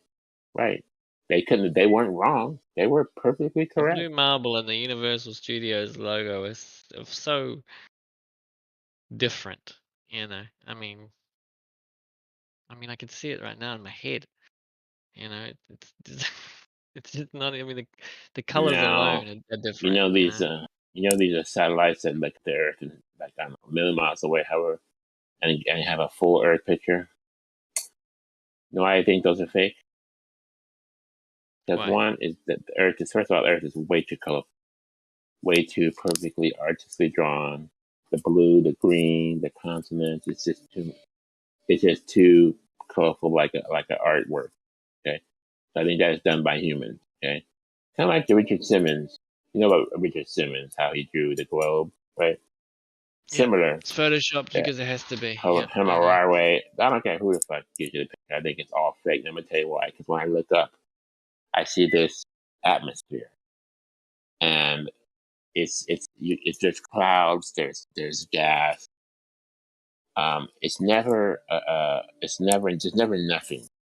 So if you look back down on the Earth, I don't know, a million miles away. I don't know how far that is.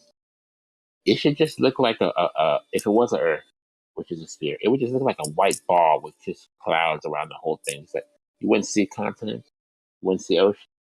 It'd be all just white. That's why they fucked up the Earth picture. Because you're looking at these like if you look at the Earth picture, you see these clouds, these cloud patterns, and if you look at the cloud patterns, there's cloud stamps. there's ways where clouds like repeat themselves. Like here's cloud stamps. Show you if you want me to show you. I get you. I get what you're saying. Foolery. Just foolery. But let me use what you just said, the Himawari, right? And another one of my photos, right? So You want to put yours in fine. there? Yeah, just a moment. I just gotta access it.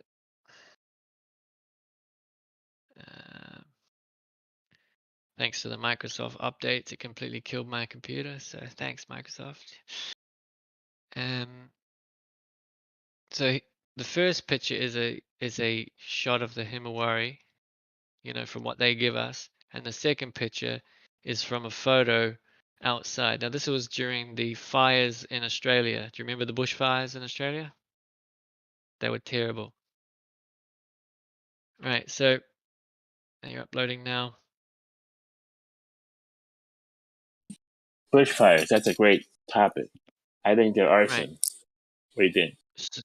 So here on the bottom right is this blue outline is New Do you Zealand, think as you there can are see. some? Yeah, I definitely don't think it was natural. The Oh, right, so some conspiracy things happening, huh? Who's starting fires? no, it's just a claim of it just exploding trees and super hot. You know, just certain things don't add up. But anyway, let Okay, me what just are we focus on looking this. at now? So this is the Himawari, right? And I really wish I took the photo. I took the the slide before this one on the day, but the smoke was beginning to travel from the from the closest side of Australia here. We can see, and it was on its way over. And if you look on the bottom right, that's New Zealand's outline. If you look on the right hand side of New Zealand, with closest to the edge of the corner, that little notch on the side of the bottom island there, that's Christchurch. So that area that you can see completely covered over is the sky that you're looking at here. So this is the morning of the very next day, after all the bushfires and everything, right? You're saying we see smoke from the fire is what you're saying. Right, and so I'm sitting there, and like my life has been pretty routine. Sun comes through in the morning, and in that morning the sunlight came through through the window and through the crack in the curtain, and it was like an amber light. And the first thing I said was, "What's wrong with?" In my mind, I said, "What's wrong with the sun?" And when I went outside, that's what I saw. And not only did I see that, but it smelt like burnt Right, that's fire proof, right? wood. Like that is telling us when the smoke's gonna arrive and where it's gonna be hitting. The sun wasn't visible the whole day. It Well, didn't even I begin want to to clear burst in your the upper bubble. atmosphere until like 3:30 in the afternoon. I appreciate that, and I think you saw what you saw. I don't want to burst your bubble, but they could have got the same picture from a weather balloon, a helium balloon, which is a natural, which is a satellite, not orbiting space satellites, but just a weather balloon. And I'm looking at this picture you have, a great picture, but why do they have a computer glowing blue line around Australia? Well, Why I would they set have to that do in. that? I put that on. Oh, you I put that there. I asked, I added I added the option, because without it, where are you going to see New Zealand? If I didn't put that outline of New Zealand, would you see it? Computers, bro. Computers are everywhere. They can't just show what they want to show. That computer highlights. This is why I think that this stuff is fake, because they're showing us computer highlights, and they can't just show us, unedited, undoctored, footage. But you put it in there, okay, that's fine. I got next. So I thought, You realize that my sky was clear the day before, right? yes, and you can get that effect from a helium balloon that's going over New Zealand. I'm sorry, over Australia, and you don't need a satellite or whatever you think that was claimed to MRRA or whatever. Just a local weather balloon will give you the same information, probably more accurate. But we know that's not true. Why would that not be true? This is my explanation. Your MRRA is Because coming from we're seeing too much. a few local weather balloons, not a million miles away, not MRRA, not live like they. MRRA is not live like it should be.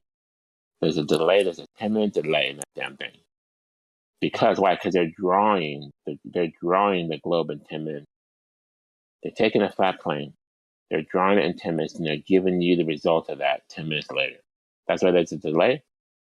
That's why how it can be faked. And they're just giving you information from regular balloons, which are on a flat plane.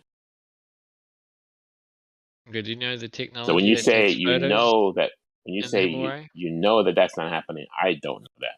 Your explanation says that, and that's not my explanation. My explanation is a local weather balloon or 2 or 3. Giving you this information, you don't need a satellite, you don't need to be in orbit. That's ridiculous. And why is it delayed? Why there be look into it? There's a delay of time. And why that gives the computer time to fake going from a flat plane to wrapping it around the globe. That's what they do that. Okay. You know, we have the, you know, there's such thing, well, I won't say like that. There's no such Go ahead. thing as being able to create a program and compile it without having the data that that runs the I/O, you know, the input output, you know, in a sequence, you know. It's So not hard. It's not hard. everything that the software can do or has done or is doing is inside the programming of that device, you know, or whatever, you know. It's the firmware within that device that generates the software to be able to run on it, and It's the not hard to hardware, fake it. It's really the not. hardware, no, the hardware can't hide that, right? So the hardware runs the firmware, which can load the software, but all of those things are compiled and locked inside like a sandwich. You put all the ingredients in, you put this bread on both sides, and your sandwich is complete. Your ingredients was chosen, and it's not changing. It's stuck between. Your sandwich is now wrapped in plastic. It's compiled, and that's your sandwich. You can't change it. If you want to change it, you have to open it up. Right? I'm I simplifying. love when Glover Please before you start.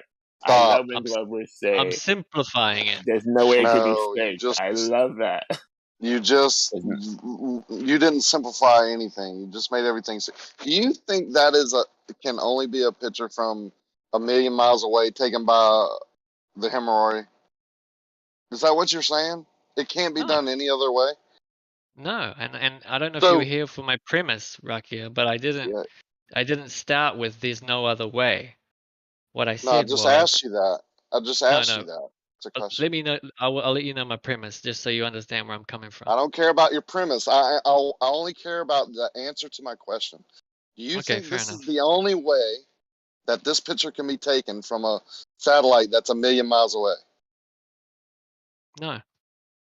Thank you.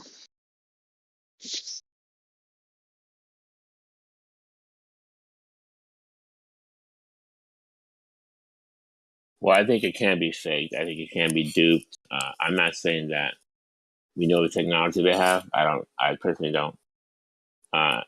It's just your guess is as good as mine. But they probably do have a lot of technology we don't know about. We don't have access. You would think so, right? Like, it drives me nuts when people claim to assume that they know all the technology they had now or had in 1969. Like, it's nuts to think you would know all the technology the government has or these agencies have or whatever. Like, it's crazy. Jeremy, think about this. They're saying that we have such great technology that we can take a detailed picture of the clouds like this from a million miles away, but couldn't replicate it to make it look like this to fool you. Like, Yeah, they used to say that double- about the moon landings. They used to say that about the moon landings. They used to say the moon landings were impossible to fake. They didn't have the technology to fake. It's like, well, I don't know. I feel like if we have the technology to really do something, we have the technology to fake it. they went to the moon, they think, but don't have the technology to fake it. Like, that's It's the not double speak of double speak. Yeah. So this is better, guy. This is the best one. It's easier just to go to the moon than to actually fake it. So they just had to go there, just logically. Well, it would Faking take it would so be much harder. paperwork. Yeah. So much Faking it would be paperwork harder to than fake going it. there. It's, if you just really just think about it and listen sometimes, it's just amazing. As Yep. far as the Himawari, though, I mean, we don't have the technology to take a whole bunch of pictures from the clouds from low level then compile all that into one picture and then minimize everything to make it look like it's far away. I feel like my kid could do that with on his computer. No, you don't even need a computer. My son can take his cell phone right now, take the radar, what do you call it? It's early morning, so I'm groggy, but take the cloud formations from from the radar signature that they get, put it on his phone, map it over a globe, and it would look just like this. Like, take a fake globe on his phone, take the cloud cover, merge it in. He could even put me in the clouds. He could put my face in the clouds in like a minute on his cell phone. It's aggravating. I get that, but can I just address the point that was made and the claim that was it is turned into a globe, right?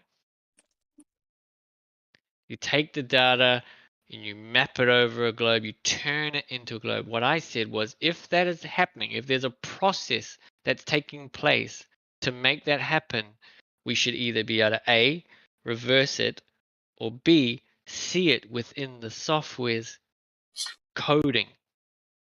That's what's happening. They tell you. I don't know if you ever been to the their FTP for the Nova goes and actually has the Himawari information in there. It says that they used the Blue Marble data set to actually compile that information. In the Blue Marble, it's a Photoshop. I mean, the 3D model set, just it's a 3D model set, but as they already told you, they already told you that the Blue Marble data sets are all Photoshop and edited and everything like that. Well, too, if it was stitched together strips of data from satellites, then the clouds wouldn't have replicated and things like that. Now, I don't know if that's a hoax. Like, someone on the internet could have put that in there, but it hasn't been denied. You can't upload FTP, but you could only. I mean, that's their gov. You can never upload there. They could the only one that have the permission for that access to upload. You could read. So it's a read only site FTP. Hey, just real quick. So these data strips, right? So like I'm just trying to think about taking photos. Like if I'm too close to a target and I take a photo of the left side and then the next portion and the next portion and the next portion and the next portion, and then I take each of those separate images and then put them next to each other, so then I have the larger target, right? I couldn't fit the whole target in my frame, so I took a piece by piece by piece by piece by piece, and then I created a panel, right? But that's not like information strips. That's a photograph of a section. So my question is, like, I'm just trying to understand this. So when we're being told that these are data strips, like, what does that even fucking mean? Like, why isn't it just a picture? Or is that what's meant by a data strip? Do you understand what I'm saying? What does the term data strip mean? We may never know. Like, what the fuck? Like, why isn't it simply a picture next to a picture next to a picture, and then you put them together? That would be an easily understood concept. Or you just back the fuck up and take one picture of the Earth. But if you're close enough to get clouds in your image, then you're going to get a 2D image because it's a photo. I mean, none of this is consistent with. You know what that might mean, Geo, is that they're lying on the distance, so they don't really have that distance. Did you just call me Geo? Oh shit! I'm sorry. My bad. I do not think I sound like Geo, but No, it's not a it's not a put down. When you say Phoenix, that we should be able to see these things transform the globe, right? How? Right? do you or I have access to any of this information? You and I being the layman? No, we don't. We don't have Copernicus. access. Is that Copernicus? No, this isn't Copernicus. You need to get your voices right, Godfrey. No, he's asking about me. Yeah, that's who I am, Godric. I won't make that mistake again. Sorry about that. That's all right. Like I said, no harm. I just thought it was funny. And I just want to throw it in there. This whole problem for me is that this whole flat Earth, globe Earth thing. The pictures of Uranus are not consistent. These pictures of Uranus, man, just don't make sense to me. Isn't Uranus where they claim that it rains diamonds? I mean, if they're not clear, maybe you're on a Japanese site. They blur that shit out over there. Uranus is also where they said they sent a probe and got samples of the gas, and it was really smelly. Like they are mocking you. That's a true story, Bandy. I didn't just make that up. Yeah, but the who would've conditions thunk to it? rain diamonds is what I've heard. I thought that was Saturn, the diamond one. No, it's Oh, Uranus. either Those way. diamonds on Uranus are the shit, bro. Or it could be Neptune. They Could are be the Neptune. shit. Could be Neptune. all of them. I mean, who would know? Like, you could say it was all of them, and no one would ever know. That's the whole point, right? Right. And that's what I'm saying. Like, the idea of being able to, I think they're saying, they just take the data and then map it into a globe. That's a positive claim, right? It's a plausible claim, but I think that with all the ability that we have now, we should be able to replicate that taking place. Is kind of where I'm at. You can. You see replications of this all the time, Phoenix. 50% of the movies are replicating the same technology that are out there. Well, my stance on the moon landings, right? Is what? Dodgy I as. can't give it to them. Yeah, dodgy. But I can't give it, but I'm not one of these, and I'm sorry, America, but I'm not one of these baby with the bathwater type people, right? Like, I can believe in fake it till you make it type mentality. Like, they didn't have it there, it was all fake to a certain point where they actually did, and that's why they weren't, like that type of thing. But after just certain things, like the reaction is the thing that I look for now. Like whenever looking into something, I look for the reaction, and that tells me.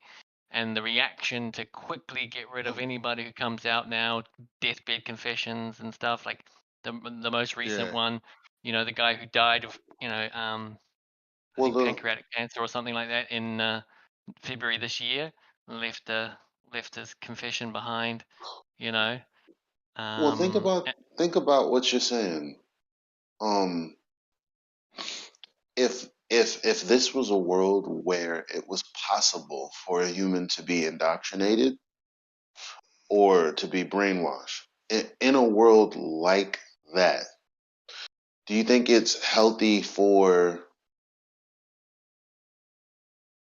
something that's questionable to have contingent explanation upon contingent explanation rather than, oh, here's the validation for this thing? Because it's never here's the validation. It's like, oh, well, it's not necessarily validated, but if you take this thing and the assumptions from this thing, then that validates this other thing. Like, it's always like that. And it's like, if someone was to ask you, okay, well, you don't believe in the moon landings, but your brain is telling you, but they could have faked it then and they're there now. What pathway would your brain have to think, you know what? Maybe none of it's real. Like, is there an out for the mind, for someone who, like, because I'm just saying, what if you were indoctrinated? Because you don't believe that, right? Well, no, I I I just don't think that if we're gonna make claims like, oh, this is what it is, you know, because this is what it seems like, but then claim there's deception taking place, but the deception is known, we should be able to replicate and reverse that deception. Is my take on it, right? So if it's false or falsifiable, then just from mere words is not enough, right? Like if you're making a claim, oh, they did this, they make it, they turn it into this, we should be able to reverse that, You or we should you reverse listen the to claim. FED lately? No. Right. When you want stories, you go elsewhere. When you want to hear the reverse engineering of how things got there, like FED is the place. Like What do you we've guys been been talking about over we've there? been talking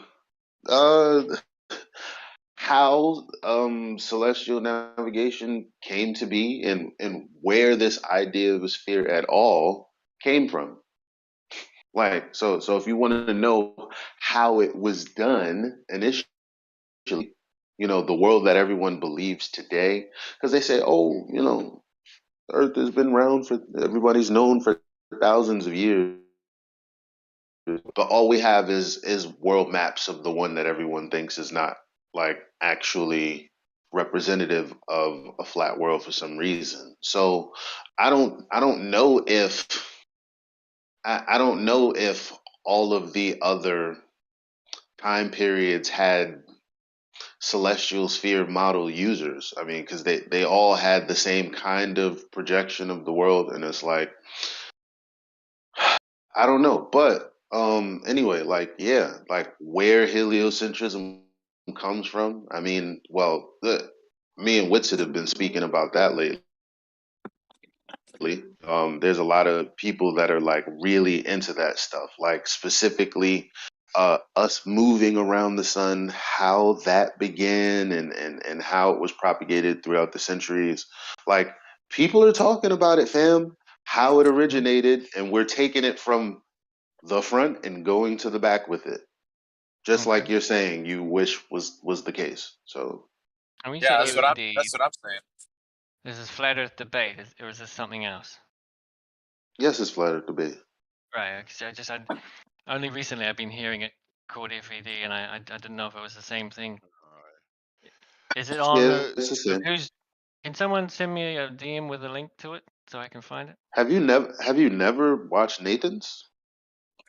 Well, he moved it to another channel, Nathan Oakley, 19 something. 1980. That's the last 1980. That's it. Yeah. So Is that where it is? Is it still there? Is it still on that one? Yes, that's the YouTube. Okay. All right then. Okay. So when all the other stuff is not happening, like when it's a calm day and there's not really an argument or people focusing on like the haps in the street, when that's not going on, all we're doing is getting sources, reading them, sharing them, showing how what we're saying isn't coming from our ability to be apologetic. Like, oh, this is happening, or I'm going to interpret this as this because of this. All we're saying is, huh, you guys thought it was one thing, but look what these words say right here. And then the ballers come along and they give apologetics when the words are as clear as they are. Like, and I know I'm being vague right now, but I'm just saying. No, Like, it's fine. Well, let me just ask you a question.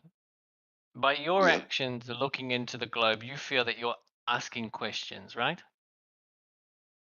Well, I was. I mean, I still ask questions, but I mean, at this Right. point, if I'm not actually becoming an explorer, I don't really know much more that I can do or learn. Like right now, it's just for me, it's a game of conversation like it is for the majority of us that have been there for 5 years. Just the other day in 24/7, we had someone new who still believes in the globe, but he kept saying to the YouTube audience that, if you're thinking about coming into this place and having a conversation, and you believe in the globe, and you have an idea about flat earthers, I'm telling you, this place will change your mind. Because he's never heard any of the kinds of conversations that we have. Like most people say, well, the earth can't be flat because, and then insert whatever terrestrial experience you can think of. Right? And then they'll say, oh, well, the earth is a globe because of this, therefore it can't be flat. But it's never, this is how we found out about the globe. And there's no presuppositions and no assumptions in it. Some people want that. Some people want the proof without the assumptions, or a way that they can validate the same thing being true. And if they're going to do that, they want it without assumptions. That's me. And I guess most of the flat earthers, right? Some are good with, doing a logic debate where it's more philosophical, where it's more about, purely just pointing out logical fallacies, or purely just, more stuff like that, versus, oh, look at this information that I've come across. This is talking about this in this context. Okay, based on this is a contradiction with this. Anyway, I'm being vague, but You're rambling. You're rambling. No. Yeah. Listen, I was going to say the opposite. Speaking of that, all right, I'm hold next. on, Jeremy. Go ahead, Travis. I was I'm gonna, next. yeah. I was going to say that I thought that was fantastic. Like what you just said, I think it should be clipped out and used as a short. I think that was a really good rant. It was good. It was so good. I wanted to respond to it. I couldn't wait to respond to it. Go ahead, Jeremy. So I was watching this Numpty Noah versus McToon thing, right? And you said we want to do it without all the assumptions. McToon posed that, that he did Eratosthenes, and Numpty Noah was challenging him on the what the actual position of the sun would be. And McToon said, well, we got pressure readings up to 100,000 feet, and then we extrapolate. And Noah was like, well, I don't like those assumptions. It's a huge assumption of what's in between us and the sun for the whole rest of the other 92 million miles or whatever. And McToon was like, well, that's what you do. And then you test it. And Noah was like, Jeremy, you cut out for me. I'm pretty sure you cut out for everybody. You cut out for us too. It was like one detail that was like kind of crucial. I know, right? Yeah. Just go from we don't, that you don't like the assumption of what what's between the Earth and Sun, that 93 million miles. You got clear up to then, and then after that, your next sentence. So Noah didn't like the assumption of what's in between the other 92 million miles of us and the sun. We didn't know what the light was doing, and McToon was like, well, that's what we do in science. We make assumptions and then we test. But Noah's like, you never tested what was in between the rest of the 92 million miles of us and the sun. And like at the end, McToon did this word game with him. It was so slick. He's like, that's what we do in science. We have assumptions and we test them. And and Noah was like, oh, well, you're right. Like he just fell for it. Like, we can't fall for these assumptions. We've already, that's how we got into this position in the first place, is with assumptions. Anyways, now I'm rambling. All right, can I respond to what Elijah said? See, that was so good what you said. Everyone wants to respond to it, Elijah. Go ahead. Well, I think it was fantastic, but also it also leads towards if we go back a little bit, like you said, there's not much more you can learn. You feel you've looked into it now; it's just going over. So if you go right back to the beginning, time out. I said, other than being an explorer, and let me clarify. Oh, right. Yeah. Sorry. Yeah. There's nothing else. That's like me saying there's nothing else to really learn for me is like me saying there's nothing else to learn about San Andreas. Like I've played it 100 times. Like that has nothing to do with what reality and generally what can be discovered. That's Yeah. not what I meant. I do apologize. As I was saying, I did realize that I probably, wasn't getting it 100% because as you said explorer, I was like, oh, right, explorer. So other than becoming an explorer and going out to the places that you can't reach, or whatever, there's nothing more, you can do but learn from what they give you, right? So if we just go back to the beginning when you were asking the questions, it's the same thing, from those who were earnestly looking into the whole, what is life in itself, and I just want the whole thing to be included, instead of just looking at it from one side or the other, your location or my location. I want simultaneous locations, and then I can feel that we're actually talking about the whole thing. And then what I can do from my locations is take observations from things that I can't manipulate. The angles, the sun, the moon. These things I can't physically touch, but I can't manipulate them either. So there's no bias there. There's nothing, and that's all I am attacking is these questions. If there's a Yeah. plausible explanation, Well, then I'm listening. we kind of did. Okay, let me tell you what we did. So I began raving about the moon and the sun when I first got to 24/7, probably maybe like 4 months in, 5 months in. Had everyone watching the sky to the point that we made a role called Sun and Moon.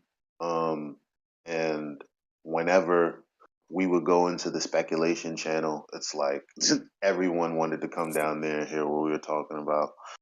And we were just speculating. Like now, there's nothing wrong with speculation at all. It's really fun. It leads to discovery. So it's not like flat earthers are saying don't do anything. Don't believe them. Don't do anything. Just accept the simple truth that we understand, and that's it. Like wake up to your indoctrination. Like no, we like to speculate too. We actually, some of us feel inclined to replace what is now a vacuum in our minds for what we used to believe the sky was. So some of us have a strong urge to recreate that part of the imagination that's now empty, and that's okay. So what we used to do is we used to watch the sun, and we have an observation where it's me, it was Becky in Australia, and somebody else. It was Japan, which is like above Australia longitudinally, and it was the UAE, and it was the Netherlands, and all of these places had daylight. Made sure I took all of these times simultaneously. Because that many spots of daylight is impossible on a globe. Easily showable on the Mercator projection, but that kind of lends credence to my point about projections are just projections of data. Like not one map in particular is a picture of the land. That's why the daylight works with the Mercator projection, but not with the globe itself. That's why some things work with what we perceive to be the globe, but don't really work with other projections. Like it's like they're all projections of the same data. And my observation, you would have to concede that, knowing that there's just too much damn sunlight on on too much of the earth. Did you So publish that's this? something you can do with your friends, right? It's still in it's still in 24/7. Like everything that we did is documented there. Matt, I'm actually looking forward to do it again. I think you should find someone who could put that together as a video presentation, just to at least have it out there. I'm interested in seeing that. Yeah, that's one of the many things like that I've tried to pioneer, like doing stuff. You know, like it's cool to have a cool argument, but it's like you can also do stuff. There's a lot of stuff you can do.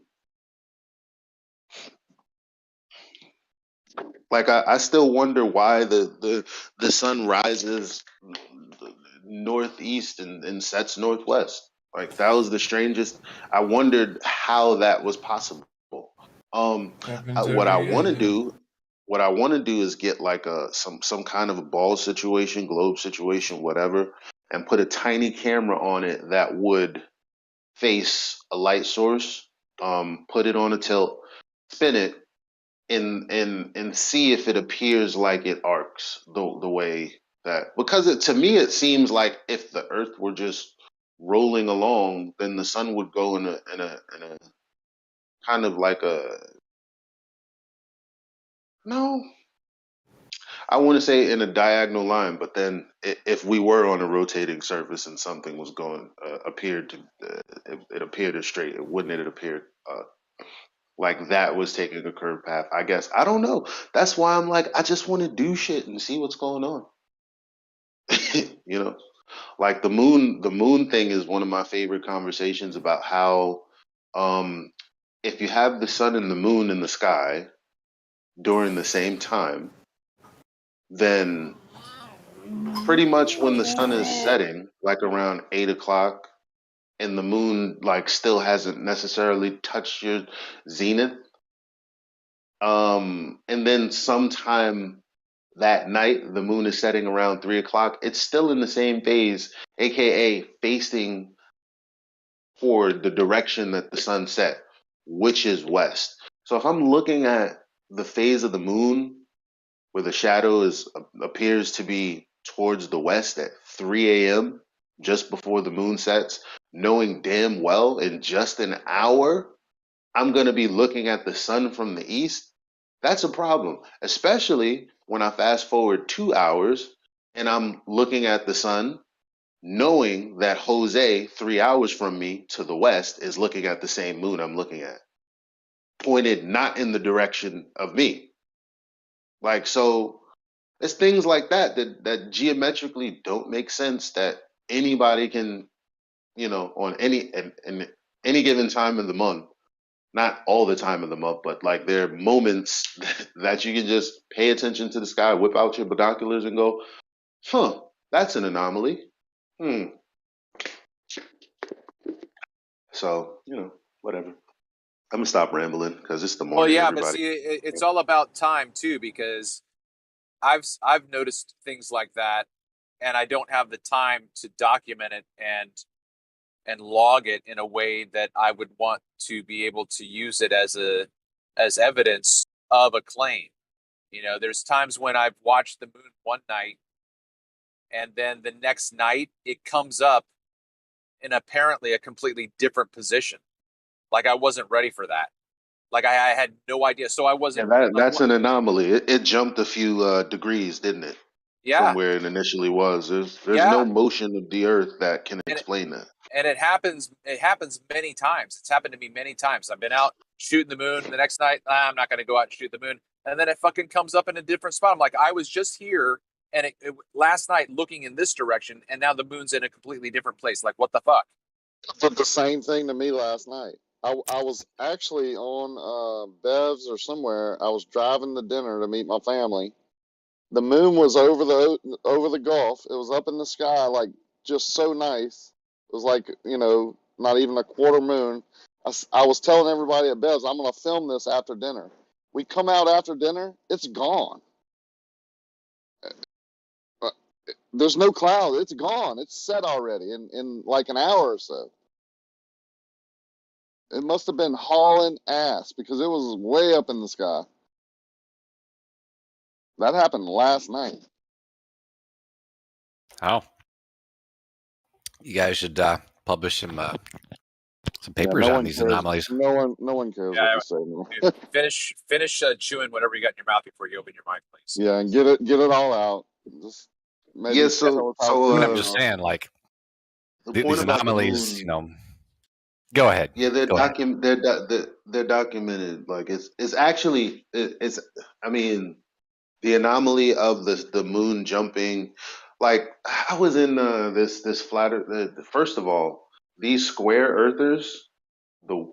They first of all, for those of you that really like to speculate, like it hold on to your fucking tighty whities. There's a flat earther square Enoch group that thinks that we're the primitive flat earthers. Oh, you guys are still arguing about the like and to be honest, I thought that they were crazy, but I loved the shit that they were saying until they were like, well, if you use this map, you can kind of predict exactly what's going to happen. And the heliocentric model is not going to say this, but look, 7 days from now, the moon is going to jump 7 degrees. And you're going to be like, whoa, how did it rise there when it just was rising here for 7 consecutive days? And then all of a sudden, whoop, like, and I watched that happen, and I was like, "Oh, these motherfuckers are. I don't know. Like, what projections are they looking at? Like, what? They're always talking about eclipses, it's interesting shit. It's like a whole nother Who is this? flat Earth world. It's like flat Earth Brazil or something. You know how you watch something and then you watch like the otherworldly version of it. Like that's what it's like being in there sometimes. Oh, but the Yeah, point about the but moon, I heard somebody about to ask a question, but the point about the moon, I don't think it's hauling ass because I've seen it just disappear into the sky. Like I have a very open view of my sky and the moon's direction. And like the thing about the moon is you barely ever see it set because it always just seems to disappear on you. That's because it's literally fading into the sky. Like I saw it fade into the sky. Not fade into the sky, it was more like it dematerialized into the sky. And there were no clouds there. There was just basically that band of atmosphere that's way back there, that's what it receded to. Like sometimes it's going right, and sometimes it's just looks like it's going straight out south until I it's have like, a well, I don't know if it's south, but more towards south where it just kind of just disappears. So I don't know. I have a moonrise picture and video. The video's crap because I was on a boat moving and by myself at night. But the pictures I took from it, it was burning red. It looked like a fire. Like when I first saw it, it was rising up, and it looked like a distant fire on the shore. And I kept watching, and it ended up being the moonrise. Like it was And it was red pretty as hell, cool. right? It was red, orange. It was different colors as it rose, of course, through the different atmosphere. But it was definitely bright orange and red on the horizon. It looked like a fire. They don't even have an explanation for that. Think about it for a second. Yeah, we do. Like, oh, okay. Well, I know that, like, at least for eclipses, like the reason for it appearing, the shadow appearing orange or red, is because of refraction, right? And that happens specifically because of the angle that you're looking at the moon through the atmosphere. I know that that's the explanation. I don't buy it. That's the explanation. However, when we're talking about this, we're talking about the moon go from red to orange and this doesn't happen close to the horizon. The moon has already been up for hours, and it slowly and gradually turns to the color that we would, oh yeah, there's the moon, it's up. But I don't. Okay, you go ahead and give me your explanation for this gradual change in light, like 15 degrees, 20 degrees above the horizon. I'm not talking about close to the horizon. I'm talking about. Let me go ahead and post a picture as you go ahead and give me this story. so that we're on the same page. Because I just took a picture of the moon. I mean, it's not a story. Like the information's Okay. readily available. It just has to do with junk in the atmosphere that the sun's rays pass through. Okay. That's it. Yeah, what's but what's the evidence? above 15 degrees though. That part. Yeah, but either way, what's the evidence? And not even you're right. What's the evidence? But even they only talk about that being the case because of the air. But they never make those claims, like, right? That's why sailors shoot stars that are above 15 degrees, so they don't have that refraction problem, so that they don't have that air layer problem. That's what I'm talking about. The moon that's higher than that is still gradually changing in hue, far beyond that degree. Why do you What's think? the explanation for it? Why do you think that the elevation above the horizon means that it's not receiving sunlight that's passing through Earth's atmosphere? Fam. Wait, are you? Don't, Oh, wait, don't wait. say You're, me, man. you're Explain it, man. saying. That's your assertion. Hold on, wait. Are you It's not, saying? Hold on, Elijah. I'm going to try to clarify. I'm trying to understand what you're saying, Negator. Are you saying that when we see the moon red, it's because the sun in its position is going through the Earth's atmosphere and then showing the colored filter on the moon? Is that what you're saying? Yep. Okay, so that's an explanation. Where's your evidence for that? Well, that would require positions, right? No, it would require that you know that that's what's happening when the sun passes through the Earth's atmosphere. No, it doesn't say passes through their atmosphere. The sunlight is. The light, that's what I said, man. That's what I said. So I just want to make sure we're on the same page. Can you please not eat on an open mic? Yeah, sorry about that. Yeah, so you're asking for positions, right? I definitely took a big gulp. No, I'm not worried about the positions. The positions are still something that you can't actually demonstrate. I'm saying that if you're going to assume the position of the sun, that's fine. But your explanation of the sun's light going through the atmosphere, creating that hue, that's just that's just another explanation. You're not observing that happening. You see an effect, and then you're attributing it to a cause that you can't see or get to or demonstrate. Yeah, sure. Okay. All right, as long as we understand. Statement. Not at all. It's a criticism of your Saint Nick explanation. Oh, well, like I said, I can give you positions and I can draw you straight lines where those straight lines from the sun pass through Earth's atmosphere and then strike the moon. But you'll deny that every little piece of evidence saying that those straight lines can exist and all those pieces are in position. So why would you ask me for evidence to start with? It's very trolly behavior. No, you see what happens when I ask you for evidence and then you give me that evidence and then I respond to that evidence, then you'll know what I'm going to say. Because just a moment ago, you put words into my mouth based on evidence you haven't given. So just understand that. Okay. Yeah, Ruhit did that all last night. It's very annoying. Yeah, it's dishonest and tact.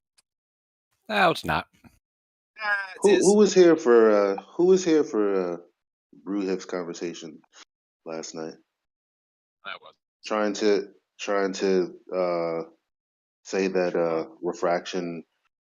The one is to say that refraction proves that the black swan actually is possible on the globe. Does it not?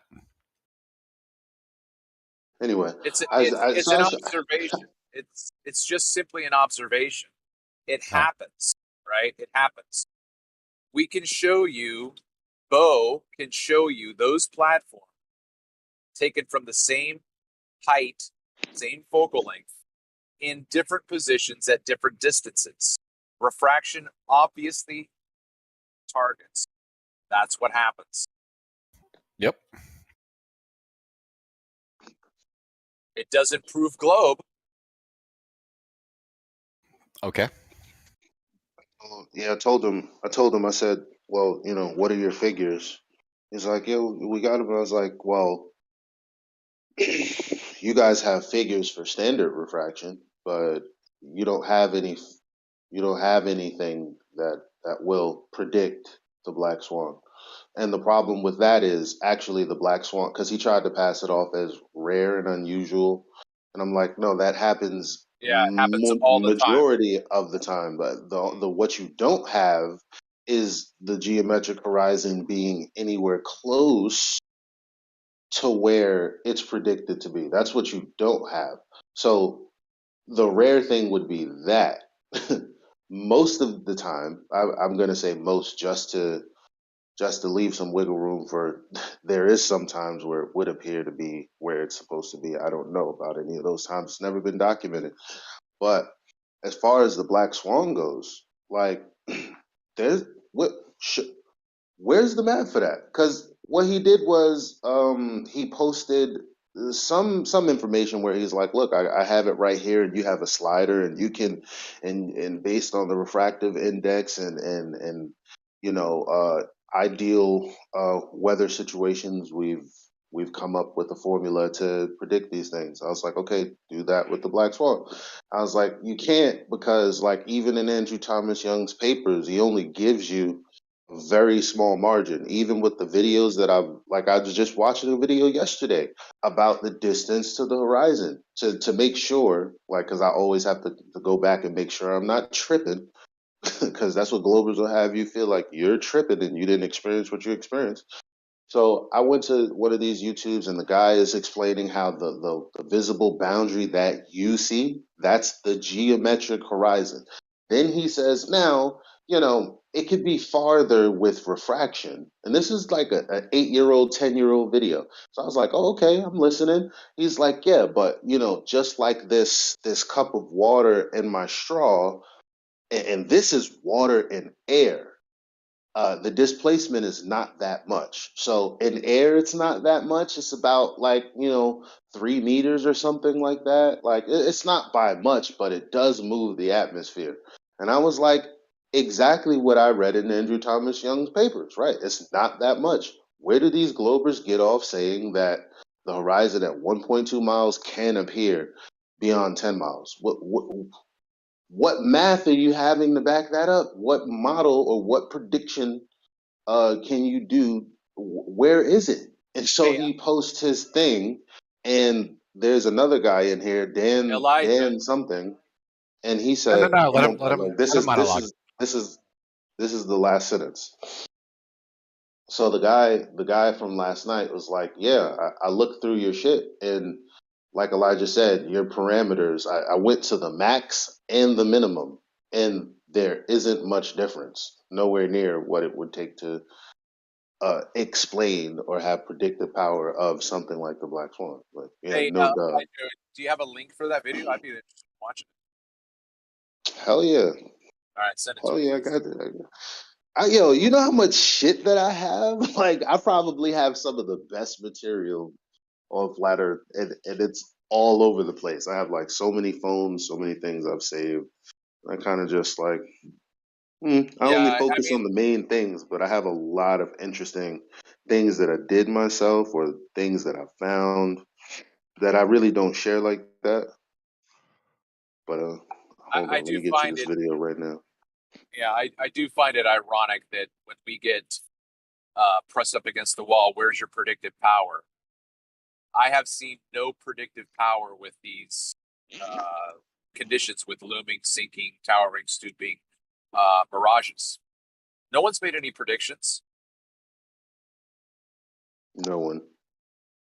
How can you predict a dynamic system?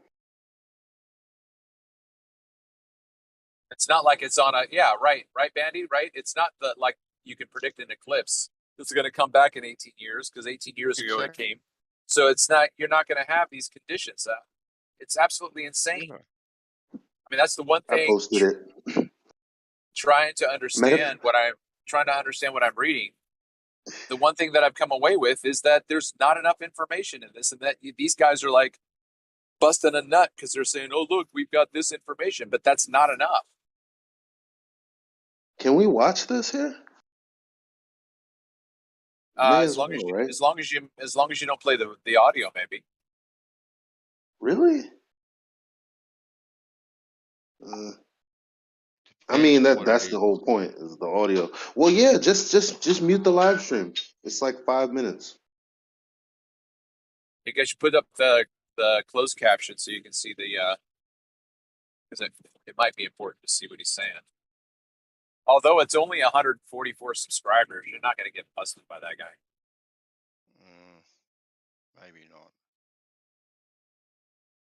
I just want people to see like they like you never know how much someone is postured and change their position till you just go back to the past. Like it's always good just going back to the past to see the stark contrast between what was and what is.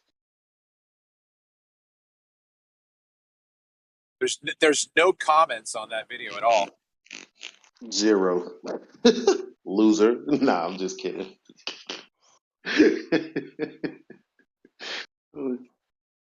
But yeah, he's speaking facts. When I say he's speaking facts, he's literally just going with the rhetoric that's already out there. These Glovers pretend like we're just making shit up. Like, Well, no, look, man, we're man. saying it's impossible because we know what the fuck we know what the claim is. That's how we know it's impossible. Yeah, but go to minute or second 24 seconds. We don't fucking look down to the goddamn horizon. Well, you That's do not how we measurably. look. That's not how we look out in front of us. We look out straight in front of us at 0. We don't look down to the horizon. You look down at an angle that's imperceptible to your human sight. No. You measurably do. No. Well, if you would measure it, maybe you could back up that claim of no, but you don't. No, you have the positive claim. Well, I'm not sure why that matters, because anybody that makes an assertion is then required to provide evidence for that assertion. There's nothing about positive claims, or I don't know what a negative claim is, but it measurably, the vast majority of time, dips below horizontal. Okay, great. So, and if you want to measure this, you could, but not a single flat earther in 10 years has. Yeah, that's a lie. Are you denying perspective? We're losing the point, guys. Like, second of all, you can't. It's not like obviously the ability to measure it is where you stake your claim. You can't measure a dip to something that does what the shit does in Skunk Bay. Like the horizon's moving up and down, fam. You're not measuring any dip. Well, fam, has any flat earther here attempted to measure dip? Any one of you? Okay. So Anybody. he's gonna sit there and like I dead ass have. like so there's I'm a dead ass call you out, man, because you're making a claim that you I've and measured nobody else dip. here has I backed have. up. Hello? Well, I didn't. Hello? Yeah, Rocky is saying. You asked if anyone's attempted.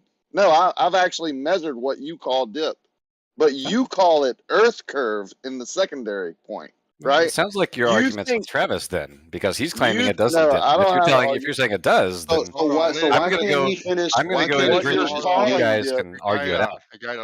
Let him Stop. finish. Let him Because finish. he's making a bad faith argument. No, you're right? doing you're doing tactics because it went from the Hold proof that refraction proves. Go ahead, Ben. So sorry. No, let Rakia finish, right? If you don't agree with Please. Rakia, then you can correct him when he has finished. It's not about agreement. It's Yeah, that he's it's a still bad faith talking. position. Still talking. No, just let Rakia finish his point, and then you can address his point when he's finished, please. Thank you. Yeah, I think they attempt to call measured dip, which is just an angle measurement to the horizon, as earth curve, and it's not. For him to say not one flat earther has ever measured, that's a ludicrous statement for him to even make, because he has no way of proving that either. But when you take an angle, or when you point out any type of tool towards the horizon with that creates a horizontal or has a crosshair, sometimes you can see a dip. Sometimes it's above the crosshairs. So I don't know what his point is, but it's definitely not earth curve. Well, it's weird because I told Bandsaw that you'd make a bad faith argument, and he proceeded to make a bad faith argument. because I didn't claim this is Earth curve in the few sentences I spat out. I was disagreeing with Travis about whether it dips at all. And it sounds like you're disagreeing with Travis about whether it dips at all, because his claim was that it doesn't. Now you're claiming that it does, but also that sometimes it doesn't, which means we need a whole boatload of data to corroborate that. I can give you a boatload of data showing that it Okay, does. so let me He's trying to listen, guys. Remember what the conversation was about. We were kind of trying to disengage him to talk about what is, right? Now, what we're focused on is, well, Travis said this thing, you said that thing. Explain, you two. Like it's just getting us off of, as Witsit would say, off of the plot. Tactic. Why are you doing it? Like, let's just share this information with the people because they need to know. My whole point was to say that his claim that no flat earther has ever tried to attempt to measure dip, whatever it is, and if I asked him if he thinks dip of the horizon is Earth curve, he would have to answer yes in his model. So now he's trying to say that it's not implied. But anyway, he can use all his tactics he's won. I'm going to keep pointing them out and proving how he's wrong. Okay, so just real quick, I'm going to redact what I said because I want to be clear what I meant. I never look down to the ground that is the horizon, right? If I want to look at my feet, I have to look down. If I start to then look out in front of me from that point, I'm raising my eyes, raising my eyes, raising my eyes. So if you did that in orthographic, then my eyes would just keep going and going and going and going and going and going and going and eventually be in the air. Like if once I'm looking straight out ahead of me, I'm not looking at the ground. Abso-fucking-lutely not. I'm no longer looking at my feet or even looking at the ground 20 yards away. When my head is straight ahead, I am above the ground, looking in the air at an infinite extension. If you draw that orthographically, I will never be looking down at the ground. That's not what this orthographic image shows you. It shows Do you want to looking repeat yourself down. another 3 times? I think that would be useful. You should do that. Why? I'm not sure why you felt like you had to ejaculate all over my face right now. Because you are like the 3rd iteration into the exact same statement.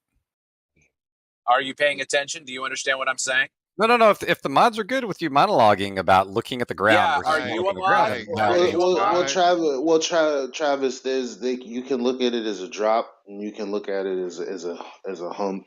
Like Jeremy we just went through this like the other day, and it's like obviously it's a model and it's not real. Like this is a point that's like kind of not necessary. Yeah, but the point is, Negator, are you a mod?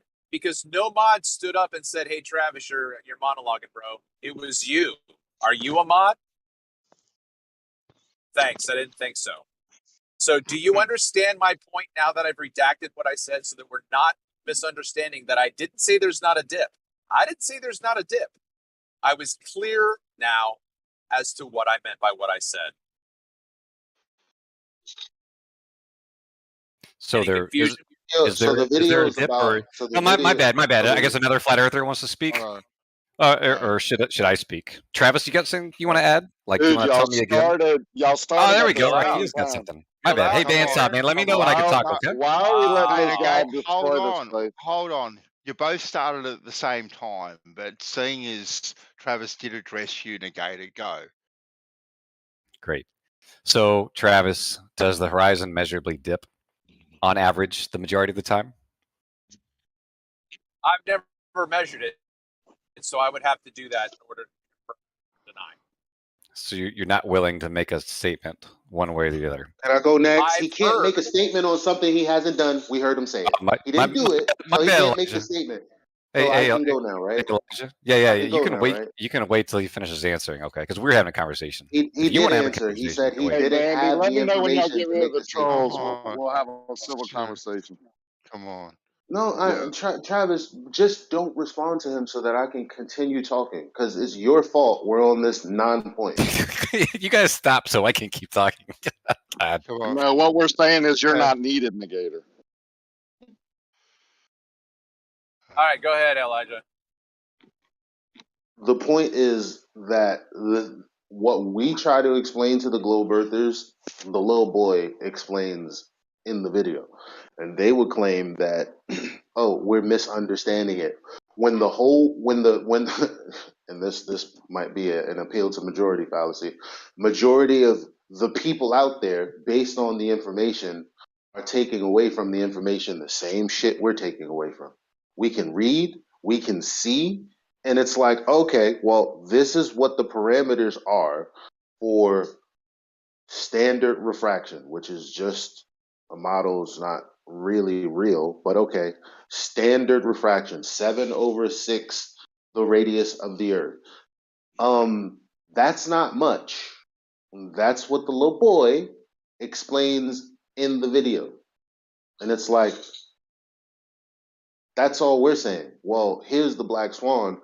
How the fuck do you use something that comes nowhere close to even addressing the black swan? How do you use that as an argument? Right. Which Let me they don't, piggyback because real they say quick, it's DLive. not standard refraction, it's extreme refraction. I'm like, well, what are the figures for that? They don't have that. That's the point. Right. Let me piggyback on that real quick to reiterate a point that when you look at excuse me real quick. When you look at Andrew Thomas Young's diagram tracing for the looming. Looming is when a target is beyond the horizon. You can see that target. Then the next day you see more of the target. So you don't see farther into the distance. You see the target raised up. But what happens, so what I'm saying is Andrew Thomas Young in looming keeps the horizon in front of the target. He never presents looming where the horizon is beyond the target and you can see the entire target. He never does that. He never presents that as a model. If you don't understand that, you need to go back and listen to what I said, look up Andrew Thomas Young, and see that what we're calling is the black swan because it's looming isn't what Andrew Thomas Young says looming is.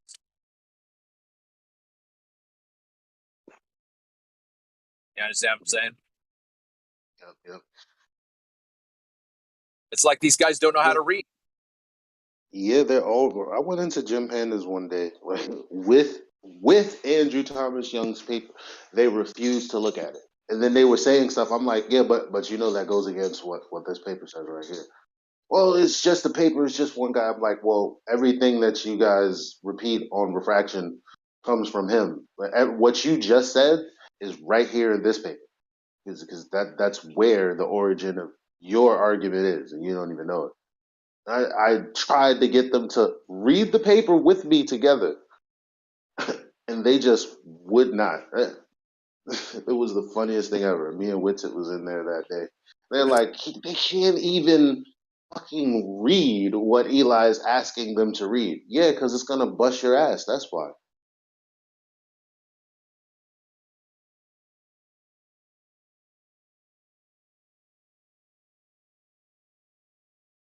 Yeah. More and more, it's repeated to me that this field is wide open for remedy. It needs remedial research. Pronto.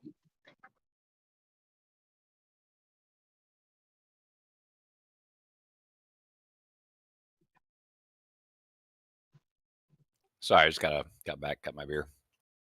What'd I miss? Play it back and come back. Go scrub it 5 minutes, re-listen to it, and then come back. You missed a lot of Dunning-Kruger. Oh, that's a great argument. Right. Yeah, that's So why are you here? So why are you here? Because it's Again. entertaining to a bunch of people that don't understand what they're talking about, speak like they understand what they're talking about. Great. Why don't you bring up an argument and then dissect it with an argument instead of labeling it a Dunning-Kruger? Go ahead. The Earth's a sphere. There you go. No, based on what we have just spoken about, either you're fucking trolling then, right? What I just said was clear. Get triggered, Travis. I don't care. About the information that Andrew Thomas Young presents about looming. Do you have anything to say about what I addressed in terms of Andrew Thomas Young? Yeah, you're completely wrong. When objects loom up, it includes the water. So the horizon is created from when you can no longer see past that certain portion of water. So saying that objects only loom up in front of the horizon or can't loom up in front of the horizon is just silly. Well, that's why. I mean, because again, Again, the little boy, and Andrew Thomas Young actually does state somewhere in the paper, and I can find it. They can find it. Y'all are stupid. Why don't you just go to the Andrew Thomas Young portion paper, the portion we're the of it that? stupid ones. Oh my god. Yeah, why don't you go to the because the way that you would support what you're saying is go to the paper and point out where he explains that the horizon distance will increase because of atmospheric refraction. You could just go ahead and say, look, Travis, here's where he's saying that. Here's the thing. Moving beyond that, yeah, but it's nowhere near the amount of movage needed for the observations that we've been getting. So It's just like your opinion, man. And as stated before, you're wrong. So no, it's not an opinion. The parameters are in this man's paper because he's done whatever research he's done. He's telling you the maximum that he can say in good faith, and it's nowhere near. This is just a true statement. It's not about my opinion. The parameters that he's given, the black swan busts its ass. no, it It's does. outside of the parameters. You can use ray tracing and you can use Walther Bislins. They fall in line perfectly. You're just ignorant if you haven't seen the models done before. Yeah, we spoke about that last night. The guy produced what he had, and guess what? Lo and behold, couldn't really move it much. So why don't you go ahead and produce? Go ahead and I'll reproduce the very thing. go ahead and go ahead and produce what you're saying that's been shown. There's got to be a short video of it, right? Somebody explaining, look, here's how the black swan is wrong. Here, because I remember them. Guess what? I went through their information, and using their information, I bust that ass. So why don't you go on ahead, pull the video, or pull the information necessary for us to look at it, since we're retarded, right? Go so we can look at it, and so that what you're saying can be justified to the people who don't know.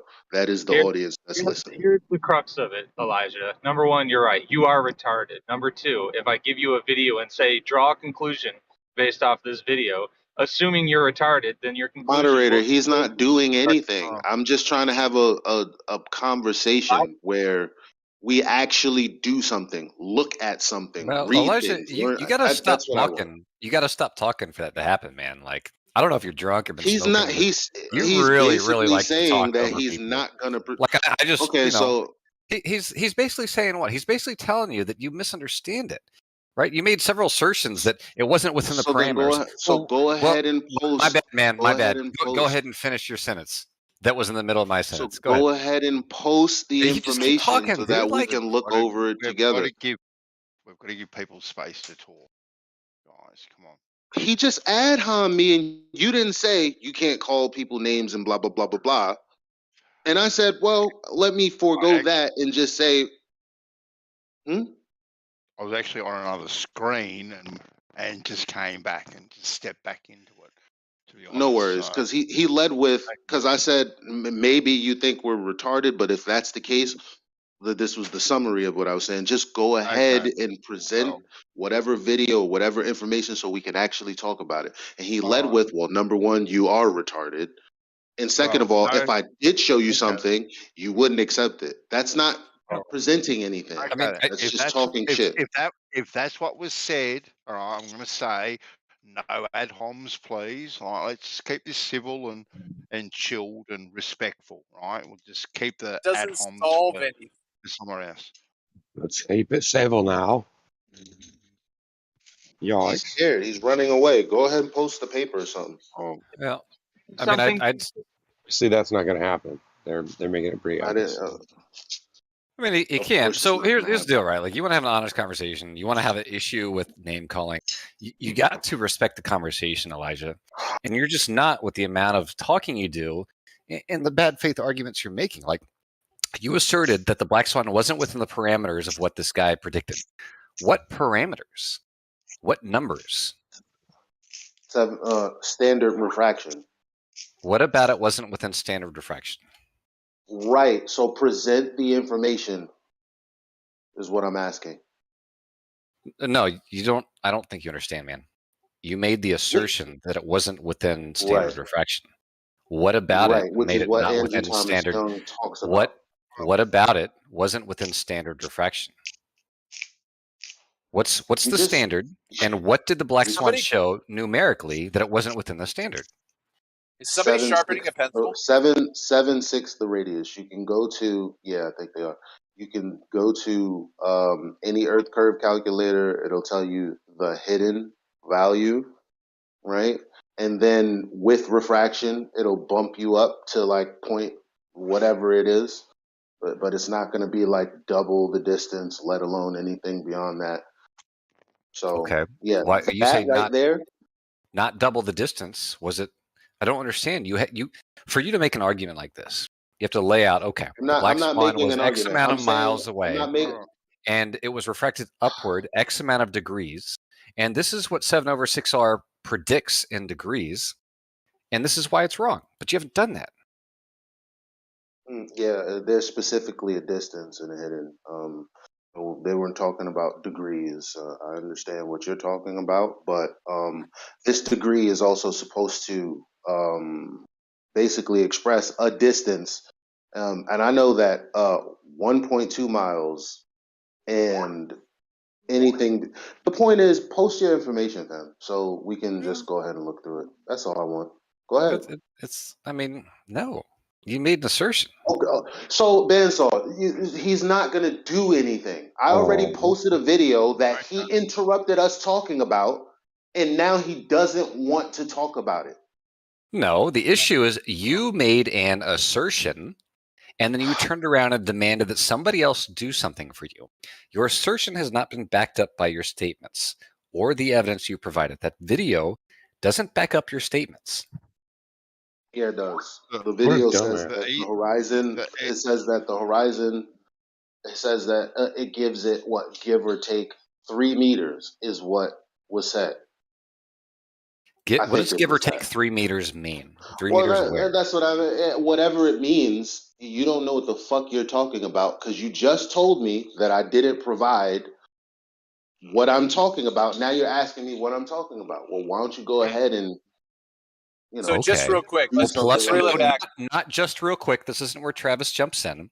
If you made a claim to plus or minus was 3 an open meters, forum. what does plus or minus 3 meters mean? What object is plus or minus 3 meters? What direction at what distance? The horizon. The horizon. So the horizon is up 3 meters or down 3 meters? What's the angle Up of 3 meters, plus or minus 3 meters? down 3 meters. Okay. At what distance? Where's the parameter like for 3 to 4 miles. distance? I don't. Okay. I don't. Was Look, it 3 Travis. or is it 4? Travis. Okay, Elijah. Look, bro. Come on, man. Actually, I want to have a conversation with you like I started. I kind of want to ignore this guy because I'm trying to get to information and he's trying to stop it from happening. Well, all right, that's fair enough. All right. the Do your best thing, way, man. Keep monologuing. the best way, right? If you don't want to engage with someone, is not to engage them. All right, that's the best. That's the easiest solution. But if you keep on engaging, people will engage. So, Echo chamber, commence. Yep. At least we're having a conversation. Yeah. Go I ahead, don't know if I Elijah. call it that. So anyway, we're bickering about something that Bensaw, you don't know what we're talking about, right? you were talking about the. I think I came in on the end of it, Elijah. I just heard the black swan. Right. But I You don't know. I you don't know the what we're video. talking about, right, Rakia? Like nobody knows. That's the point. Like they should have known by now. I wanted to play this video so that it wasn't coming from my mouth because the bottom line is there's a very definitive and specific claim about the horizon being geometric. Okay, They like to say, well, that's not true. Oh, well, how could you make that claim and blah, blah, blah. Look, I'm All just right. using other people pre-2020, pre-Black Swan to show you that majority, even if this is an appeal to majority fallacy, the majority of people, based on the information that's out there, based on what we're taught, are led to believe that the horizon is definitely close to the 1.2 times the square root of the observer's height in feet equation or formula. All right. And So then they let me say come back with in. refraction, almost done. Then they say with refraction, it gives you a very small amount of extra. That's basically all they're saying. And that's all we're saying. And we're saying, why are you trying to say that refraction because fixes this problem? Because at least model wise, predictable wise, number wise, you can only go but so far. So I think I might have been the one that stopped it because I had a problem with the image that they put up at 24 seconds. So we never really did. I don't even know if Bandsaw played it or shared it, whatever. But if we want to now just kind of step back, somebody present their screen, put it on closed caption, somebody tell us what the captions are saying as the video is going along. That way we can then interact with that information, right? That should be a legitimate way to honestly have a conversation where this channel is seemingly describing what the popular science is.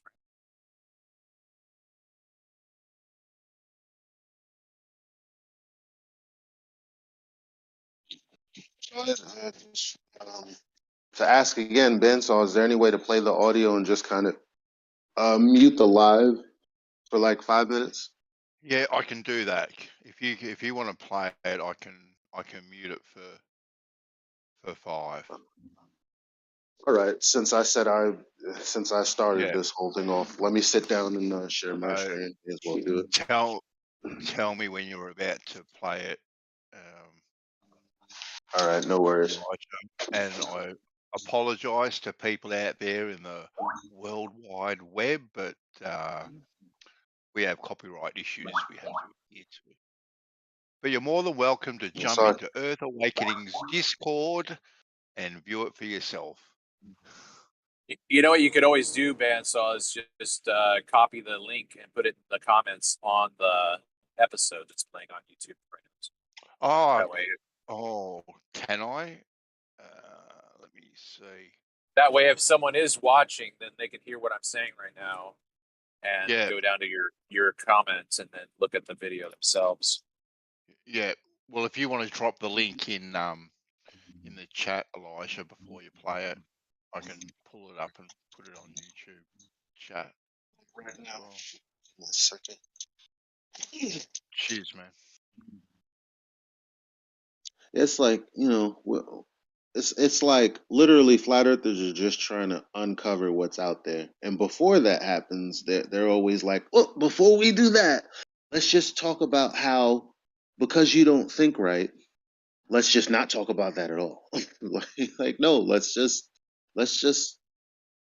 review the information. Like, what's the problem with that? Well, there has to be some sort of geometric horizon, even though we might never see it. There is obviously geometry that the Yeah, there is. I went over this yesterday. Yeah. Oh, with Rui. Okay, then, yeah. Now we may never be able to physically see that, Travis, because of whatever we are looking through. But there is definitely geometric proportions that are claimed. Wrong chat. There we go. Okay. All right. I posted it in the chat, and yes. Let me grab my screen real quick. Let me hold on because I'm in another. Oh, you know what? I'll do it from here. Okay. Tell me if you can see my. Well, I'll let you know when I started.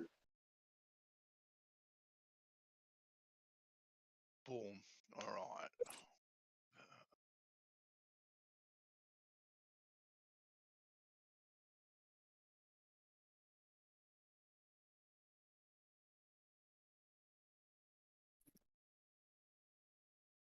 Hmm.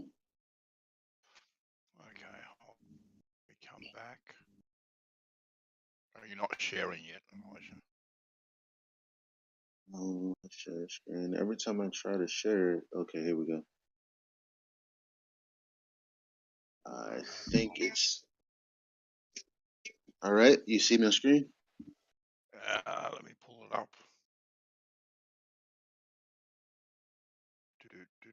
Flat Earth Banjo's videos have been pretty good lately. Just doing a montage of TikTokers who are like, "Yeah, I'm leaning towards Earth is flat now." Yep. All right. I see your screen, so let me know when you're going to play it. Other people here to watch it?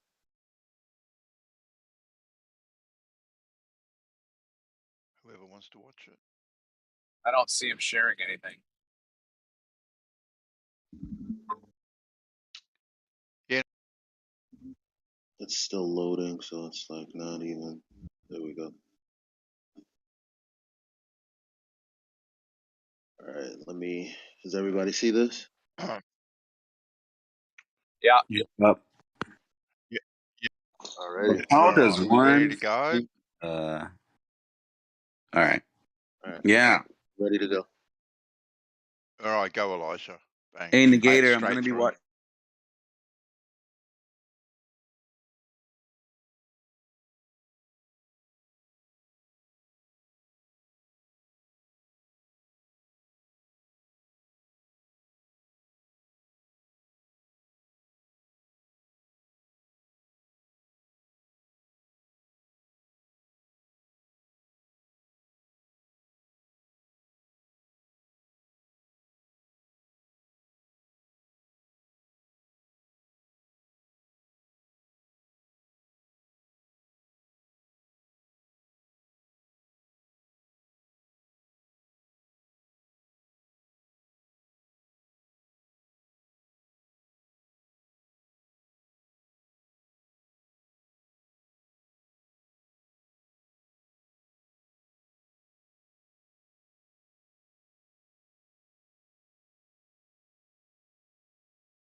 Not thesis. It's something tation. Something the dissertation. Dissertation. Yeah, dissertation. There you go.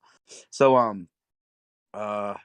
and then but BYU shut that down. Anything that had to do with flat Earth, like they didn't want anything to do with that. They pretty much try to hide it from everybody. And like she was saying, it was a big thing at the university, but it got quieted. It got like muffled. Oh, that's too bad. But anyways, so watching this student talk about it, in this, I guess, in a school project, it's making me think like, I wonder what ended up happening to this guy with his project if it went through, like if the school shut it down, because he's talking about flat Earth stuff. But go on. I'm sorry. Well, I think well, this was 8 years ago, so it's like this is more like it's not like, flat earth stuff. He's like, oh, something that's really cool to do is to to prove that it's a globe. Maybe not even prove that it's a globe. Like, it's just everybody believed that the horizon was where the curvature of the earth is. And just as a globe person, before any of this conversation, it's like there are those who go that extra distance to like just learn as much as they can about the globe. So I guess he figured, he'd like to talk about this specifically because it's like Yeah. a cool. If the Earth actually was curved, that would be a cool ass observation. Like, I probably, what I mean, I would take my daughter to look, it's the Earth curve and blah. Like, that would be the coolest thing to show your kids, your children. Yeah. And again, also the person from BYU, it was years ago too, like probably around the same time, maybe even earlier. This was years ago, over I think, probably around the same time, actually, maybe 10 to 15 years ago. But yeah, if you want to press play. All right, should be loaded, huh? Yeah. Yeah. Let's go.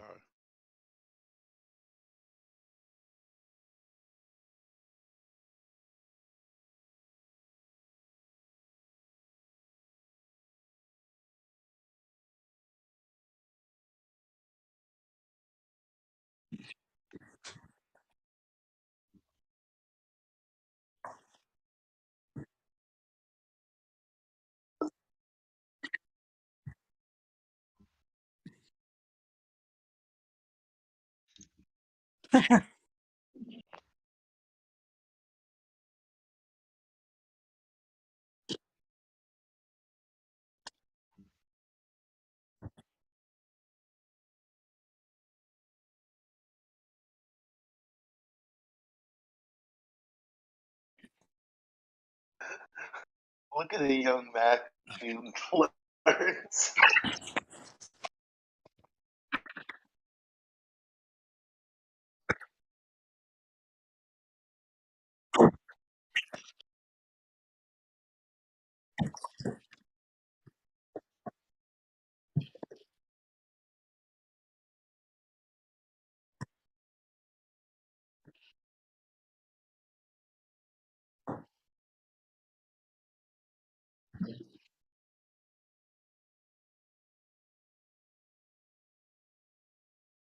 $300 meters. My bad.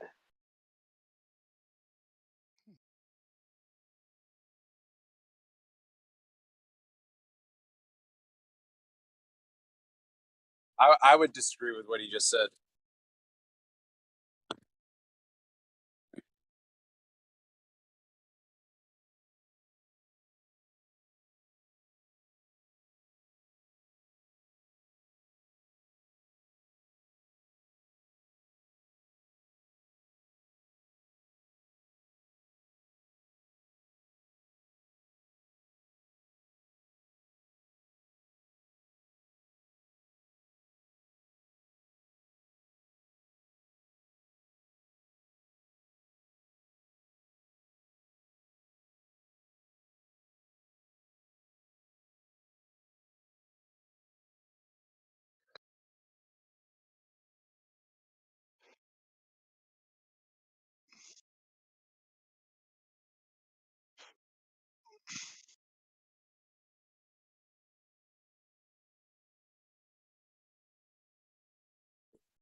Somebody's got an open mic with background.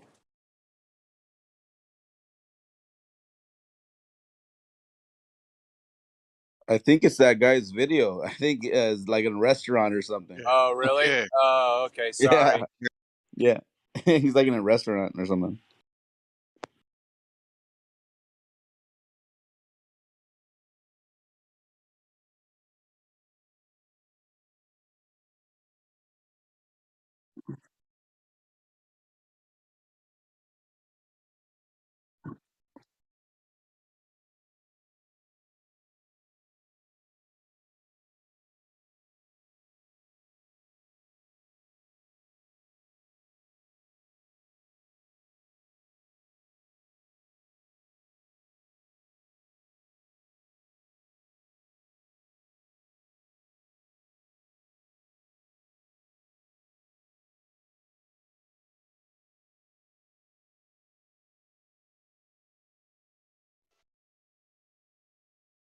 So first, the radius of the Earth is multiplied by the height of the building. Then that number is doubled and squared rooted. This is distance to the horizon.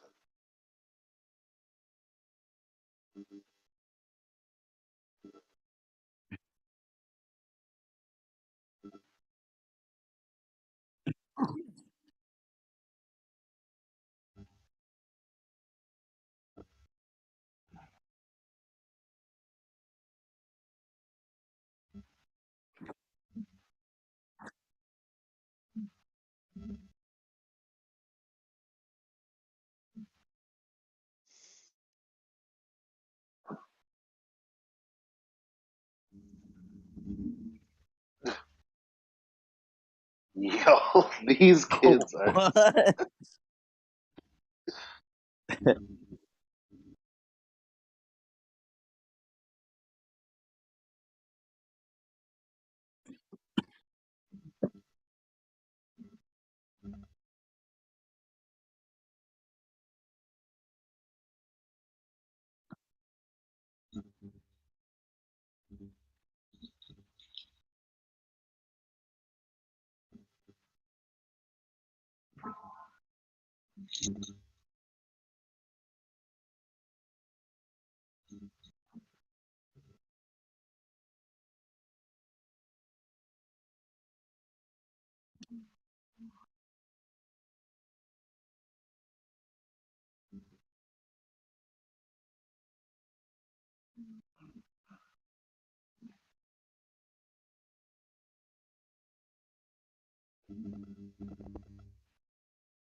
I don't get this,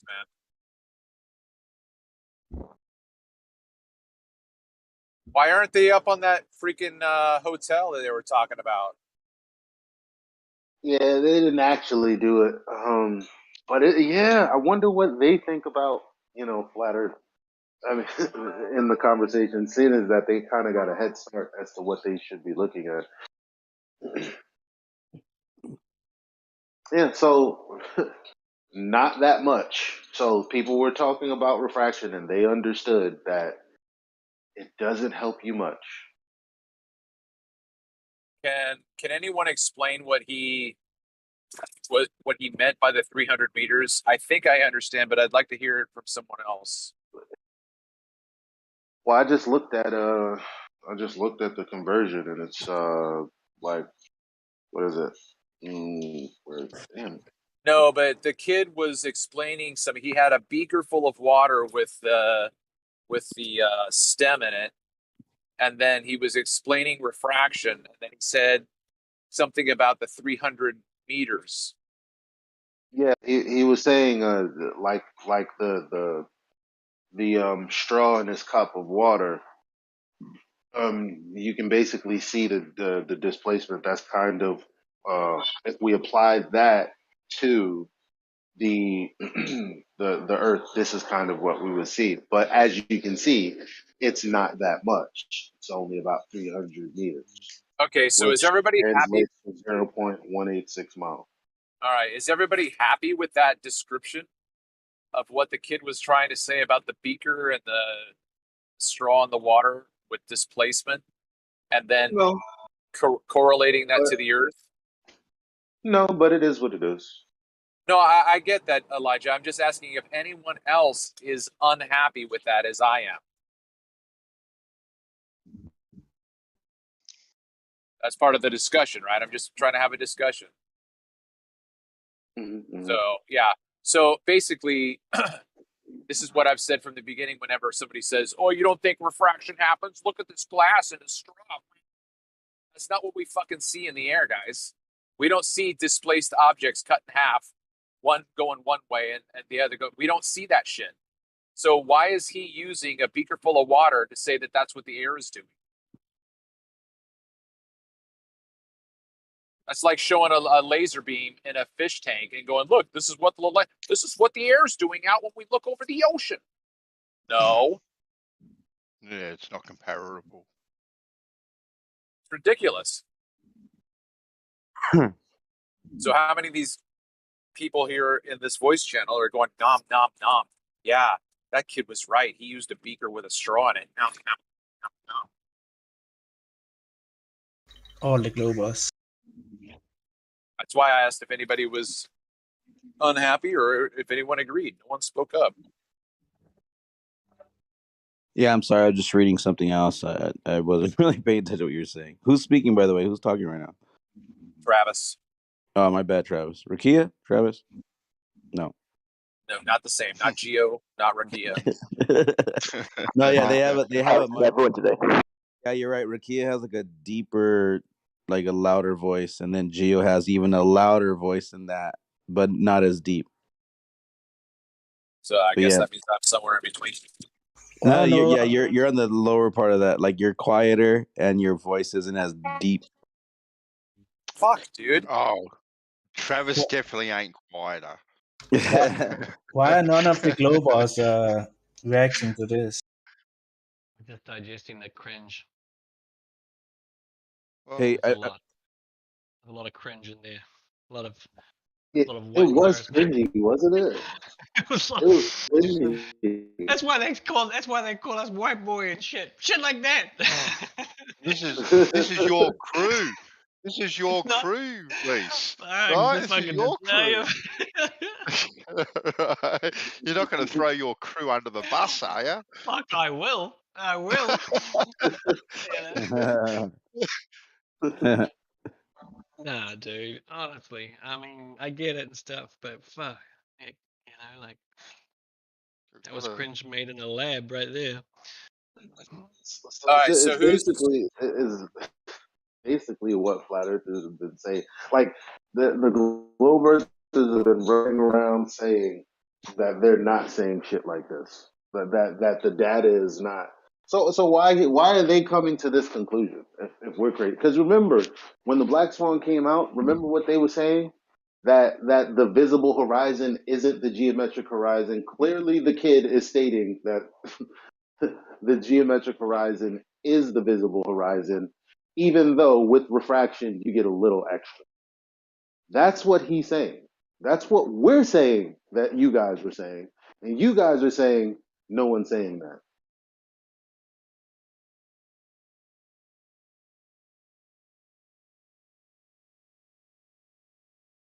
Don't really know what arguments you've heard. You know what I mean? Was that fair?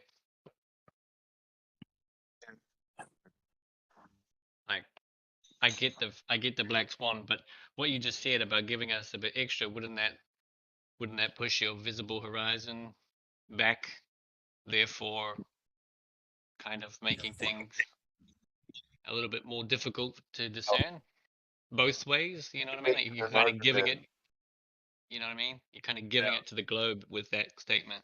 No, I don't He think was so. making an argument about the other guy was making an argument about we're not like talking about distance. Let's focus on it from a degree standpoint, right? So already we're like you're focused on the right thing.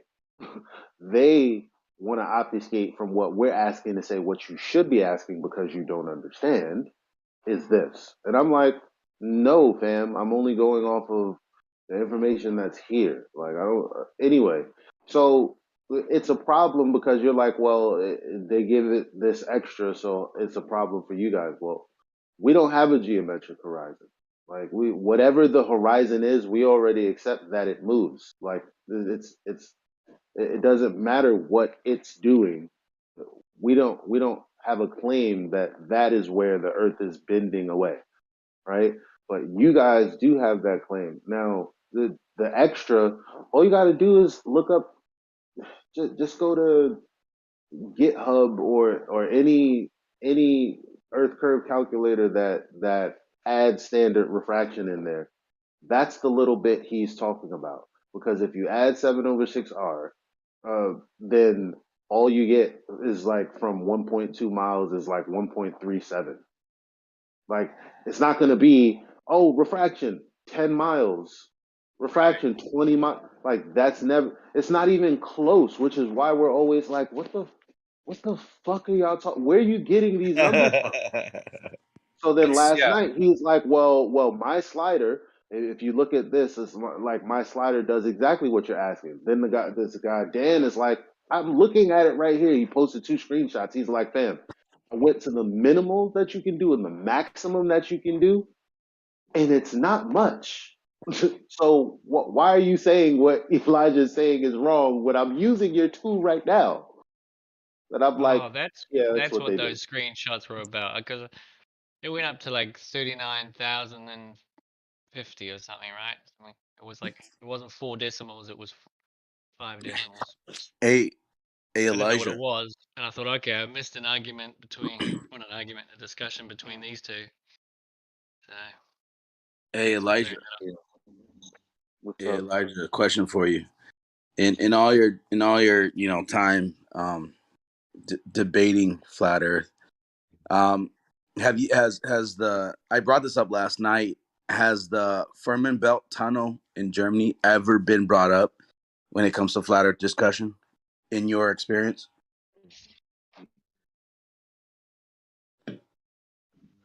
Never heard anybody mention it, so nah.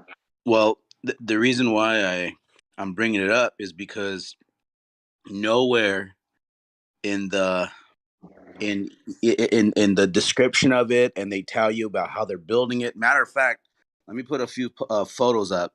You know what you need to do right now? Hold on. You need to take What? screenshots of the text, because as soon as this conversation's over, they're going to put in how they account for the Earth curvature. Yeah, hold on. I'm serious, bro. No, you're right. But let me start with this. This is the most damning picture right here that they like. I'm telling you, this is it, man. This is. I mean, how many nail in the coffins can we have at this point? But Just this one more. just one more. Look at this picture. This has nothing to do with the curve of the Earth at all. But the distance of it would have to be wrapping around the Earth. But look at this picture I'm about to post, and this is from the people that put this together. This is it right here. It goes down and up, but nowhere right here has nothing to do with curvature. Matter of fact, the distance of this, there should be 80-foot drop over the 81 pieces that were placed underwater, submerged, that they're going to bury then with rocks, so that way it's buried from the they call it, they're putting these tunnels to the seabed level. Literally, it says that in their framework, to the seabed level, and it's going to shoot across 10.9 miles. And in 10.9 miles, you're supposed to have like 80 feet of curve, I guess, calculate or whatever. But in their precision of putting them together, they have a tolerance that only allows for a maximum of 3 feet 11 inches. But even still, that has nothing to do with a curve of a ball. It has to do with the construction of the way it comes into this part of the sea, and then how it comes out of it. So if you look right there, there's nothing about a round ball, dude, at all. It's just, imagine a huge flat How basin. long is the tunnel? It's 10.9. Well, the part that's underwater is 10.9 miles, and then the existing parts, it's a few more miles. I think a total of 17 or 18 miles, I think. So here you go. You ready? You really expect to see the curvature at 10 miles? Right? Oh man, these guys, they're just crazy. Oh, I just got back. Are you talking about that thing you were asking me about earlier, APOC?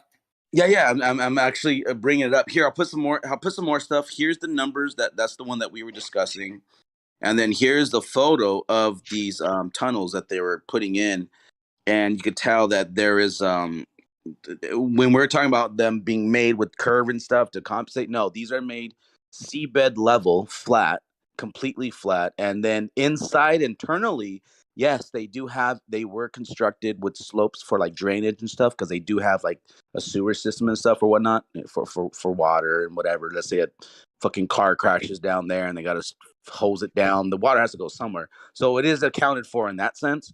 But externally, these pieces, they are completely with the precision of 15 millimeters, bro. They're built.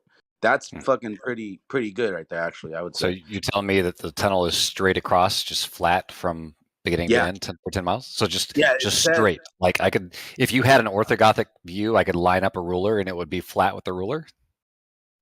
Yeah, for the most part of it, there is parts though. I do want to say that just like the picture I posted earlier, it does start to curve upwards to come like it goes in and then it goes straight and then it comes out. So yeah, there is bending. But here's the thing that I'm trying to explain. It's for it to go down and then bend up, but the part that is supposed to be wrapping around a curve, that's nowhere shown in the in the model of it, or the construction of it. You get So what I'm saying? it's capable of bending up, but it can't bend down. No, it bends down and up. Ah. Actually, that's the way it comes in. The tunnels that are coming in, like the pieces before it, I'm just talking about the ones that are completely submerged, because there's a section of it, 10.9 miles of it, they buried on a seabed level, and then they put these pieces in, and then they covered it with rock and gravel. Here, let me do this. Your picture is pretty clear in that it is bending, and to assert that it can't bend down, while it's clearly bending Here you up, go.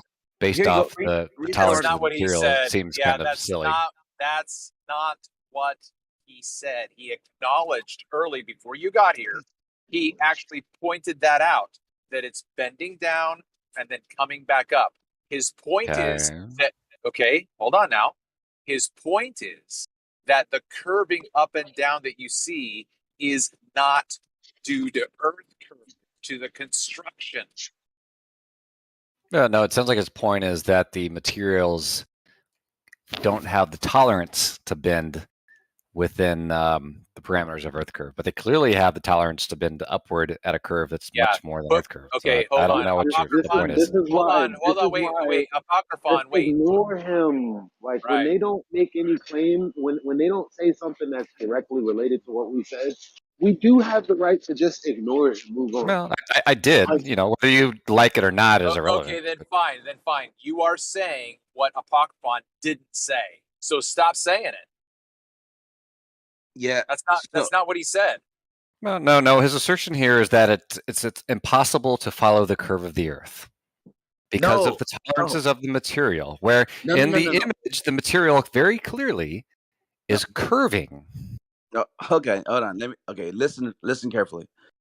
I said that before, before you jumped in, I said at the beginning, it comes in, right? Because it starts to go into the sea and it comes back down.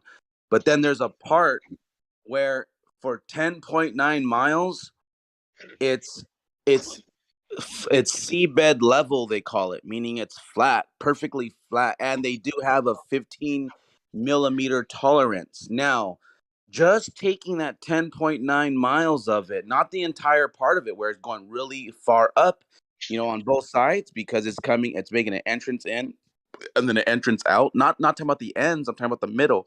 The point of it is seabed level is 10.9 miles. Now, in 10.9 miles, there should be a curvature of these things of over 80 feet. But they only have a 3 feet difference. So it negates the it has to bend around, or it is a curve, it is a ball, or they do build according to the doesn't though. Right, you don't know. Number one, you're asserting that they're going to lay these lengths of concrete pipes, that they're pre-constructed, and laid in place. I'm not sure if that's true. I posted the article. Read it. Okay, I'll read the article. But number two, the connection between these lengths, you're also asserting somehow can't fall within the tolerance of Earth curve, which is only 8 inches in an entire mile. Right? Yeah, and I've seen all kinds of lengths of concrete tubes that bend, several feet over hundreds of feet. They weren't built that way, though. Okay, I get what you're saying, but they weren't. Okay, God damn it, they're not built that way. You're just wrong, dude. Listen, you're telling me just go read the argument. Go read the article. They're not built that way. They're not built with curvature. They were built flat. They were built to be on the seabed level, they call it, to where they even had to, like, when they're trenching to make it, they leveled the seabed, leveled it. Now, of course, here we go with the level is curve bullshit. But the piece, that's Oh, that's But how listen, leveling works. Is it takes but listen, you do it at listen, distances where curve won't matter. but listen. But the pieces that they built, the tunnels that they built, these sections that are 217 meters long individually, and there's 81 of them. Matter of fact, there's a total of 89, but again, 80 for the part that got submerged, and then you have like 4 going that way, and then 4 going that way, probably. Anyways, so 81 of them they put are completely level with a 15 millimeter precision, and then they covered it with gravel, and then they covered it with dirt. So then that, like, if you were to go down there, you wouldn't see a highway. You would see an ocean floor. APOC, So did you hang on, biased. man? Hang on. Hold on. No, it's not So the point. You missed a very important sentence in that description of the paper. It says each standard element is approximately 217 meters long. That's 600, some odd feet, and is constructed from a chain of smaller segments. Correct. Yes, Correct. so it's not a singular 217 meter length that they put on a train. It's a chain of smaller segments. Okay, that doesn't tell you how many, does it? That's retarded. It's still. It's not it doesn't retarded. matter. It's Hold what on. it says. You didn't read it. No. Listen, that doesn't change the fact. You're getting trolled, man. You're getting Hold trolled. on. I'm not getting trolled. I'm right. He's wrong, and you should admit it. Hold on. Let me tackle what you just said. If it doesn't matter if they were made in 400 meter segments or 100 meter segments or 10 meter segments, the total though overall is if you took the 217 meter piece. That, of course, they were made in section. That's one piece, but that piece was made to fit level, flat. There's no curvature in it. Even your picture doesn't have it flat. I don't know why you keep saying it's built flat, because it's not true. What are you talking about? Doesn't have it flat? It is flat. Anybody in this chat, look at that photo and tell me that bridge or that thing is flat. It's not flat. Okay, the part that goes underwater is flat. It's seabed level flat. And then you have a part where it starts to raise up. You're right. To the left, it raises up. It starts to bend up. And then to the right, it starts to bend up. But there's a middle section there, which is what I'm fucking talking about. They made that to seabed level. Read the article. It says they were made seabed level. Mm-hmm. Now, yeah, so level, that doesn't mean flat. So level doesn't mean flat. No. All right. Well, rest my case. I'll just shut up now. You're right. I was getting trolled. You're right.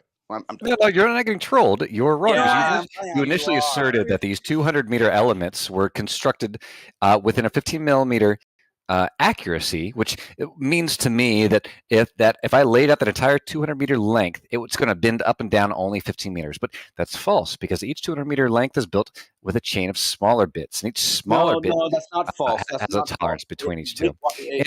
And additionally, I haven't seen this 15 millimeter accuracy that you've referenced. Full of crap, bro. Read it. It tells you they have a 15 millimeter precision from joint to joint. So it doesn't matter. Okay. So joint to joint between the smaller segments within a 217 meter long, a greater segment, right? Okay. So that's true. Right? That's true. You are under the impression. Admit that's true. Fuck, stop this madness. Can we get a mod in here? We need a mod so that it's not trolling. He needs to admit what it says. Okay? You're talking over each other. Why don't you shut the fuck, Travis? Shut the fuck up. You're right? talking over each other. You're under because he won't be honest about what it says. That's the problem. No. It doesn't mean that people can talk over the top of each other. Hold on. Right? Let me ask you guys can't talk over the top of each other. All right. Negator. Okay, I get you. Now let me go. Negator. Have you ever built anything? Are you in construction? You made claims about what this document says. Are you in the road of construction? And look, I tell you what, man. I will answer your questions after you show me in this document where it backs up your claims. Are you in the road of construction? Yes or no? Do you know how things are built? Do you know how things would happen if they got blueprints? Do you know what they go by? I'm asking you, like, straight up, because you are answering. This is not how adults have conversations. Okay, you made a claim about what the document says. Where in the document does it say what you claim? The 15 millimeter precision of the joints butting up. Is that what you're talking about? Yes. Okay. Let me find it for you. Give me a second. I'm gonna say this while I'm looking for it. I'm gonna say this. You have a bias that you can't even grasp that it would be built in the way that it says that it's being built. Why are y'all feeding this guy? Here, I'll find. Why are y'all doing this, man? Why are you all the going flat earthers not holding him to a standard of y'all honesty? talking to me the first time I opened my mic? Because you're not in this conversation. Because so you're obviously doing it on purpose. I need a mod. Come on, guys. Seriously. The first time I opened my mic, he No, overtalked. I mean, you opened your mic. no, to my mic is tell still open. I'm everybody still that I was talking. trolling. You weren't I'm asking that you guy. weren't I didn't adding say anything you to were the trolling. conversation, Rakia. I didn't say anything about trolling. So why are you feeding this guy? Why are you talking to this guy? That's what Why are trolling. you going? That's you're Why are accusing me you of trolling. overtalking? We're trying to Why are have you we're trying to have a overtalking me? conversation. He should be muted. All right, hey, I This posted the will be a link. shit show as long as you allow Negator to do what he's doing. No. I promise you, Bandy. It will. I will make it a shit show. You can mute me. Rakia, I've taken care of it. So say your piece, and then Thank you. I'll take him off mute. Hey, My Bandy. simple. No, it's not your time to talk, dude. Go ahead, Rookie. Go ahead. Why are you going dancing for this guy? Why are you going to look up anything for this person? Yeah, Why are I you did, by the way. feeding him to allow him to just talk all over you, rumpus the shit out of your points, and not get anywhere? He will walk away laughing at you. I showed He's him the truth, by the way. laughing right now. Why are you showing him anything? Yeah, you're probably right about that. You're probably right about I've made my point. Thank you. All right then, Negator, I'm taking you off mute now. Just real quick, Negator, I posted a link. Watch it. You're going to see when they tell you that they have a 15 millimeter precision.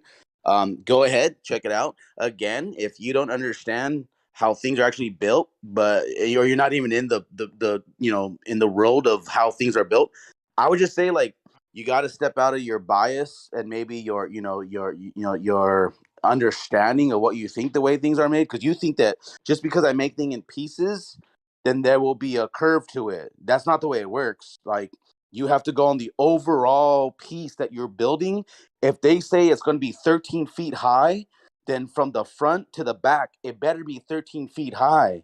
And it's not based off curvature. It's based off of a horizontal. So you have zero idea what you're talking about, but that's okay.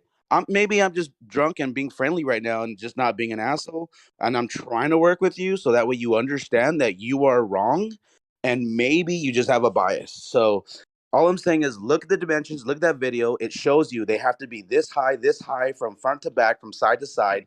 They are completely flat. So there's no such thing as curvature in it. But your bias was trying to say, oh, well, because it says sections. And you were just like really, really just being a jerk at that point. But all right, I'll shut up now. Go ahead. All right, not with the.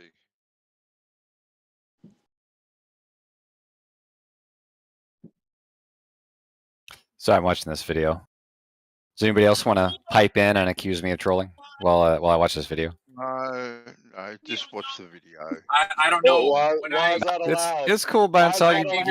You muted No, me. You didn't mute anybody else though so far. I muted you to try and get control over the room PO and let number? get his piece. So if everyone's finished, You want to know an easy way to get control of the room? Let me give you a small hint.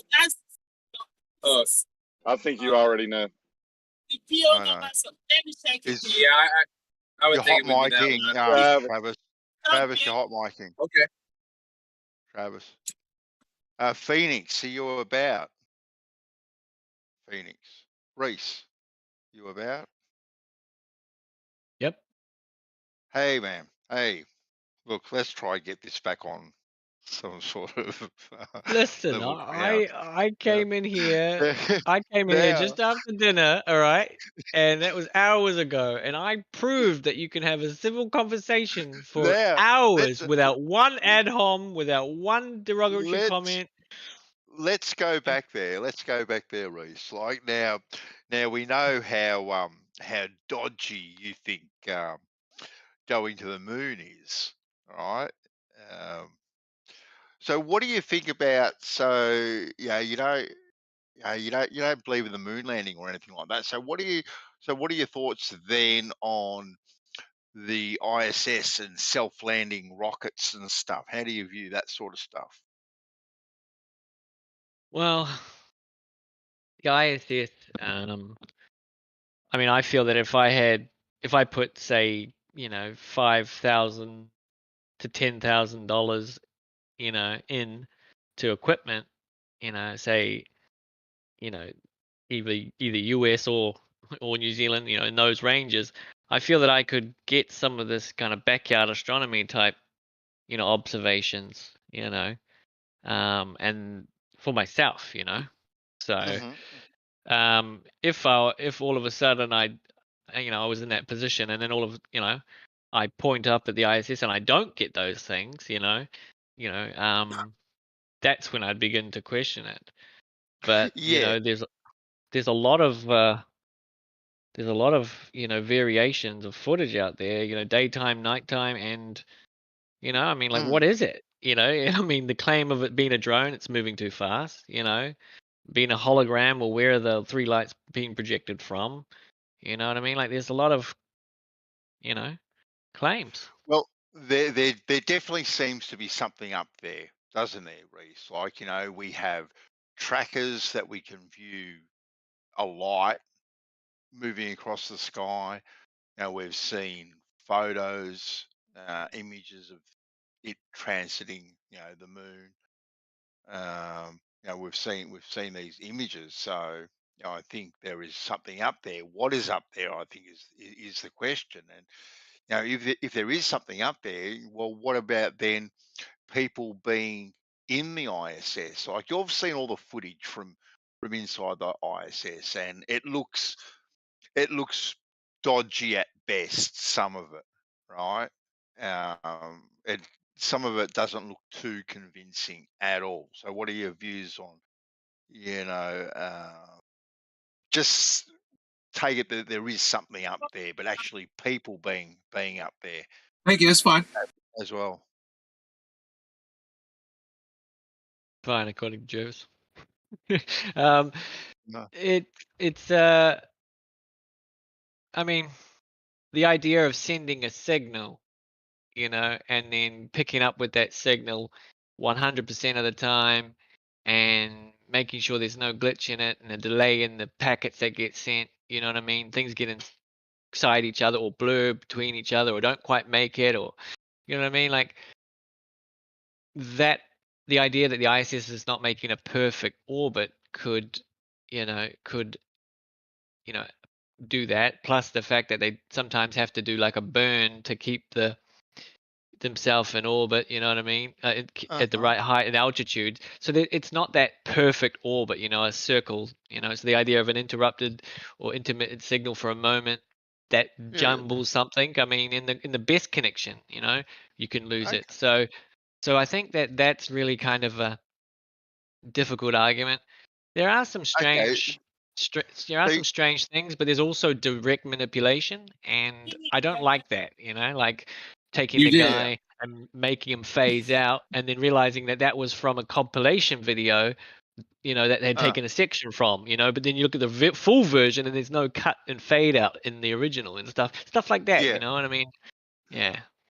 I see what you're saying in regards to, say, some anomalies we may see. It could be a glitch in the packet of information that's being sent back. Okay, so we'll put that to one side. But when you see stuff, for argument's sake, like a man in the background, right, that literally physically seems to be dangling from some wire as he's going from left to right across the people that are in front of him, doing whatever interview, that's not a glitch in the packets of information.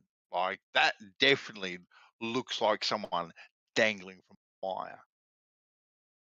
You know the image I'm talking about, yeah? Or the footage I'm talking about.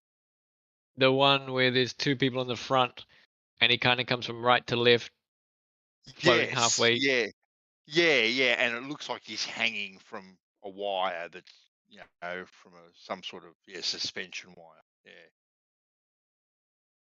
I mean, that's been taken and chopped up so many times.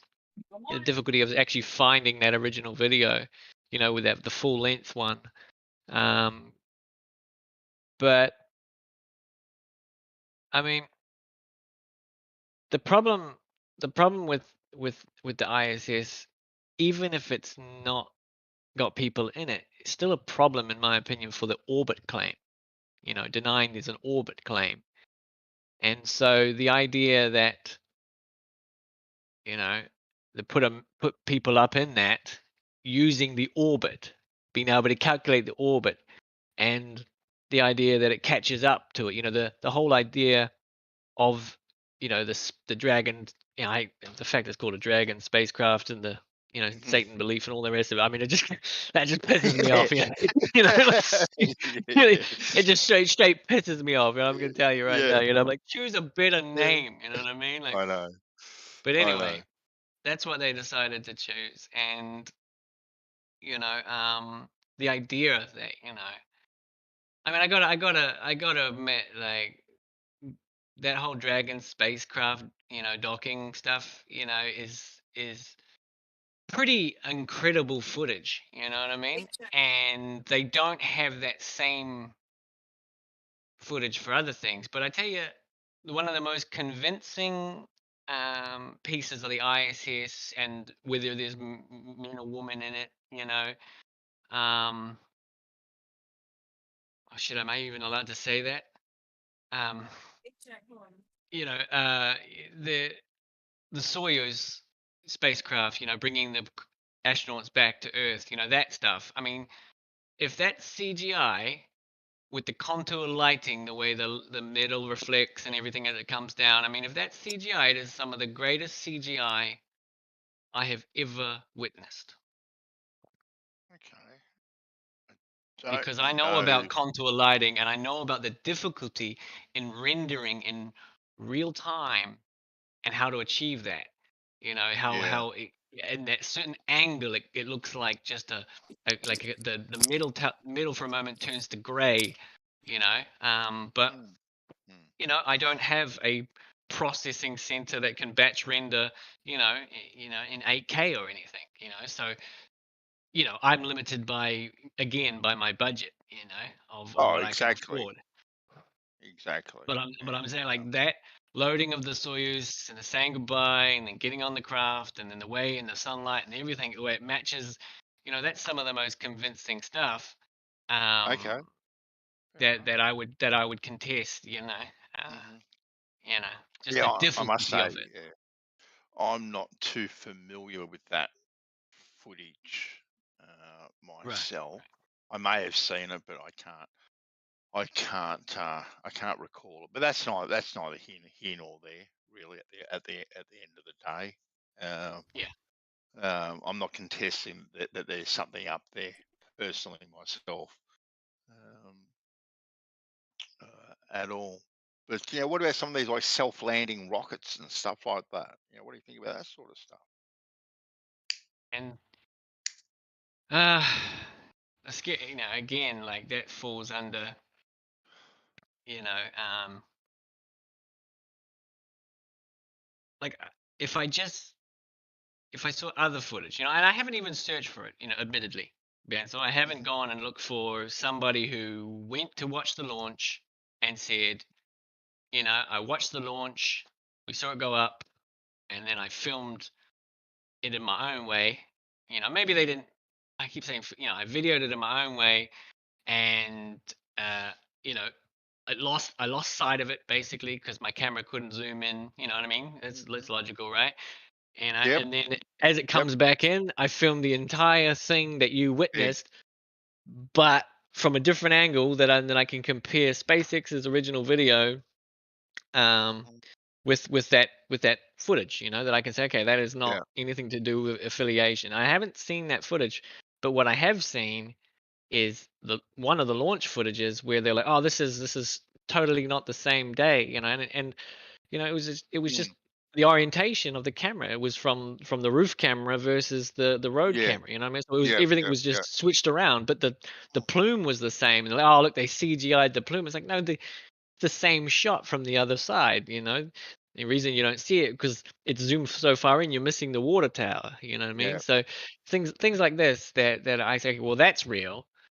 But you know, that whole the signal cuts off right before it lands on the floating platform thing. All the time. Yeah, I mean the idea that I had to send the signal up and down, and there's that delay, you know. But they get better at it, you know. Like after the complaints, there was more footage of it landing on the platform. You know what I mean? Like, you know, that's why like I said, admittedly, I haven't seen any footage, nor have I searched for it, so I can't say it's there or not. But I'd like to see more of that type of real, you know, observer footage. You know, go to see the launch type thing. You know, you know, and I can imagine during all the lockdown and shit that it wouldn't be there. You know, there wouldn't be able to be people there. I can do that. But now that people can go there, you know, I want to see that footage. And I think that my question to you would be, and it would be like, if you see it match what it was showing on the SpaceX from some good, you know, footage from somebody who just was there, what would you do with that information? Or how would you square that in your head? Look, I definitely believe in rockets riding. Right, they definitely go up and they definitely come down. Right, so squaring rockets in my head is not an issue. To be quite honest with you. To me, it's where they go and where they say they go. That's the actual issue. Um, you know, the whole self-landing rockets and all that sort of stuff. To me, when I look at the footage, it doesn't look real. It doesn't look like a little firecracker bursting out of the arse of the rocket could slow something down that size in free fall quick enough to land as softly as what it does. It just doesn't look feasible to me, considering the amount of thrust it takes to get those things off the ground. One would think it would take equally as much thrust to slow them down as well. And yeah, it'd be it would be equal if it was the same weight, but it's going to be a lot lighter now. So I don't. look, I know, That yeah, bit's yeah, confusing I know I to do me. know it's a lot lighter riding. Yeah, I do get that, and I've thought of that, but it just doesn't look.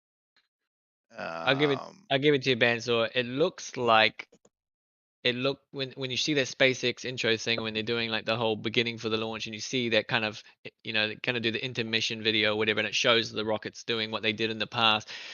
It looks like they're dancing. I'm gonna give it. It looks like they're coming down, pirouetting, and just exactly. laying their dress on the ground. Not like they're coming down Yeah, like an enormous. yeah, Like fucking boom. and You know what I mean? s- So I'll give you that. some yeah, It's too mm, pretty. and something very interesting. I did a little bit of research into was look at amateur rocketeers trying to do it. It's because you know there's plenty of amateur rocketeers out there and they love to replicate what NASA and SpaceX and these sorts of people can do. And do you think that they can get a rocket to self land like SpaceX does? They're not even close to it. They can't. No way even come close to replicating it. And I find that kind of interesting too that they can't do these things. It's just too uncontrollable. Yeah. Well, I mean, it's yeah, it's that type again, like seeing it do that and seeing it almost. It looks like the rocket's being controlled by a computer, right? Like that's what it looks like. It's like the best pilot in the world, just not missing a beat type thing. You know what I mean? Yeah, Like yeah, that's really what it looks like. AI has taken over the entire rocket, you know, and it just you know it would never be able to be perform those micro adjustments or whatever, you know, that that it calculate would never be able to be performed in time by human hands. You know, like I no, really, no, you know. So you can, you know, when you see a robot move and it's so fluid because it doesn't have hmm fatigue and it doesn't have, you know what I mean? It does look unnerving, you know what I mean? It does look so yeah, fluid. It's like, that's so weird. So applying that to, you know, the variations on the day, I still don't think you could account for all those atmospheric conditions at the time that the rocket's coming back down and, you know, yeah, um, Can I add but something to that? yeah. Go for sure, it, Kev. sure. Yeah. The few times I've watched it or seen videos, the barge of and the one I'm talking about is the barge out on the ocean. It's been like freaking 4, 5, 6 foot seas, like so much wind, it's white capping and all that. I just don't see. I don't see them attempting the landing on a barge like that on that particular day, even if they can do it. It just seemed really telling to me, knowing what I know. I mean, the wind's barely blowing in the marina right now, and I just woke up, from sleeping on the boat, and it's rocking, right? I can't imagine, like, when we land our drones out at sea, and we're trying to catch them in the air, it's a bitch, right? Yeah. And we're just barely moving. I can't imagine how much that barge is moving and how much that wind would be blowing a vertical rocket around. So I don't know. I mean, they're smart, right? I don't get engineers are incredible. I don't put it past that they figured it out. It just doesn't look real to me. No, no. And what you said, Reese, about the the AI technology that they would need, like obviously, companies like whether it's NASA or SpaceX or whatever, the amount of computer power that they have at their fingertips would be absolutely incredible. So us comparing what we've got access to what they might have access to is just mind blowing, really. Yeah, But well, yeah, the holographic technology, hologram technology that I posted the other day, it's absolutely flawless, oh and yeah, and the reality is, the guy walks in on one side and ends up in a box on the other, and he looks like it's just a twin. And Yeah. yep, there's nothing, and the idea of it yep, is like being able to project yourself to a place you're not physically there, We're and I mean, we're also dealing with a company in NASA that is developing most of these programs, like doing the patents, doing the research, saying they couldn't do this virtual CGI or real time CGI, and now they're actually doing it.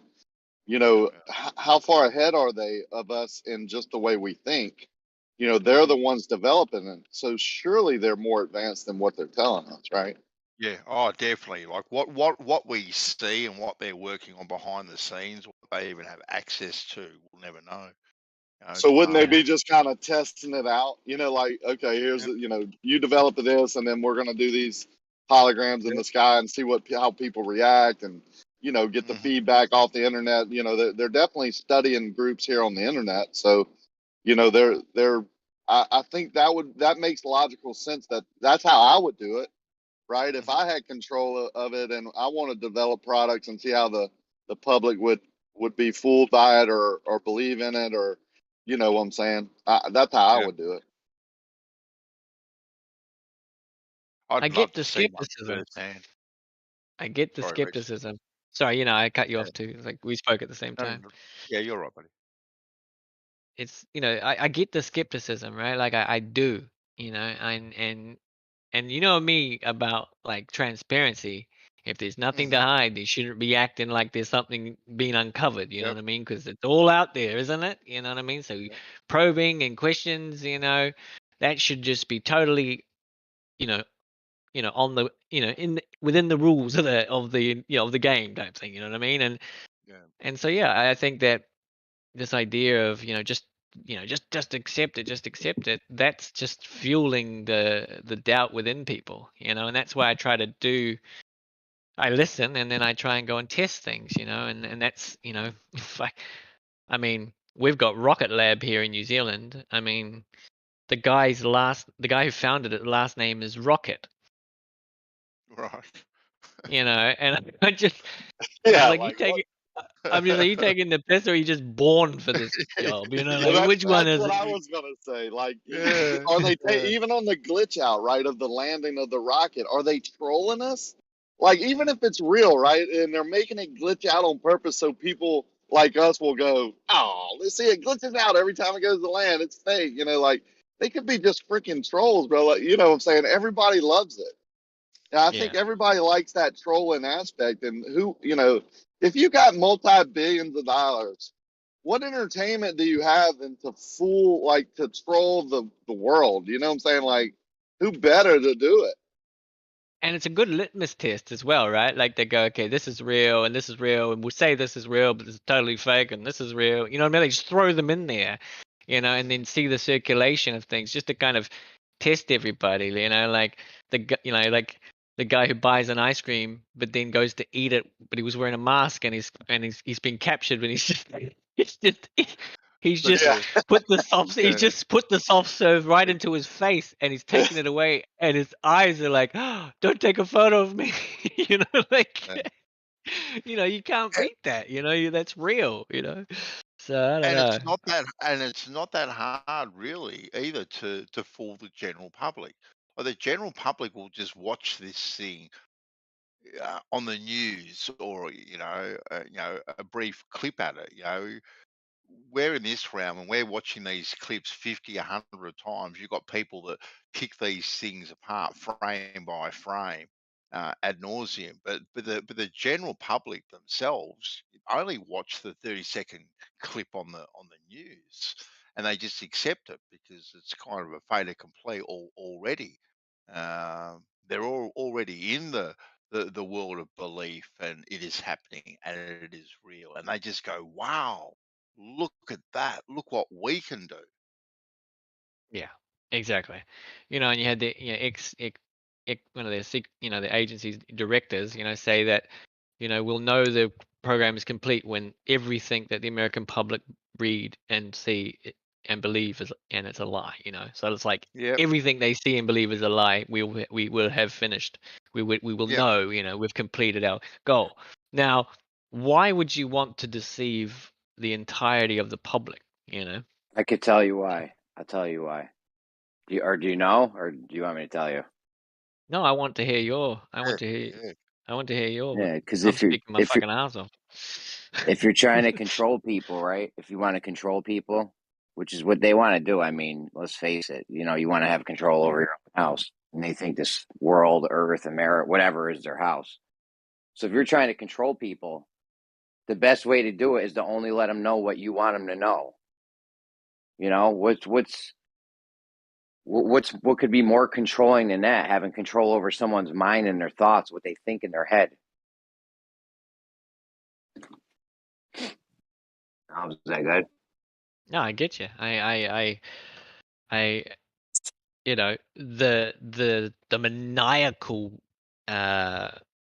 mindset that these people have, that they know what's in our best interest, when they can't even relate, to us. They don't know what a bill is. They don't know what work is. They come from a different place, and they have more money. Some people have more money than countries, and they want to, and they're like, oh, we're here to help.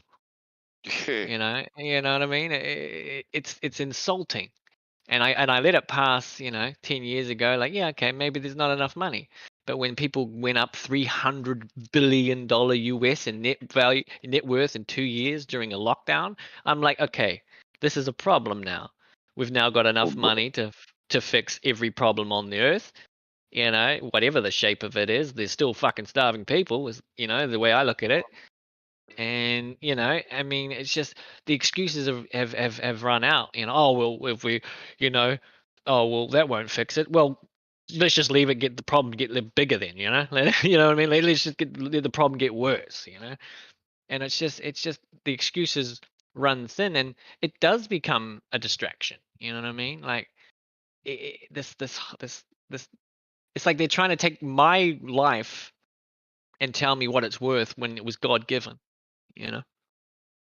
And that's a problem. I mean, these people are disgusting. It's really disgusting. I don't know how these motherfuckers could sleep at night, honestly. It's a crime against humanity, basically. Exactly. These are the people that gave us the globe, the moon landing, all this shit. Well, do you know who Philip J. Corso is? Never heard of him. Is that Jake the Snake, the wrestler from the 80s? No, Philip J. Corso was right hand to President Eisenhower. And before he died, he did an interview with I think it was called Open Minds, and he released his memoirs to them, the full copy of the memoirs, including his handwritten note at the back. And his memoirs were called The Dawn of Tomorrow. Okay. And he was basically writing his memoirs because he realized that when he was gonna die, after he dies, he was just gonna be a number and just the past. And so he passed away, and I already had the memoirs, and they published them online and announced, read them here. And I compared them to my memoirs, and there was like minimum 8 chapters missing. No. You know, Yeah, no in- shit, dude. including the back paper, that is a handwritten note about the wafer chip with nanotechnology, nano wiring found in the Roswell debris. Yeah, bro. And when you look at this into its totality, they were dealing with technology back in the 60s that we have never even seen. Yeah, You know? it was a pretty big coincidence that Roswell thing happens, and like a year or two later, we come out with microchips, right? I mean, first of all, let's just get it clear. I still believe in aliens. All right, those could still fit my world paradigm, even though I know ancient aliens is bullshit, and I don't believe in space. I could still handle aliens, right? They could come from underground, under the ocean, outer lands, whatever, right? They could still be a real thing, other dimensions, what have you. Yeah. Well, the Could also be an inner phenomenon, Jeremy. Be a what? The thing is, if these authorities grab, well, whatever, we'll not cast too much judgment, but they grab somebody, average John, and then they get him, some DMT, dimethyltryptamine. They could have, if you understand what that does to you, it takes you Yeah. to another place, sort of thing. Yeah, you talk to other entities. They could have walked them through designing a microchip. Absolutely. Absolutely. Could have been that's what I've kind of meant by other dimensions. Or the beings might have the potential to get whatever. Yeah, that's definitely a possibility. If you just keep feeding people ayahuasca or DMT and do these crazy underground experiments on them, who knows? That's what I'm saying. Who knows what the government's got? That was beautiful. I love that. Whoever that was. That's the thing, Jeremy. These memoirs outline a conversation that Eisenhower had with Philip J. Corso, who said, "Find out what's happening down at Area 51. I want to find out what's going on down there. There's a lot of secrecy, and I want some answers." I got a reply back and to Eisenhower, who was the president. They said, "We understand, Mr. President, but you're not ever stepping foot on this base." So he responded, "If you don't let me in, I will send And the the first army." president And of the United States go anywhere that. Exactly. So he said, "If you don't let me in, tell them if they don't let you and your right hand man go down there ASAP and give a report and get back to me, tell them I will send the first army and I'll take the base myself." Yeah. So the You next can't response stop the president. was welcome, welcome, we'll meet you down here. And the rest of the memoirs go on, talking about his experiences, in this base that that he wasn't allowed on, and the technology that he witnessed in there. It's all documented in the memoirs.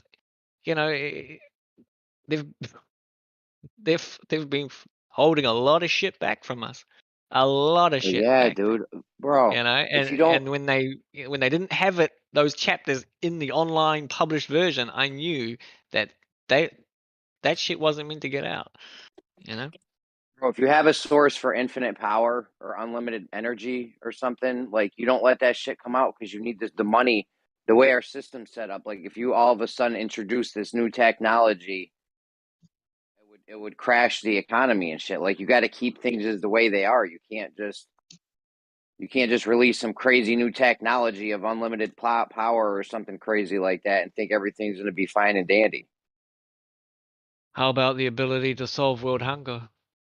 Yeah, you need hungry people. You need bums on the street to keep the other people working. You don't want to end up like that bum on the street. What's to stop us all from working if there were no bums?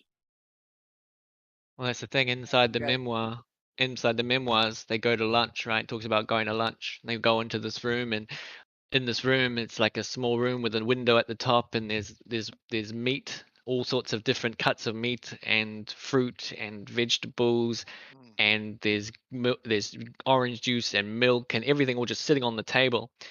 And they each choose their buffet, what they want, and they give it to the chef, and the chef comes, cooks them a meal. They're all sitting there having lunch, and as they're eating their meals, they say, how's everybody's lunch, and yeah, good. And so just understand that that everything that you've just taken and chosen has been sitting in that room open air for 2.5 years. Yeah. And they all stopped eating, and they're like, oh. And then apparently there's a process called nuclear irradiation, and what it does is it physically changes the matter itself. So for like pork that gets like ringworm and tapeworm and stuff like that, it creates a positive radiation barrier outwards so that nothing can penetrate the surface. So what you could do is drop a whole bunch of fruit and everything out of a plane, and it could land anywhere and sit in the sun, but because it's got this treatment to it, people could pick it up and eat it right there. Yeah, they but could is just that safe to eat though? Yes, because he's writing his memoirs like 30 something years after this experience, and he's still alive. Eating something one time and eating it nonstop, like I don't know, you might want to do some long-term health studies on that first before you just start. Yeah, but don't you Like think that anything they had that a whole bunch? But Jeremy, they had a whole bunch of guests to the base on that day. Don't you think they wouldn't want to poison them? I don't You know what I think mean? that. I think anything that we ingest or use on our skin or anything we consume should have long-term health studies done on it. You know what I mean? Exactly. Like you don't want to introduce something that the whole population starts using, and then 30 years later, come to find out it makes everyone infertile, and now the babies of the people that were using these products can't have kids. Then what do you fucking do? You know what I'm saying? Yeah. This shit is Yeah, dangerous. You're playing games with. I get what you're saying, and I think they'd take more risks now than they would back then. Based on the expertise and the ability, the availability. I mean, that shit sounds dope. Have food that doesn't rot. That's fucking awesome. That would be a huge benefit to us, right? But you need to know what you're getting into first before you just start doing that. Like I actually worry about some of Tesla's technology that he wanted to do. He wanted to send that wireless electricity through there. What kind of long-term benefits could that have had on us if Tesla shit went through? You know what I'm saying? yeah, no, I get it, and I think that anything that pushes too far, it's like for example, the models of cars, they've already got the 6th model ready to go, but they give you 1, 2, 3, 4, 5, because they've got all the molds and they make sure they spend all the money, and reinvest the money and all the rest of it, so you don't get what you could be given, you don't get the iPhone 13 at the beginning, even though the technology, is probably there, it's like it's drip fed to us. So this idea that, I think No, I've got more in my Guys green are nose. insane. Yeah. You know what sounds dope? Get an apple seed, plant it, water it, grow your apple tree. Right? That sounds dope, right? You fucking eating an apple that's 30 years old. Get out no, of town. it was 2.5 years old, and it was 30 something years after he ate the steak that he said he was still alive. No problem. Yeah. I'm not that eating would an be apple dope if that's 2.5 years old. Not a dope chance. if we had some technology where food didn't rot anymore. You know how many bananas and apples and shit I've thrown away in my house because they on the That's table, yeah. and then they That's get exactly sick. it. That's exactly it. That was the thing. It was fruit. It was milk in a cup in a glass. You know, you're gonna you're gonna drink milk that old? No way. You're not gonna drink Well, milk that old. well, that's You why you know? buy powdered milk. I don't have to worry Oh, about going. Yeah. Gus, I'd rather eat that radiation shit, whatever he was saying, with no testing. But it's it's just stuff like this, that I mentioned about transparency. If you're gonna have this man's memoirs, his dying words, and then you're gonna remove chapters and be like, here they all are. You know what I mean? Well, Well, bro, you that's want to deceptive. control everything. You can't let Exactly. people know that there's some crazy technology out there that could help all humanity, and we're just not using it. I know. I think the There's car always industry. something new. You want to hear something I thought of just now as you were talking? Oh, you said something about the car industry. Yeah. I think they're working in together in cahoots with big oil. Obviously, the big oil people fucking have enough money to have their hands in everything. So there's an aerodynamic shape, right? The most aerodynamic shape you can make for a car, but all cars are shaped different. So that right there doesn't make sense. Also, I think they've stifled the the autonomous vehicles. Like if you're a car manufacturer, you don't want that to happen. People get in wild car accidents. Right? If let's say they get this autonomous vehicle shit down, there's 16,000 car accidents a day in America, I think the number was. If you get that number down to 6 or 600, something like cars need you need to go buy a new car now because they're totaled, right? You could total your car. Mm-hmm. So I mean, if you're the car industry, you don't want this autonomous vehicle shit getting good. Exactly. I don't know why Tesla's doing it. I think there's going to be a paradigm shift soon, actually, because when this automation hits, like this whole planned obsolescence thing isn't going to make sense anymore. You know what I mean? This whole throwaway society we live in, it's going to stop making sense when the planned obsolescence, or when the automation hits. When they automate the driving, when they automate the fast food restaurants and the Walmart for efficiency, but it'll actually remove the need for many human. Oh, is someone roboting or speaking really slowly? Oh, I think someone was speaking, but I don't know. What up? Speak up. Put your 2 cents in here. What do you got for us? I was just going to say that driving, if you think about horse riding, will become like that. It'll become like a weekend thing. Oh, you're going driving. Oh, that's unique. It's got a manual stick and everything. We still have shit like go-karts and stuff. Probably, bumper cars, go-karts. But it'll be considered quite dangerous as well, I suspect. What? Driving. Driving for yourself, Yeah. Once it's all automatic, yeah, it's like, why? I don't know. You shouldn't even be touching the wheel. That's the whole point of getting rid of the car accidents. You automate the driving systems, you get rid of fucking car accidents, give or take. Obviously, there's still going to, there's going to be some shit that happens probably here or there, but that's huge. You get rid of car accidents, you now have a whole giant trickle-down effect.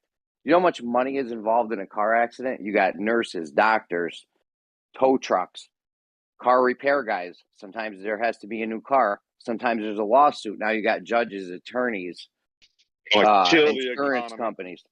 insurance companies. I couldn't even list them all right now. I swear to God, there's such a trickle-down effect. You get rid of car accidents. First of all, if you automate the cars, you just got 5 million Americans make money driving. So there's 5 million fucking jobs right there. And then the whole trickle-down effect would just be ridiculous. Crash the economy. Yeah.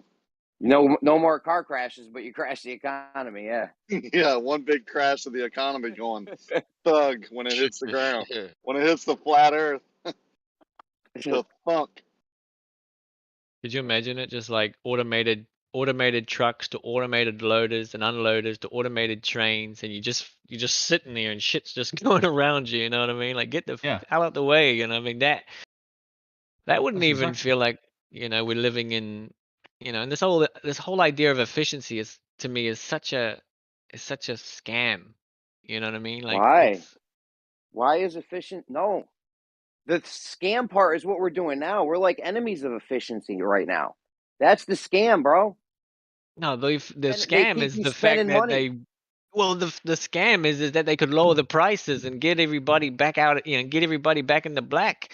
They could debt forgiveness, universal debt forgiveness, refresh, start again. You know what I mean?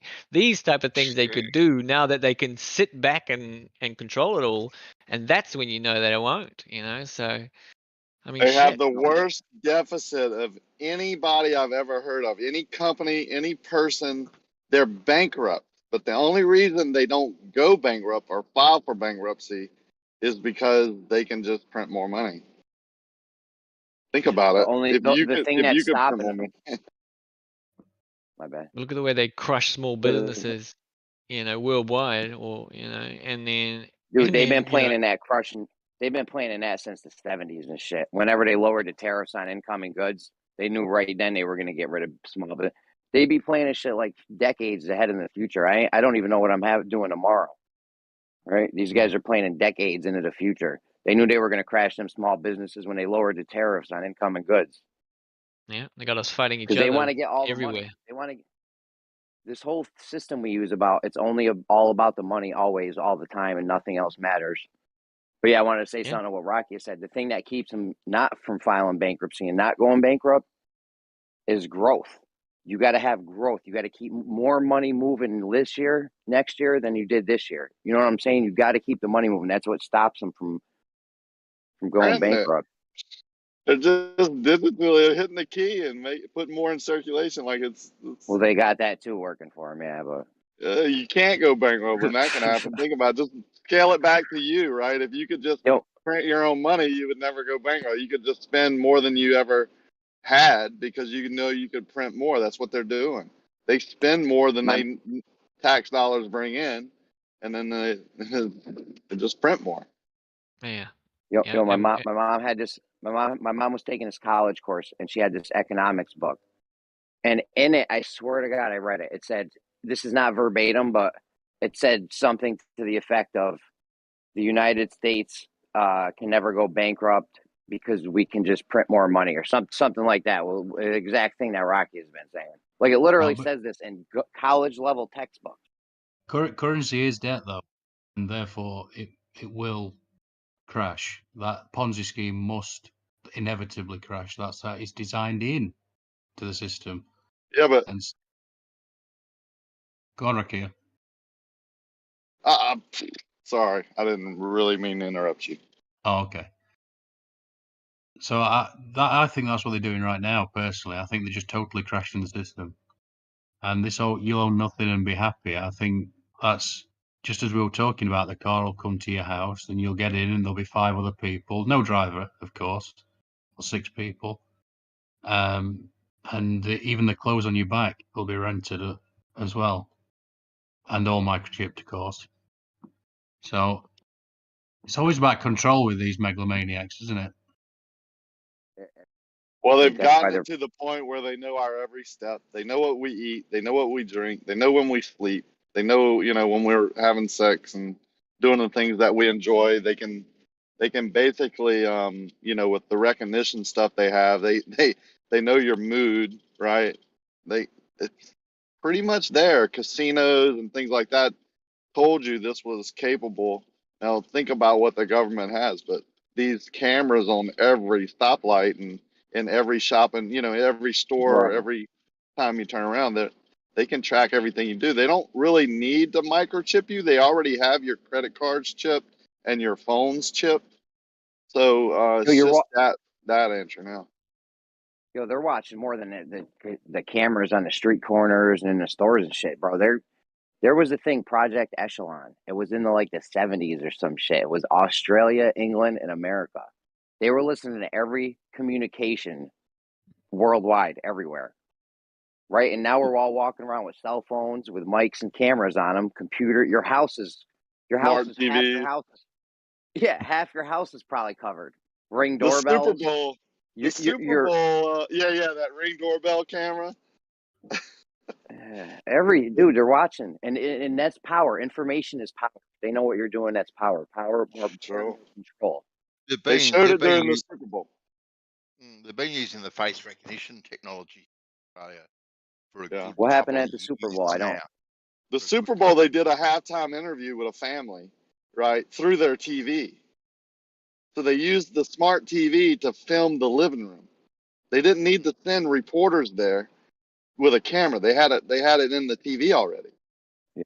Yeah. You know, it's What were in you your saying, Vance? computers and everything. What were you saying, Vance? I'll cut you off. My bad. You know, I was just saying they've been using the face recognition technology here in Australia for a good couple of years without anyone knowing. Right, it's still in the beta process, but they've been using it and they've perfected it that the technology that they're using now can actually recognize your face through a mask. Well, that's how good the technology is. It's absolutely incredible. I mean, if And I think I think the technology they've got can identify up to 1 billion faces a second with over a 98% degree accuracy. yeah, I've heard they've gotten so good with them they can even do them with the mask on. You know how Yeah, everyone's been yeah, wearing a mask. yep, I've heard they yep, can yep, even do yep, it with that on, which is fucking yep, crazy. yep. Oh yeah, yeah, yep, yep. Remember Hey, that? I- Remember that Mission Impossible movie? They could identify people just by That, their gait. that's what I was Yeah, gonna say. Mission Yeah. Right? Impossible. Is that what we're They thinking of, show it Roger? in the Just by the way movie. you walk. Yeah. yeah, Just by the way you walk. yeah. All those movies, The Bourne Identity, Mission Impossible, they show you the technologies that they're, you know, that they have using on you already. That you think there's just a guy in Hollywood that dreams this stuff up? No, it's technology that they know about. No, Like, you know, that's right. But they'll That's right. claim What do you think, that man? I think the whole point of the whole mask thing was to get more info, more data. there could have been a I, lot of reasons for it. It could have been I to think it crash was the a economy. troll. It could have been to crash the economy so they could buy up more stocks for dirt cheap. Because if you're sitting around with all this money and you got unlimited funds, but you want to control shit, you know, you want to start buying companies that you think have a future. Like I guarantee these elite motherfuckers own most of Google, you know, Apple, all these companies. Yeah. 99, two or three companies own like 99% of the fucking mainstream media. Like they're definitely. Don't you think it would be Yeah. like entertainment? That like they got to be bored shitless, right? How many women? How many trips? How many boats? You know, so they're like, Steve, guess what, dude? I'm gonna shut down the world and put masks on everybody and make them freaking love it. Yeah. No, Yeah, like dude, what there's else? no way. I'll bet you $1 billion I can do it, right? Like that's Yeah. got to be it, right? Like that's Yeah. what we But do as humans anyway.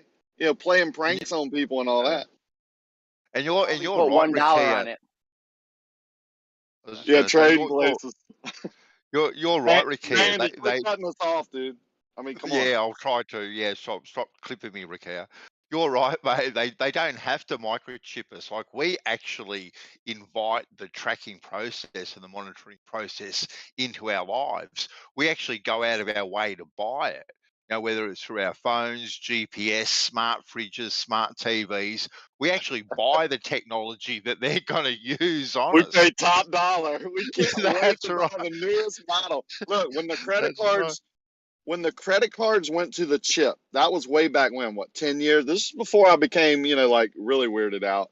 I was Yep. like, this is bad, right? Because Yeah. in one click, they can shut my credit card off, right? Like, you understand what I'm saying? They have Yeah, total Yeah. control now. Total Yeah. control. absolutely, Yeah. absolutely. Don't you see people branching off though, living men and women living off the land naturally? That's kind of how I see it. I see it as there'll be everyone else who will be in the slave system who want the fancy pants and lollipops, and it's the convenience with how they get you. So they will actually chip you eventually because it just makes the process so much easier because they can just zap you. Then they can just scan you, and then they'll know exactly who you are. Because right now, obviously, in America, you've got Fourth Amendment, which protects you from, you know, what is it? It protects you from unreasonable seizures. Not since 9/11, that went away with the Patriot Act, dude. technically you're supposed to be able to say that all your person's houses, papers, and effects is secure. That you're supposed to be secure in that. But they literally just, it kind of stumps them, doesn't it? Because they like, well, give me a name. Because this is why they're so obsessed with your name, isn't it? You know. So they're like, give me a name, and you're like, no, and you don't say anything, and then they lock you. Then they put you in handcuffs, and they're like, well, now you've got the right to remain silent. So you don't say anything, and they're kind of fucked then, aren't they? Because they want to attach you this fine to a name, to the person. And so I really do see it as a breaking off between living men and women, and then everyone else. The sort of, well, a slave. He's already kind of here, really. I think the databases aren't as good as what they need them to be now. So the police, every time they ask you for your name, you know, they're just trying to update things, right? Your new address, your current height and weight, everything is constantly being updated. And I think that's just one data entry right there. But everything you do, right? You go to the doctor's office, go wherever, they're getting your information, right? Every time you turn around, even at the gas pump, they're asking for your phone number. They're, you know, like, Your zip code. it is everywhere now, dude. I don't give it at all. Like, as many times as I don't have to give it, I don't. I just avoid it. I just want to say to what that other guy said. What was your name again? Andy. That other guy. What is it? Andy. I think it's Andy. Yeah. Andy. Okay, Andy. Yeah. I do like to see that off-grid living. There's a lot of kids coming up these days, and they realize they can do the math. They're like, okay, rent's $1,500 a month. I'm gonna pay I can go pay $18,000 in rent for 1 year, or I can go buy an acre of land and a little tiny house and some solar panels and some shit, little infrastructure for 2-3 years worth of rent. And, you know, then you're living for free after that, kind of, you know, and that's the smart kids are doing that these days. A lot of kids I see, not a lot, but, you know, some more than before. But you also too got to live in a community that's willing to take control of their destiny to some degree. Like, I think people like myself and Rakia, like Rakia lives in a community where they've kind of taken ownership of their destiny for their community somewhat, and they want to be more in control of where their community goes. You know, me myself, I live in a little fishing community, you know, 100 odd people where I am. You know, I think we will be the last ones to be affected. But unless you surround yourself by like-minded people, you know, you're gonna get caught up in it, really. That's why you're the king of Australia, bro. King of Australia.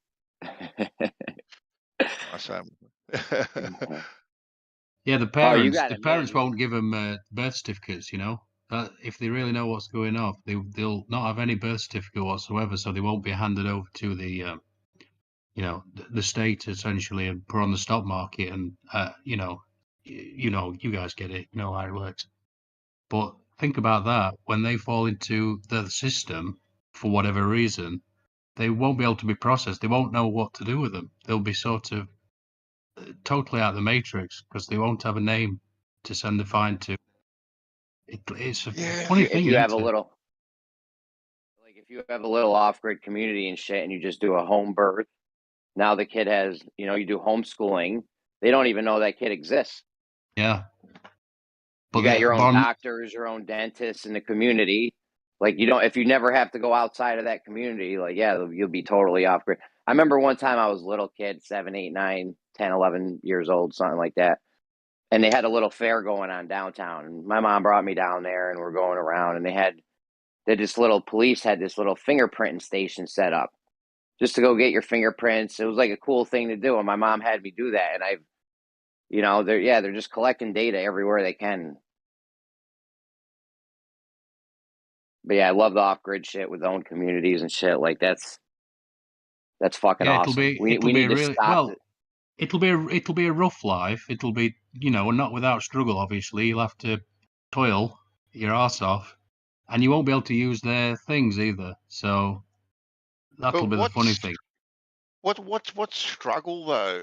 Andy. Well, Like, if you I were just to, mean if you were you to can. live, Yeah, well, you go on, mate. Go on. I was just going to say that if you can see it from the point of view of growing, you because I'm the laziest fuck, I hope for the easiest. That's my kind of thing. I'm a product to this system, so I'm fucking useless at most things. But Yeah. these people will be brought up to realize that the work itself is the meditation of sorts, and therefore Yeah. I completely agree with what you just said. Then that's perfect. Yeah, it won't be seen as work. It'll be, I know we just need to do this to get the God's fruit, so to speak. Yeah, like So fishing. Bandy goes Yeah. fishing all the time. That's not doesn't feel like work to you, right? It's relaxing, it's fun. Your wife brings you a sandwich. You put her on a boat, make her Exactly. travel along the horizon and shit. Yeah. Yeah.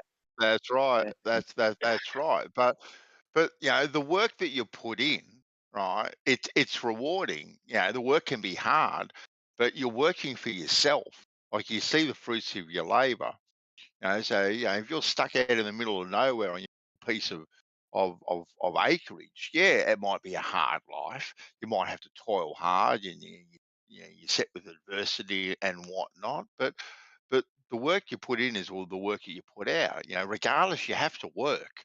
Now, you have to get work to put a roof over your head. Well, are you better off going to working for someone, right, where a majority of what you do is taken by someone else, or 100% of the work that you put in goes 100% to you and your family, your loved ones? I think it's a no brainer, really, if you look at it that way. I like the way the Amish do it and shit. Yeah. They're all a big team. They work together. Yep. Shit Yep. like Rocky has got going on, kind of. Yeah. Yeah. The Amish people, what do they have? And what do they call them? Barn raising days, where One all the day. families, yeah, they all One just day, bro. chip in, and they get this Giant barn barn. built. Giant barn. Exactly. No Right. little Well, bullshit that's the rinky-dink barn, community. bro. Yeah. And they're raising the kid. That's a good way to live. Like, you're raising the kids like, yo, this guy needs a barn built. Let's all go help him and get it done in 5 minutes. And then it's over with. And now we can move on to the next thing and just help people. Yep. Like people Yep. ain't raised like that no more. It's everyone for themselves out here. You know what I mean? Like, That's right. I don't know. That's just the way to go. Like, I would have no problem going and helping my neighbors do shit on a Saturday, like whatever. Let's That's go. right. That's right. You build a barn during the day and you party at night. What a life. yeah, I was That's just what you about to say do. they do them feasts, don't they? That looks amazing. Yep. When you see them sat around the massive tables, Yeah. looks amazing. Yeah. But I really see for the slaves more of a Ready Player One sort of thing, where it'll just be a life spent online, but totally fake, totally fake life. But they'll be able to create their own persona and their own perfect, quote unquote, perfect person sort of thing. It don't compare, really, does it? Remember that movie, The Surrogates? Or I think you're thinking something like Gamer with that guy that looks like Russell Crowe. What's his fucking name? I can't think of it right now, but there's a movie called Gamer.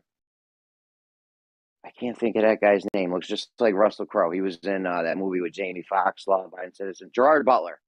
Anyways, yeah, they were just everyone was hooked in online and shit, and it was crazy. And that one you could control other people, but Bruce Willis was in one called The Surrogates, where you could control like little android robots, but you were just home logged in all day, pretty much.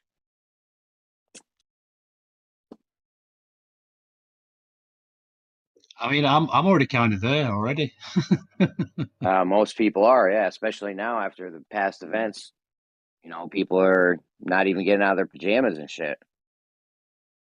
I mean, the way to do it is to just automate everything. Fuck going and building a barn, right? Get a little robot to do that shit, dude. And then we can spend our time doing bigger and better things, figuring out the world, coming up with new shit, new medicine, like shit like that, man. New technology, new inventions. That's what we should be focused on. Fuck, building a manual labor is going to be beneath us soon. I feel like 10, 20, 30 years.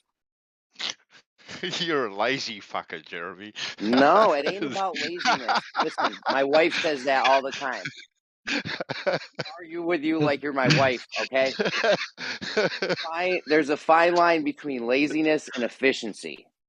The washing machine in your house. That's for fucking lazy people. You could go wash your clothes in a rack down by the river for 4 hours, right? My wife says that about the Roomba. Roomba vacuum, the little automatic vacuum. I'm like, yo, that's the best thing that's been invented recently. Like, yo, it's not laziness. It's I want to vacuum and do the laundry and do the dishes and mow the lawn. Like I want to be able to do all these things at once, which frees me up to spend time with the kids or make the house nicer, whatever. You know what I'm saying? Like we need our time freed up. We can't be doing these menial tasks. Yeah, I was just thinking it could be a funny scenario. It'd probably make for a good script actually for a movie. These two people that meet, one the living man and the other the Ready Player One, who's just locked in the mainframe. You get these two people together in 50 years or whatever, they will be completely alien to one another. One will be chipped and he'll have whatever. He'll have all these weird things over his eyes where he can see whatever it is, and he'll be towing the party line, meaning he'll be whatever the current psyop is at that point. That's what he'll be. That will be his rhetoric. Whereas the living man, he will be much more present, and there'll be a lot more about him, if you know what I mean. A lot more depth. He'll be able to use his hands and things like that. They'll be completely alien to each other. It'd make for a good little movie, that would actually.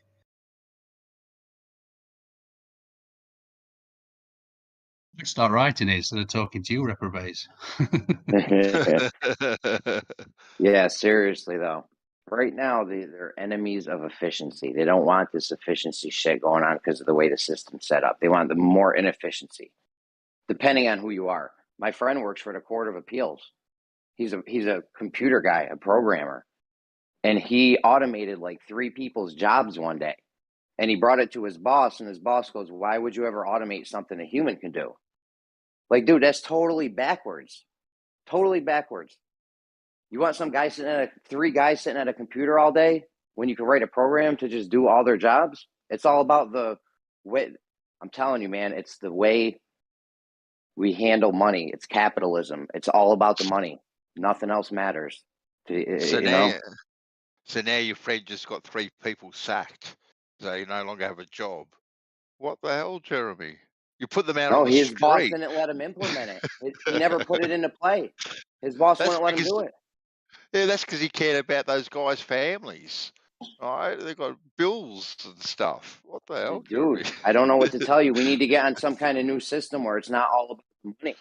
Like I said, those Amish people, if there's no work, if like all the work's getting done, they still eat. They still have a house. You know what I'm saying? Yeah, that's right. That's what I mean. We should be doing that, but we have to have the automation too at the same time. It's you're like walking a tightrope with that, I guess. It is a bit. But I hear what you're saying. What's going to happen when we automate the trucking industry, the fast food industry? They already got I've seen 2 different methods to self-clean a bathroom. There's my job right there. Oh, they've got them here. Yeah, the public toilets here, they're all self-cleaning. They shut them down. I think it's about once every couple of hours. The doors lock, you can't get into them, and fucking water is sprayed everywhere and disinfectant and all that sort of stuff. Yeah, like, dude, once everything's automated, what do you do? Like, we have to live like the Amish people and just be there for each other. I don't know. Yeah.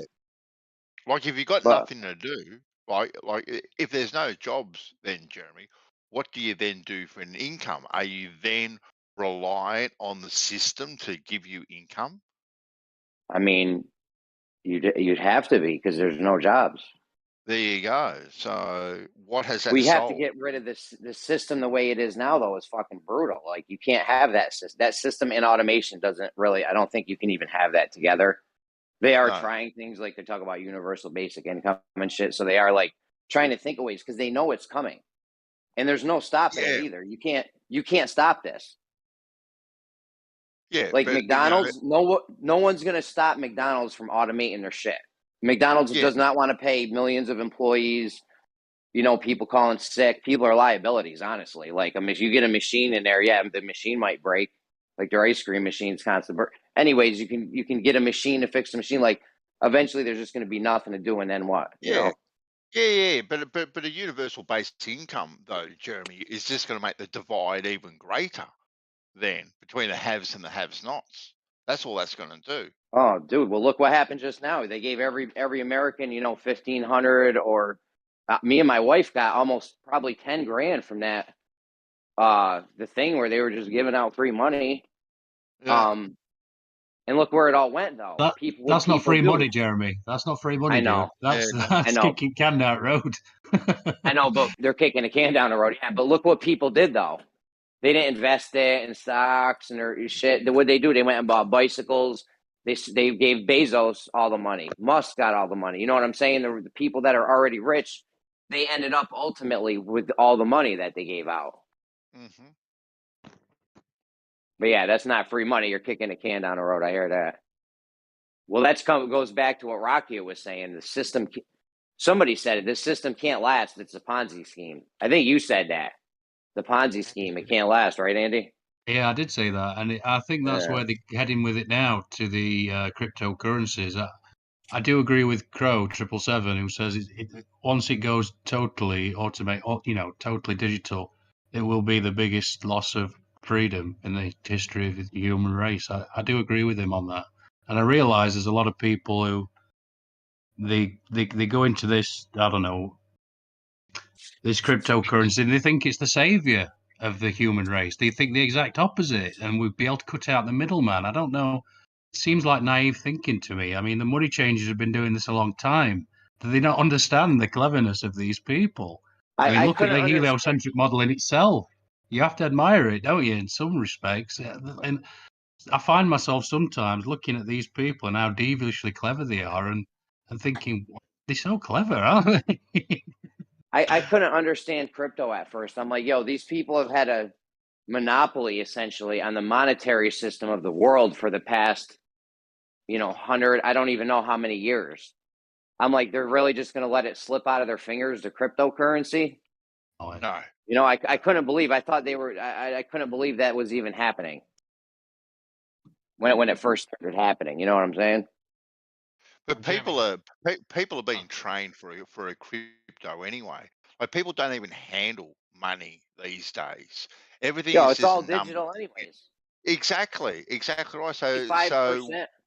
Only that's 5% right. of the American currency is even in circulation. It's all Yep. numbers on the Yep. screen. Yeah. Exactly right. And everything's tap and go, whether it's with a card or with your phone or with your watch. Now people just tap and go wherever they go. They don't even know what money looks like these days. You've got no idea. That's why I often talk about usury. That's why we had to bring "quote unquote" democracy to the Middle East, because they need a central bank. They need to be free. Yeah, usury is really, really, really evil, and that's why it's forbidden in all scriptures. Yeah, I could talk about that for a while. It usually goes over people's heads, but that's how I see the Orwell's boot on a human face, stamping on a human face forever. That's what I think of as usury. Anyway, Yeah, well, the biggest discovery, I think, for for everyone and on multiple countries, is when you got the first money come in. That's fine. You do what you do with it, and then the second money come in. People, okay, well, maybe I won't spend this time, and they actually started to invest it in what is called the free market. But then all of a sudden, the hedge funds managers were overextended to what they'd ever been before, and all of a sudden nobody could buy any more stocks. They could only sell their stocks until the free market worked itself out in the morning again. You know what I mean? And big banks and hedge funds managers called that application owner and said, "You better fix this." You better fix this because we can't cover our losses. Yo, did the SEC ever investigate that shit? Because I heard they were doing wild shit, like selling too many or shorting more shares than they even had, or like some kind of weird shit they were doing. Yeah. Did the SEC ever look into that? Well, I mean, that, I think there was some payouts and things, but I think that I think it was called Robinhood. You know, the trading at Robinhood. You know, I think they got a pass. You know, because nobody got their money back or anything. You know what I mean? Like people were Yo, locked we out of should their be. accounts. So imagine your money's going up and you want to buy more, and all you can do is sell back to those who have you know, and you know what I mean? Like that's not a free market. You know, oh, something Yo, wrong we with the should. app. No, it ain't. We should be doing shit like that all the fucking time, dude. Think about it. If every American or everyone in the free world or whatever you want to say, there's probably you could probably get 500 million people easy. Everyone in the UK, everyone in Australia, America, all the big countries. If everyone just bought like $10 worth of a stock, you would ruin, and you could see how many shorts there are and shit. I don't know, but if you knew like the big hedge fund people and there was zillions of dollars on this company to short it, you just get everyone to go buy $10 worth of the stock and just fuck these people over. We got to try to beat them at their own game, and collectively we can. You know that saying, "United we stand." That's like a real thing. That's not just some weird thing. We're Like in the you pit, real. Jeremy. We're in the pit fighting each other, forgetting to look up and forgot how we got here. You know what I mean? Like I got us know. distracted on each other. You know? I know. I know. And people will always want the conveniences. That's the problem. You know what you're going to tell people. They can't have the fancy pants and lollipops and things on loan. Things they're not going to do that. They're just not. People are just people, and they want the luxuries and they want the easy life. They don't want to go and grow a thing. Yeah, I mean, I hold my hands up. I'm product of this system, and watching Owen Benjamin streams made me realise just how free do I want to be, because I always talking liberty, just like the French. You used to remember the Yellow Jackets. They're doing all that. They're marching. They did that for about 18 months before the thing that happened. Every weekend. I mean, the French, God bless them, they really go for it. But James, go ahead. My bad. Sorry, Jeremy. What are you going to say? I was going to say I'm stuck in this weird place because I want us to be super efficient. You know what I'm saying? I don't want to build the barn and all that shit, but I want that kind of lifestyle though, where we're all looking out for each other. So it's like, I don't know if the two are even compatible or not. I was just going to say that I want freedom with caveats, because Owen Benjamin made me realise that if you drop me at Woods tomorrow, I'd be screwed. I'd be complete. You'd find me in a weak fetal position. Oh, crying. come on, he's a shill. He's a shill like Owen Benjamin. Well, he might be, but he's got some good ideas. Joe Rogan did this funny stand up. Hold on, Beza. Joe Rogan did this funny stand up skit before. He's talking about how he's like, people think they're so smart. I'm so smart. We're so smart. He would say, if you think you're so smart, I'm gonna put you in the woods with a hatchet. How long till you send me an email? You know what I mean? Like, how long till you develop a computer or something? Like, no one could do it. I don't know why I even said that. I mean, regardless of how you feel of Owen Benjamin, at least he's making things small. Just as Banso were talking about earlier, small, local. That's kind of the opposite of the globalist. So whether he's a shill or not, I'm not going to comment on that. I don't want to get into weeds of that. But he is making things small communities. He's doing that. But he relies on the global financial support of everyone in his little clique. Yeah, he does. All right. So and he does back the government as well. I don't disagree with his message. All right. But he has global financial support from everyone that follows his little cult. I never got into him. I don't know what he did. That doesn't mean he's a shill. How much money's that guy got? Did he buy like a $5 million Pokemon? Trillions. No, I think we might be talking about the wrong person. He were a comedian in Hollywood, and he got basically banned off everything. And people sort of assume that he must have lost his mind because he went out into sticks and basically had a family and built a house and wanted nothing to do with No, that's all Owen Babylon, Benjamin. as he calls it. Sorry? Yeah, no, that's the same guy. Same guy. Owen Benjamin. Yeah, the Bears. I reckon there's a lot of. I completely agree that you know, there's a lot of things that he does that I'm like, oh, that's a bit weird. I But met him. you met him. Oh, nice. Yeah. Travis touched tips with him. Oh Hey, no, he's gonna say that, Jeremy. Stop saying that. Ew.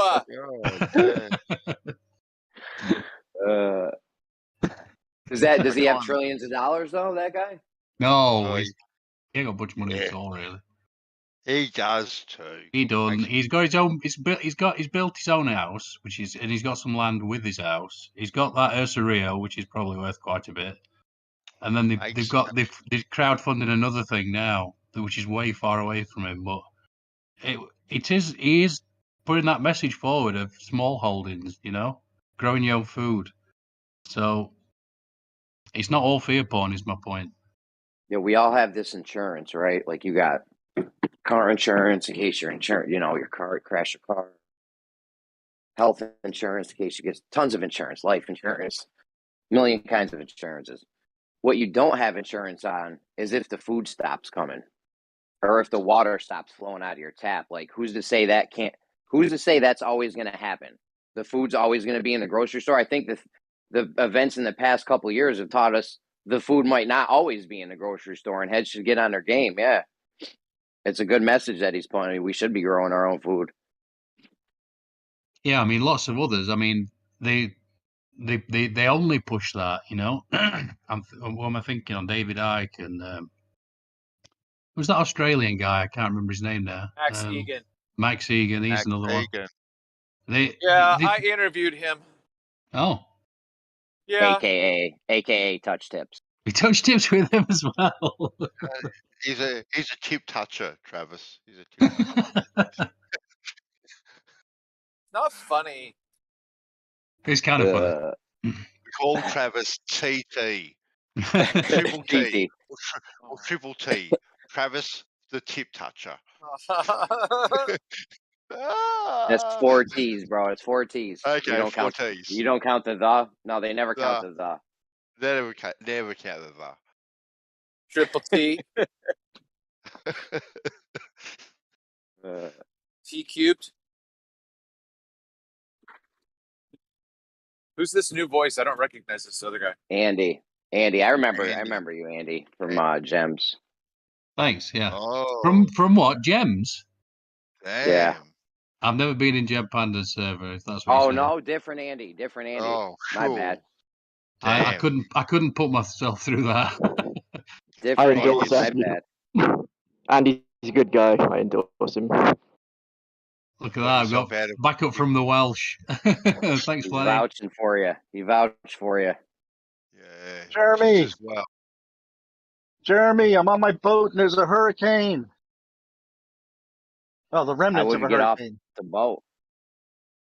Yeah, I'm gonna you know stay what up there they and said watch is- it. Make sure the ropes don't break and stuff. Bro, I feel like that's the worst place to be right now. Actually, I was thinking at my lunchtime, I'm probably going to fire up my dinghy and I'm going to go out and drive around in the little 11-foot inflatable. Can you see the hurricane, like the eye of the storm and shit? Or No. I'm up in North Carolina. It's just like this big strip of the hurricane just peeled off, and it's like running the whole East Coast right now, or half the East Coast.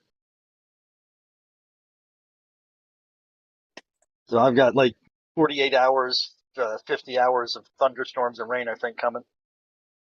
See, that's why I don't live in them goofy places. I've always said, why would people live in this climate that I live in with these cold winters and hot summers? Like, it's crazy, the temperature swings. But then I start thinking of earthquakes and Cali and tornadoes and hurricanes and floods. And I'm like, you know what? This area I'm in really ain't that bad because we don't really get none of that shit. No, the ratios aren't. The ratios in California aren't that crazy. It's not like they don't have a earthquake season. Yeah, but no, but they have a massive earthquake every 100 years that kills everybody.